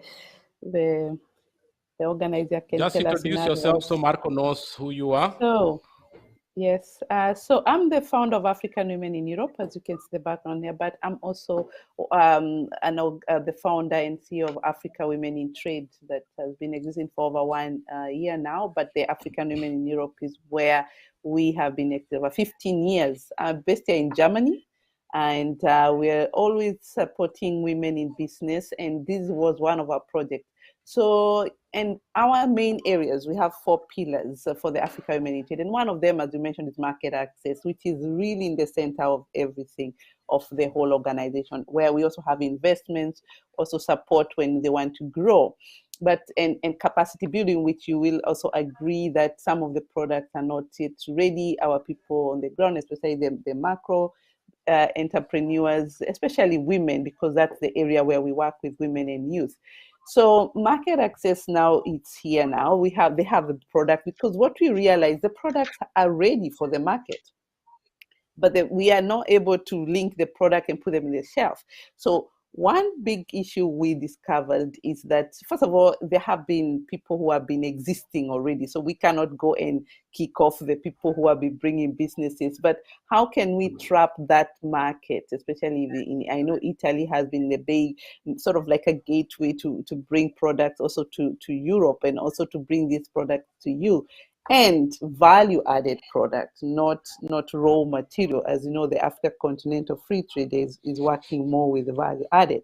So we tried coffee and tea. So I have 2 coffees and tea, which are ready for the market. Tea with all the certificates you can imagine, but we cannot approach the market. How can you help such kind of people who we call ourselves like aggregators, diaspora, meaning that we are in between the 2 continents. We are bridging the 2, because we know where the product is coming from. I come from Kenya, and I have the whole network in Africa. And here in Europe, I should know where to sell this product, apart from going to Reve.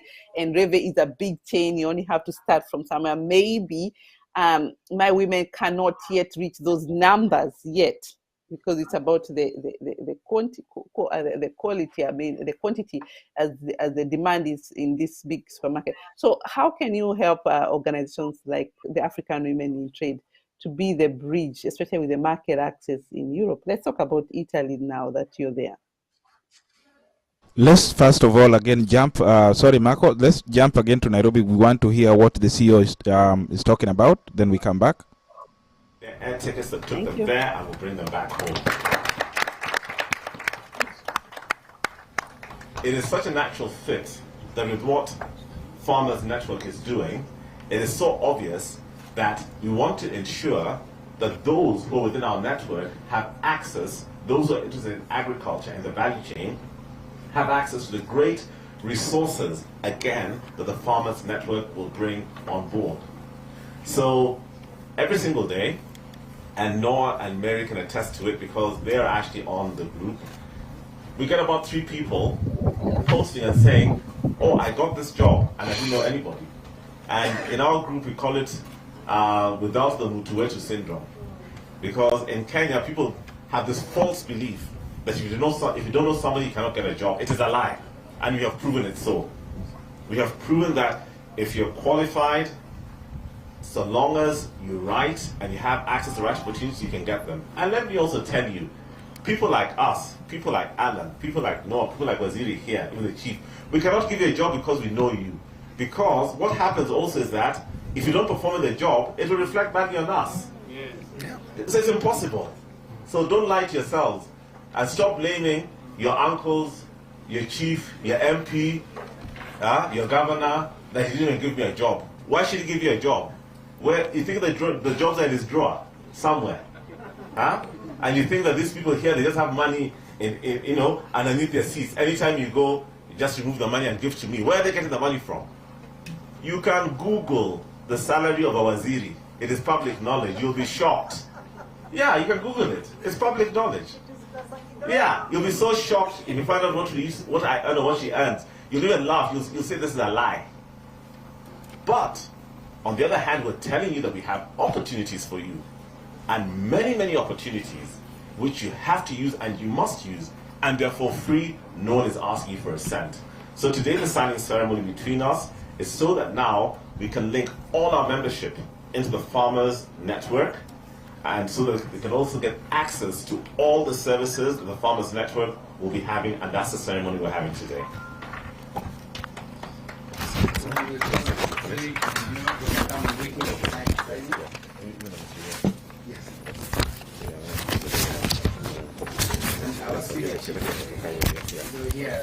The senior chief has to, with our representative, the one when we cry, he comes down.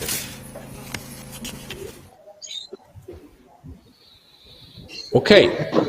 Marco, we are back. We can go. Back again. So you can proceed. Thank you, Joy, for the question. Well, as you know, let's say that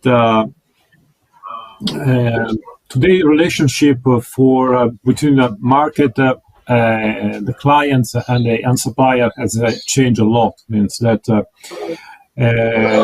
also in Europe, you cited railway instead of a normal European retailer. Today, everybody is looking for a partnership relationship between clients, the customer, and the suppliers. That means that we have to have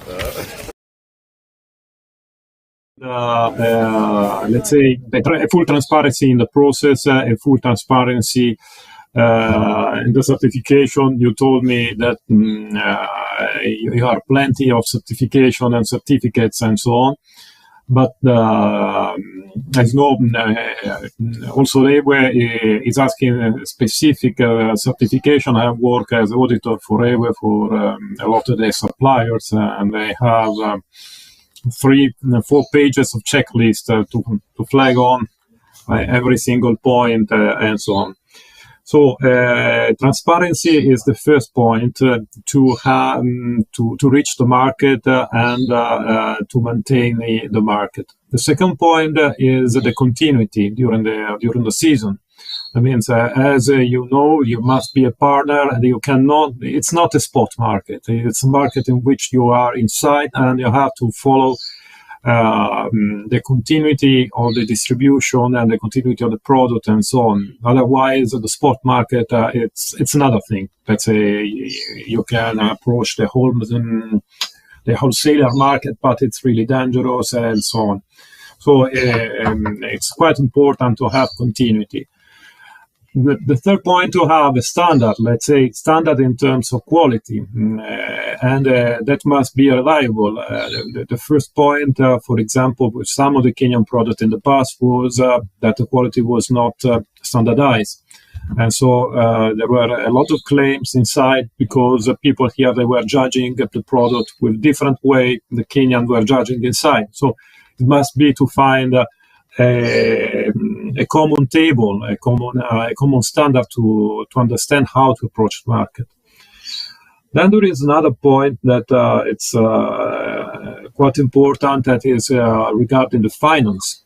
Let's say Europe has the habit to work with the credit insurance inside Europe. That is not a cash market, let's say.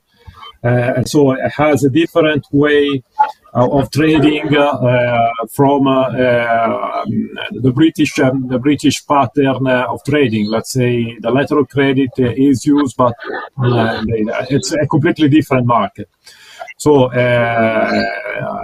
sometimes, if you have tried in trading, you surely have encountered people that were asking to pay 50% in advance, 50% of reception, just because there is not always a full confidence in the quality, in the product, in the logistics, and whatever. And so everybody has to take a side to defend the let's say the product. So the product on our side, our function is to put everything clear on the table and to help people to understand this different way of trading and how let's say the customer what the customers are looking for. and how you can face this kind of requests or cope with this kind of request and run into the market with a real with a product that is real good. Today, the real big competitors, at least I'm talking for Italy, for the south of Europe in general, is South America, and let's say the center of America. That we are on the tropical latitude that right to the market with let's say a more stable or with a history that is let's say it's longer in terms of product, in terms of history with this kind with Europe. And then the fact, for example, to have also on the app quite information regarding the market could also address the farmer in choosing the right crop for this kind of market, for example. Looking exactly what is lacking on the market, and not everybody cropping the same thing for the same market, because otherwise is always the same problem with it. Having no prices, not because there is an excess in offer. So what is the right opportunity of this app is also sharing, let's say, information from the supply side and from the demand side, finding the best solution for both, and the best value added for all the people involved, for the consumer and for the farmers that are working for let's say for satisfying the consumer demand. So this is a very great opportunity that this kind of tools can give to the farmer and to the supply chain as a whole. Good. Giancarlo, you were telling us a little bit about... Thank you for that. Sorry about that, Joy. Giancarlo, sorry we cut you off earlier on. Yeah, good. Yeah. Sorry, Just Joy, you want to come in? with that. Yes, just quickly, Okay, I want to confirm that. Thanks. I'm sure you're now on board on our network, Farmers Network, so we can pick up the trainings and the progresses from there. Back to you. No, Marco is on board. Marco has been on board for some time now. So it's just a matter of starting off and then beginning to put things in perspective. So yeah, that's just another friend that you've made, Joy. So take it seriously. We can talk when we find time. So Giancarlo, you are telling us a little bit about the nursery box and how it enhances capacity, and also about variety, the tomato variety. I know you are a tomato expert, and the many meetings that I've attended, you gave insight in how Africa could be able to maximize on their potential if they worked on the variety. Can you say something about that? Okay. What I have understand during my visit in some country of Africa is there are mainly two problems. The first problem is that the seed company not transparent, like Marco say, and I hope that in the future they become transparent, because they joke with the name of the variety. For example, you can find one variety XXY with a different name in California, in Greece, in Italy, and in Africa. And this doesn't help the people to choose the right variety that they need based on the climate situation. Because choose the right variety depend 100% of which kind of climate you have. I do one example. Recently, I spoke with a company that a cannery company of Russia.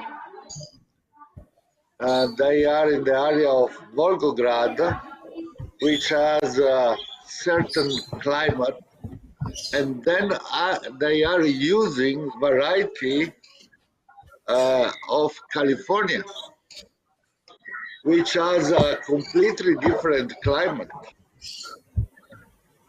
In California, it's necessary to have a plant protect with a big leaf, but in Volgograd it's not necessary because they need sun for the fruit. This is one big problem. The second problem is connected with the quality of the seed. Quality of the seed is very important, but for example, why in Europe and in California the demand of quality seed is increased? The quality seed, the demand of quality seed is increased in the same moment when the people start to use no more the direct sowing or the bar root transplant, but with transplanting. Therefore, the nursery that produce the plant pay attention to the germination. Therefore, ask to the seed company better quality seed. This is happening and around the world between 95 2005. Because, for example, in 2099, California transplant only 25%. The other placing in the field was with direct seedling, direct seed. Therefore, also this is very important to check the quality, but check the quality of the seed become only when in Africa change the way of transplanting the field. Because when they do direct seed, it's normal that they lost 30% of germination, of 35%. But when they start to produce in greenhouse, obviously check every product that you receive. Then another things, as I say before, very important is climate situation. I cannot choose the seed in Kenya the same that I chose in South Africa, which is a complete climate different situation. This is one of the big problems that I find in what generates this. Generate that if you take the average of production of tomato per hectare out the North Africa country, I speak of Sub-Saharan and Central Africa, we have 18 tons per hectare, and the average in Italy is 60 tons per hectare, to give one example. And this is everything connected with the quality of the seed, with the technical they use to transplant, and part also with the production disciplinary in the field. This is something that we pay attention as a group of the company, of Italian company, when someone asks us to study their situation, as is happening in Zambia, as is happening in Cameroon, where are studying some project. Yeah. No, Giancarlo, you've mentioned some very important pointers in terms of basically, if two people are opposite each other, one person will say this number is number 6. The other person in front of him will say, no, no, no, it's number 9. So, but we are all looking at the very same number. And so the real question that I have then for yourself and also for Marco is to say, okay, because we're talking about agricultural produce, which comes along with planning and which comes along with choosing the correct variety.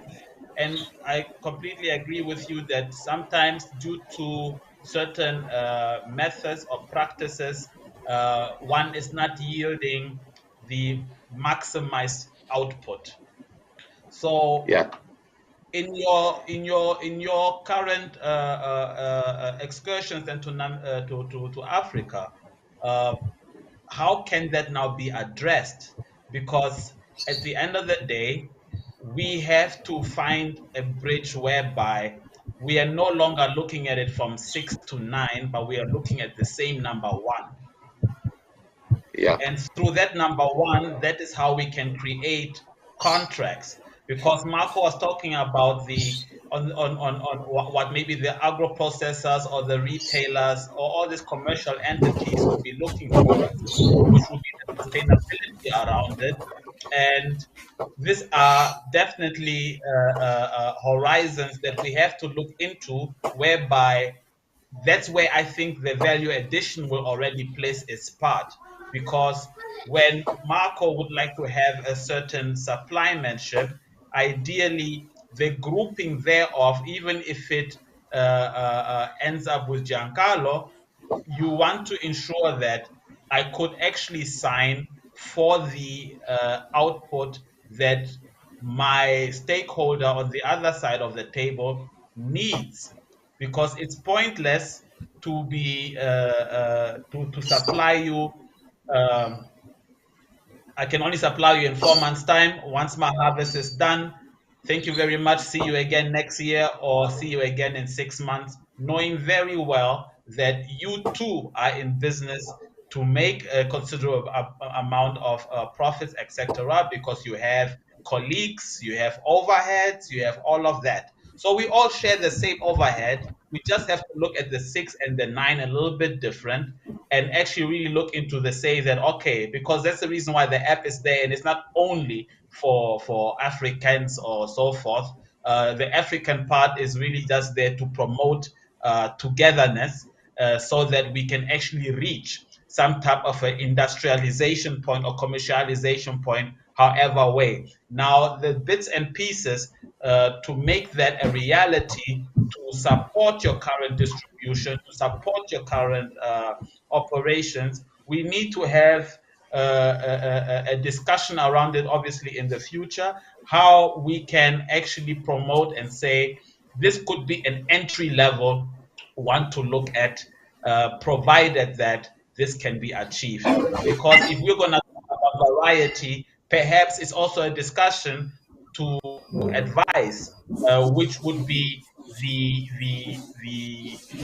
variety players that we could as well discuss this too, if they have the correct variety that is also for our soil and for our climate, like you correctly said. Because I am a farmer as well, I do farming in terms of horticulture under center pivot systems on a commercial basis, over 120 hectares. So now the whole pointer is that I know that that is not enough to supply uh, Europe or a country, but maybe 100 of farmers or 1,000 of farmers in the same direction might be looking at the very same numbers that we then all then conclude to, because it's really about support. To say that in order for you to join this, and in order for Marco Giancarlo to take a risk to even conclude a deal with you, we need to consider this. So even like Marco had said earlier on, when it came to the finances,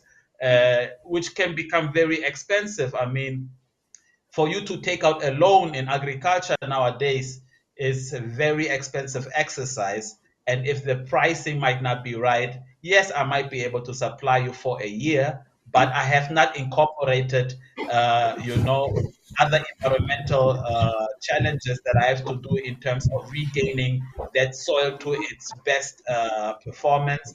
And mostly, that's why people get out of season. Now, here we have, which are facts, to say that Africa does have a lot of arable land and or unused land. And here you are as well, who has been here. We need to find a way to have a discussion that is on an entry level, not necessarily at a very at ABC, because this study needs to be scaled at some point in time so that at least the surety is there. And because it boils down to one particular part, which means I need to see your client the same way I see you. Because if they see that you are still indeed providing a quality produce, as you know, with the Sustainable Development Goals and people that are really oriented about the CSR nowadays in terms of the social responsibilities, we just have to make sure that, like I said, that number one, we need to be looking at it the same way so that the consumer or customer is satisfied in terms of the board players that are there, which I believe yourself, we already are on. I believe Marco as well can contribute in the various ways. So I would like to understand, I think it should be a discussion that we must have into the future. It might not be necessarily for today in terms of the launch, because we need to highlight that, but it is important to find market entry. I mean, I am from Namibia, which is highly known, for instance, in Marco's world as the largest country exposed to a sea line, which is the Atlantic. And I'm sure he knows about the Benguela stream, basically also meaning that we produce fishes 7 times faster than anywhere else in the world. And however, there are different partners in this particular industries, and I'm sure that there are, again, ways how to have certain entries. And because logistics becomes the key ingredient. Because what we have seen now during COVID is that the shipping liners take longer to arrive. Your clients and or partners, they are awaiting their produce or product at the right time, the way you have explained it. That's the reason why it's very important from the app perspective, or anybody that comes on board, including whatever industrial projects that come out of this, that we are not looking at a 6 or a 9, we're looking at a 1 based on a very smooth entry, based on something that was well calculated, and so that we can minimize the risk thereof. You have seen lately people are opting, when it comes to fresh produce such as fish and meat, rather now to ship them out via air, because they need those produce within the same 3, 4, 5 days as agreed on. And now one needs to look in terms of the value addition, the pricing thereof. And as long as we can all understand or have a very transparent discussion what the sustainability will really mean based on the challenges, I think we'll have a very bright future, all of us together, having bright minds like yours. You know, Gabriel, I'm thinking that we will take this discussion later on, but of course, there is when you talk about the entry level, we have to keep in mind that we have different entry level according to where we are placed. When you are talking about arable land, we are talking about raw material. When we are talking about tomatoes or oranges or banana, we are talking about a product. So there are 2 different entry level. And in this case, there are 2 different approach, 2 different set of clients at which you are looking for. No, so it means that to choose the entry level, you have to decide exactly, or to have the idea where you're coming from and where you want to be. You know exactly. And then you can find the right entry level for your product. Let's say clients just like Lerewe or the European retailer, it's unusual that they will invest in seeds to take advantage from the arable land and the cost of work over there, the labor cost over there. We are talking about other kind of clients, other kind of, let's say, company that are doing this as a job, you know. So the entry level for the product, it is referred to what you can offer, let's say, which is where are you exactly in the development of the supply chain, and then you choose your entry level for your product. And then when you choose the entry level, then you will have all the spec for your entry level, and you will understand if 6 is equal to 9, or there are two different numbers. Because otherwise you're talking a 6, but with another entry level, and it's not the same product. No, it's something that is not conceivable. So this is the first point. And also referring to logistic is the same. Logistic is referred to the entry level where you are, to the value-added product that you want to transfer, not to transport. Because at a certain value of the product, it could be convenient by air. At a certain, for the other kind of products, it's not convenient, and you have no anything else than shipping by sea. So it depends. It depends, and to understand exactly how the supply chain can be organized in Kenya. If you can in Kenya have collectors, if you can in Kenya have people or companies that are evolving, let's say, this kind of job to put 6 equal to 9 and to understand exactly which is the entry level. And they put together all that factors that can transfer the 9 to right to the 6 or the 6 to right to the 9, let's say. Because they will add to this spec. On the other side, I'm thinking that all these efforts that you are doing over there with the farmers to, let's say, personalize and to give a name to the product, this is the very good way, the very good part that today has been done, because it's giving that kind of sustainability that is part of the profit today. When we are talking about profit today, we are not just talking about financial profit. In the profit, let's say, in the profit conception, we have to take also in account the people, we have to take account the planet and the governance that has been done. And so also in this kind of sustainability, it's completely different. Profit is not just what we can see, the entrance or the cost of entrance and the revenue, but what it is exactly around. And also the different way of conceiving, let's say, sustainability in the European way that has been introduced with the Green Deal must be also understand to, let's say, to understand exactly what it means sustainability for the European market, and why the product is seen not just like a raw material, but it must be conceived as a full product with a full sustainability.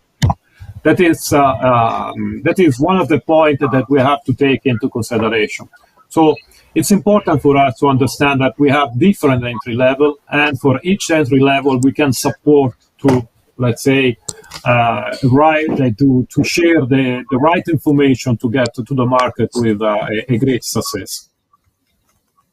Yes, absolutely. Can I say something?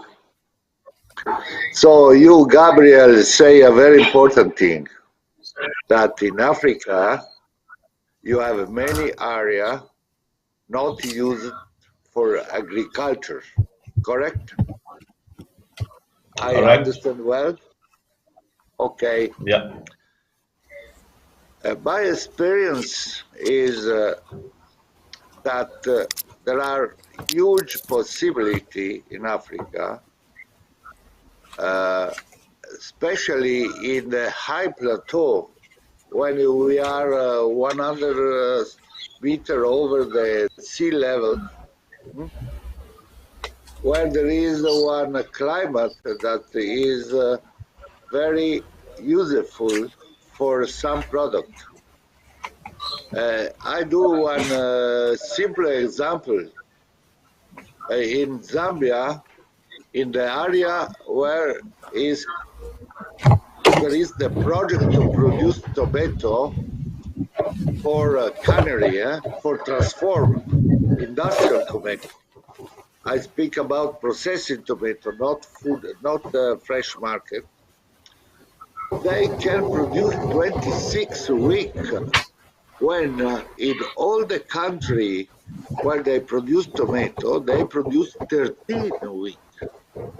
So they can produce in the double time. So they need is one factory that as investment is the half of what is in Europe, you know, and this is very important. So my opinion is very important for each country go to looking for the correct area with the correct climate for the various product of I am specialist in horticulture in vegetables. I speak about vegetables of vegetables, and here do the investment for sure. Given the climate that we find this area, we can produce double of Europe, you know, and so go in the market with half price. You have to consider also the cost of personnel. You know, this is very important for me. This is one of the strategic point of this moment. Excellent feedback. Excellent feedback. Joy, you're back. Yes. Thank you. Yes, I'm back. Sorry about that. I had an issue with the had to charge my computer. So yeah, it's a great discussion there about the tomato. I did hear about the whole discussion we had earlier about the you mentioned of a box tomato that can produce a lot of. Is it something that is prepared in Europe, brought to Africa? I know you said you're in Cameroon. So is it something you're bringing to the continent, in the country, already prepared here so that it's already producing when it arrives in the country, or is it prepared in the country? No, is the production is in the country, in Cameroon. They have a big project that included not only the processing tomato chain, that means the nursery, means the field, means the factory, but they do the village for the people around. And it seems that they have okay to go ahead. We are waiting because as they say, okay, we have to do the final project. You know, it's not a big factory, but we have studied in order that can grow year per year. You know. But Basel is one factory that produces 240 tons per day. Transform raw material that come. In any way, if you want, I can send the project so you can study. There is many things connected, and these we give the most important attention to two aspects. The first aspect, choose the right variety of seed that go in this area, giving the climate situation. participation. And the second, the production disciplinary in the field, because also this is very important. So what they have to day per day to do in order to have a good level of production. Okay, interesting. I mean, it's something I'm sure you're gonna grow beyond just the two countries, and you're looking for. We are in South Africa. You're welcome to come also in Kenya, where I come from. But the Africa Women in Trade we welcome you guys to come to grow into the continent as well through intra-trade, But because the most important thing is this one. If you see, speaking about processing tomato that you transfer in what we eat every day. In the world, the production of the world is 37 million tons, metric tons. Africa actually produce 1.3 million. Wow. And if I go to see a projection in 2050, you have 1 billion people more in Africa. And I know also that in Africa there is the tradition of use tomato for the food. They do at home. What we purchase in the supermarket, the people do at home. Why don't think to invest in this? Because with the consumption that there is, probably there is a big importation of this product in Africa. Why give the money out of Africa? That's a very good. That's a very good, and that's why we are here, to make sure that we feed our people first before we bring it to Italy. But you mentioned a very good point. You mentioned a very good point there about the waste, because we have a lot of products. Tomato, I know, growing up in my country, there were quite a lot, but our problem is that they all come at the same time. So we need the preservatives. I mean, how to preserve them, how to have no food wastage, because they are very sensitive, the tomatoes. Even here during summer, you see that the neighbors are here in Europe. I'm in Germany, and during summer they have to give away everything very quickly, even if they're not having it, because it's a very sensitive product, even when it comes to export, right? So it has to be value added before you export it. And I like the idea that you do it in Cameroon directly. You have the factories there. That's what I'm assuming. They are set, and the product is ready. And tomato, you're right, is a product on every food. I'm a woman, and especially in the West Africa, the West African side, the tomato is even more.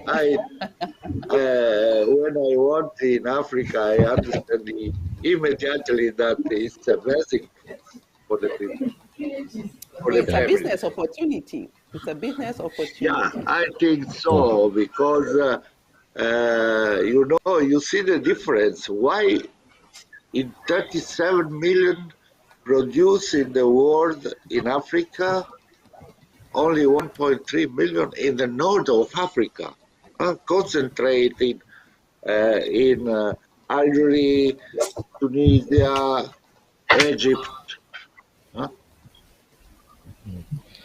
Yeah, that was very interesting. Very interesting. Marco, I would like you to tell us a little bit about what you think. Now we have the app, and most of our participants will be smallholders. In your opinion, as the expert, what are some of the ways that our farmers can organize themselves to build their capacity as they approach the international market? What advice would you give them, and how then can they be able to to maximize on the potential of the app to do that? Well, I'm thinking that to arrive to the farthest market, they need to gather themselves. It means to have the opportunity to share the same standard, share the same product, and share the cost of marketing, because they need to arrive to market that are bigger, and they need to grant continuity. Otherwise, the cost to ride to the market is too high for a smaller farmer. Especially to maintain the market relationship and to build up always new opportunity and whatever. If they can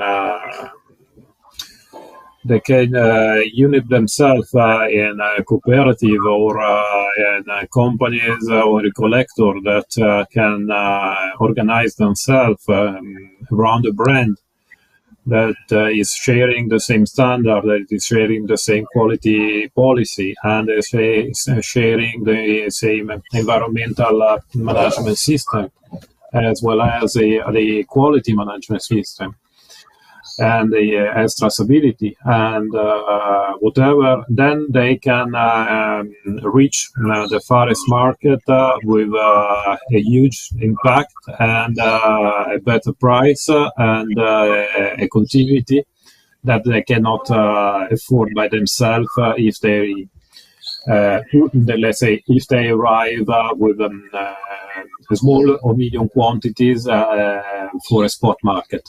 That is surely one point.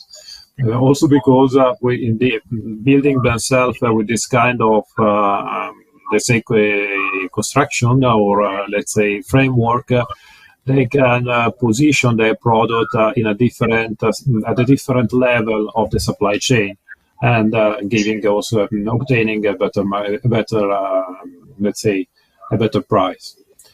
On the other side, if they start to develop value-added product on the place in Africa, then they can also work with smaller quantity, but for niche market, and this is another things that can be done with with some kind of products, let's say. Good. Good. And so, what role do you see the app playing in putting together all of this? Let's say there could be different opportunity. There could be packing plants that normally in the supply chain or are also in Europe are the key point to collect the farmers. The packing plant can be owned by the farmers, or they can be independent and can have some contract with the farmers or whatever. But around the packing plant, they can organize the marketing channel and the marketing policy. Packing plant are certainly one of the, depends on the dimension, but by the organization, but are certainly one of the key points in the supply chain where you can organize the market and the distribution. This is certainly one of the points. Then how to organize a packing plant, or which is the relation between the packing plants and the farmers, or whatever. It's something that it depends region from region, and there are different kinds of opportunities.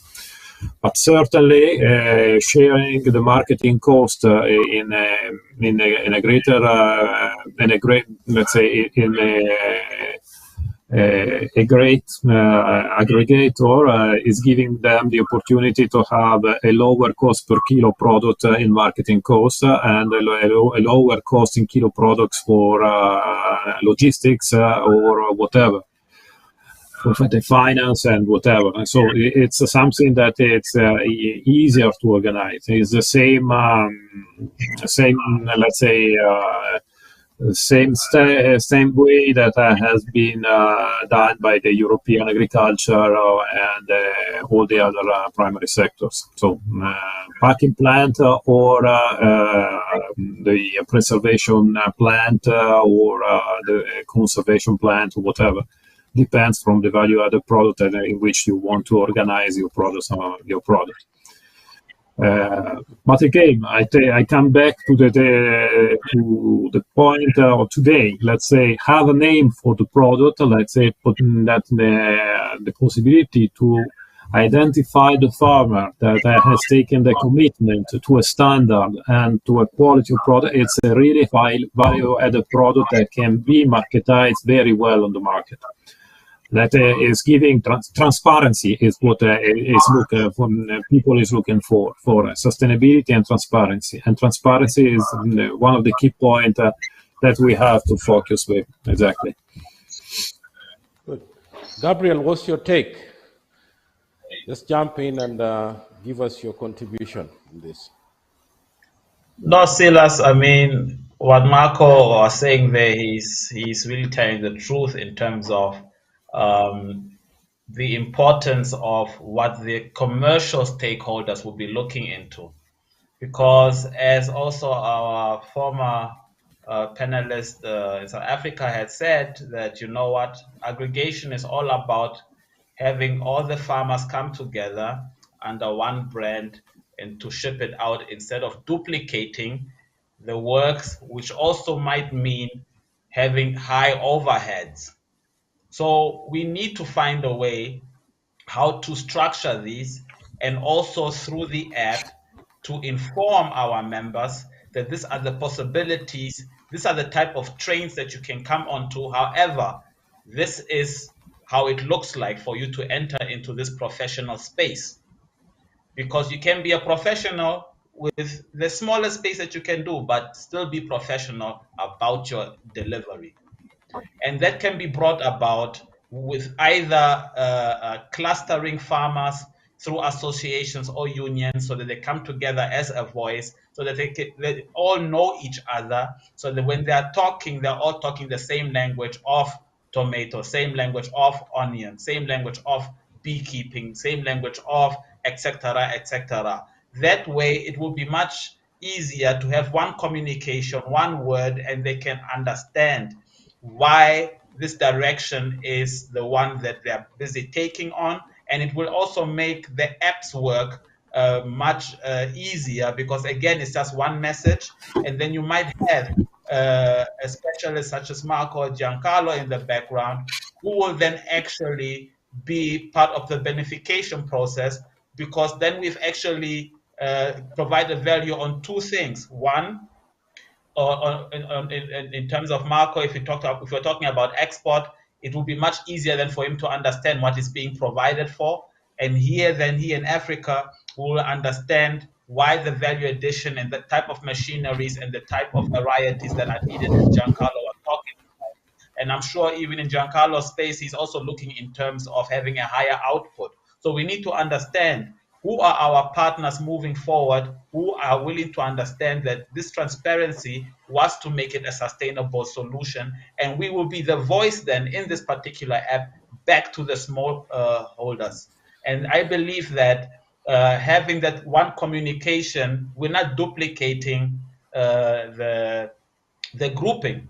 It is just one platform. You want to join the particular platform, they will already have standardized can follow, just like in any manual requirements. Sometimes we just like to start a car and not even knowing if it's a diesel or a petrol, or if it's even an electronic vehicle. So we need to now talk to our members that are coming on right now, because we're talking about millions of farmers that will come on board here, because you're talking about smallholders. Before, in the past, you spoke about commercial farmers, and you'll only have 1, 2, 3, 4, or 5 of them. And these are the kind of challenges that Marco Giancarlo has then been experiencing, because the output will not match the business case study. So now having all these millions, and they need to understand, like Giancarlo was talking about, in terms of, if we are going to do this, we must also provide the necessary information, whether it be coming from the Ministry of Agriculture, whether it be part of the geomapping and weather informations, so that they too are equipped and they understand that in this particular region or etc., these are really your opportunities you can tap into. So if you want to follow this, then they can go into a different schooling, and that's where now they can come closer to the productivity that they can do. Because then, Thank yes, you, Gabriel. Thank you. we're talking about Okay. all that, and I think we can do that. Good. So thank you very much. Marco, thank you so much for coming in. I think Thank your you. contribution Maybe, was very maybe vital. Silas, before you send, I really have a burning question for If you him, keep for it short, Marco. because we've run Very out of our short, time. very short. Yeah, and Market Marco will keep access. his answer very It's short as about well. If market you access. Yes, it's about market access. So there is the need of understanding what the market needs, the demand in the market, right? So because right now what I'm facing, you're being given products from Africa, but are they needed here? So we need the demand before even we bring the market access. So what are the demands in your area that the Africa Committee should be working on instead of wasting time on the products that are not needed? Because that's something we see a lot happening. And how are you supporting them to make sure that on the app now, we are on the app now, that they make sure that they know these are the products that are needed right now, and how can they make sure that it's connected with the agro, with the farmers, so that the farmers are able to produce the demands that are needed here. So it's just a very quick overview, if you can cover that. Okay.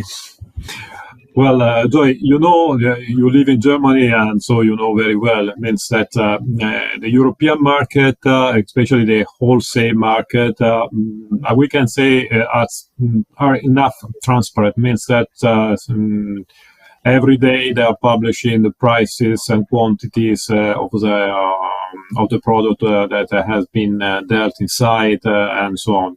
So it's something that we can have on daily basis. It's a question to connect this information and to transfer this information in a system that can be easily read by the farmer in Africa to understand exactly which is the direction of the market and choosing what the market is going. For example, also now that we will have problem with Ukraine and we will wait for a large lack of products in certain kind of crops, that it could be something that could be taken into consideration. I have been work a couple of years ago and also last year on mango or bananas and let's say papaya, avocado. It's always a question of to understand exactly the right variety that is demanded by the market, the right size, the right level of quality in terms of maturation. And so this is the key point that must be understood by the farmers. This implies that all the supply chain must be fine-tuned, because the maturation depends also by the packing plant, by the logistics, and so it's not just a question. The farmer can understand a certain level, but then they risk to lose everything on the supply chain, because there are delay and so on. There are problems with the temperature, where there are problems with blah, blah, blah. And so you can collect a good product, but it will arrive not exactly the product that you were think of. And so everything must be fine-tuned to arrive to the market.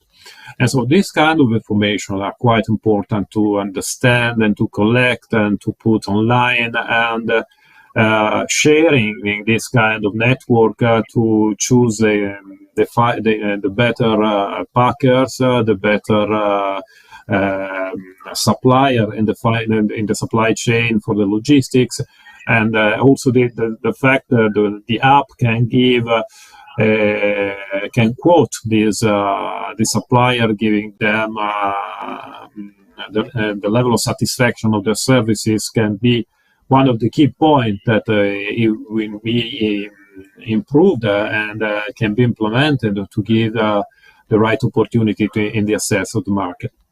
Because we transfer and we put on clear everything. Thank you very much, Marco. Thank you, Joy. Thank you, Gabriel. Thank you, Giancarlo. We are looking forward to a much more interesting discussion when we can be able to engage with our partners in Kenya. They just signed off. I saw so many of them that were at the event, all of them logging into the app, which is a good thing. And what you saw, the contract that you saw is about to bring $500,000. The contract that Alan signed with the gentleman that was standing beside him is actually about to bring about $500,000 farmers into the app. There's going to be an exchange of data that will make that happen. So thank you very much. I'll invite you for the next meeting where we can take this to the next level. Thank you, everyone. Thank you. Thank you. Bye-bye. Bye. Gabriel. Bye. Thank you so much, Marco. Giancarlo. Bye. Thank you, Marco. Thank you, Joy, Gabriel. it has Thank you, been a Joy. pleasure Thank you. to see somebody Thank you. that's strong. Carlo. Thank you. Thank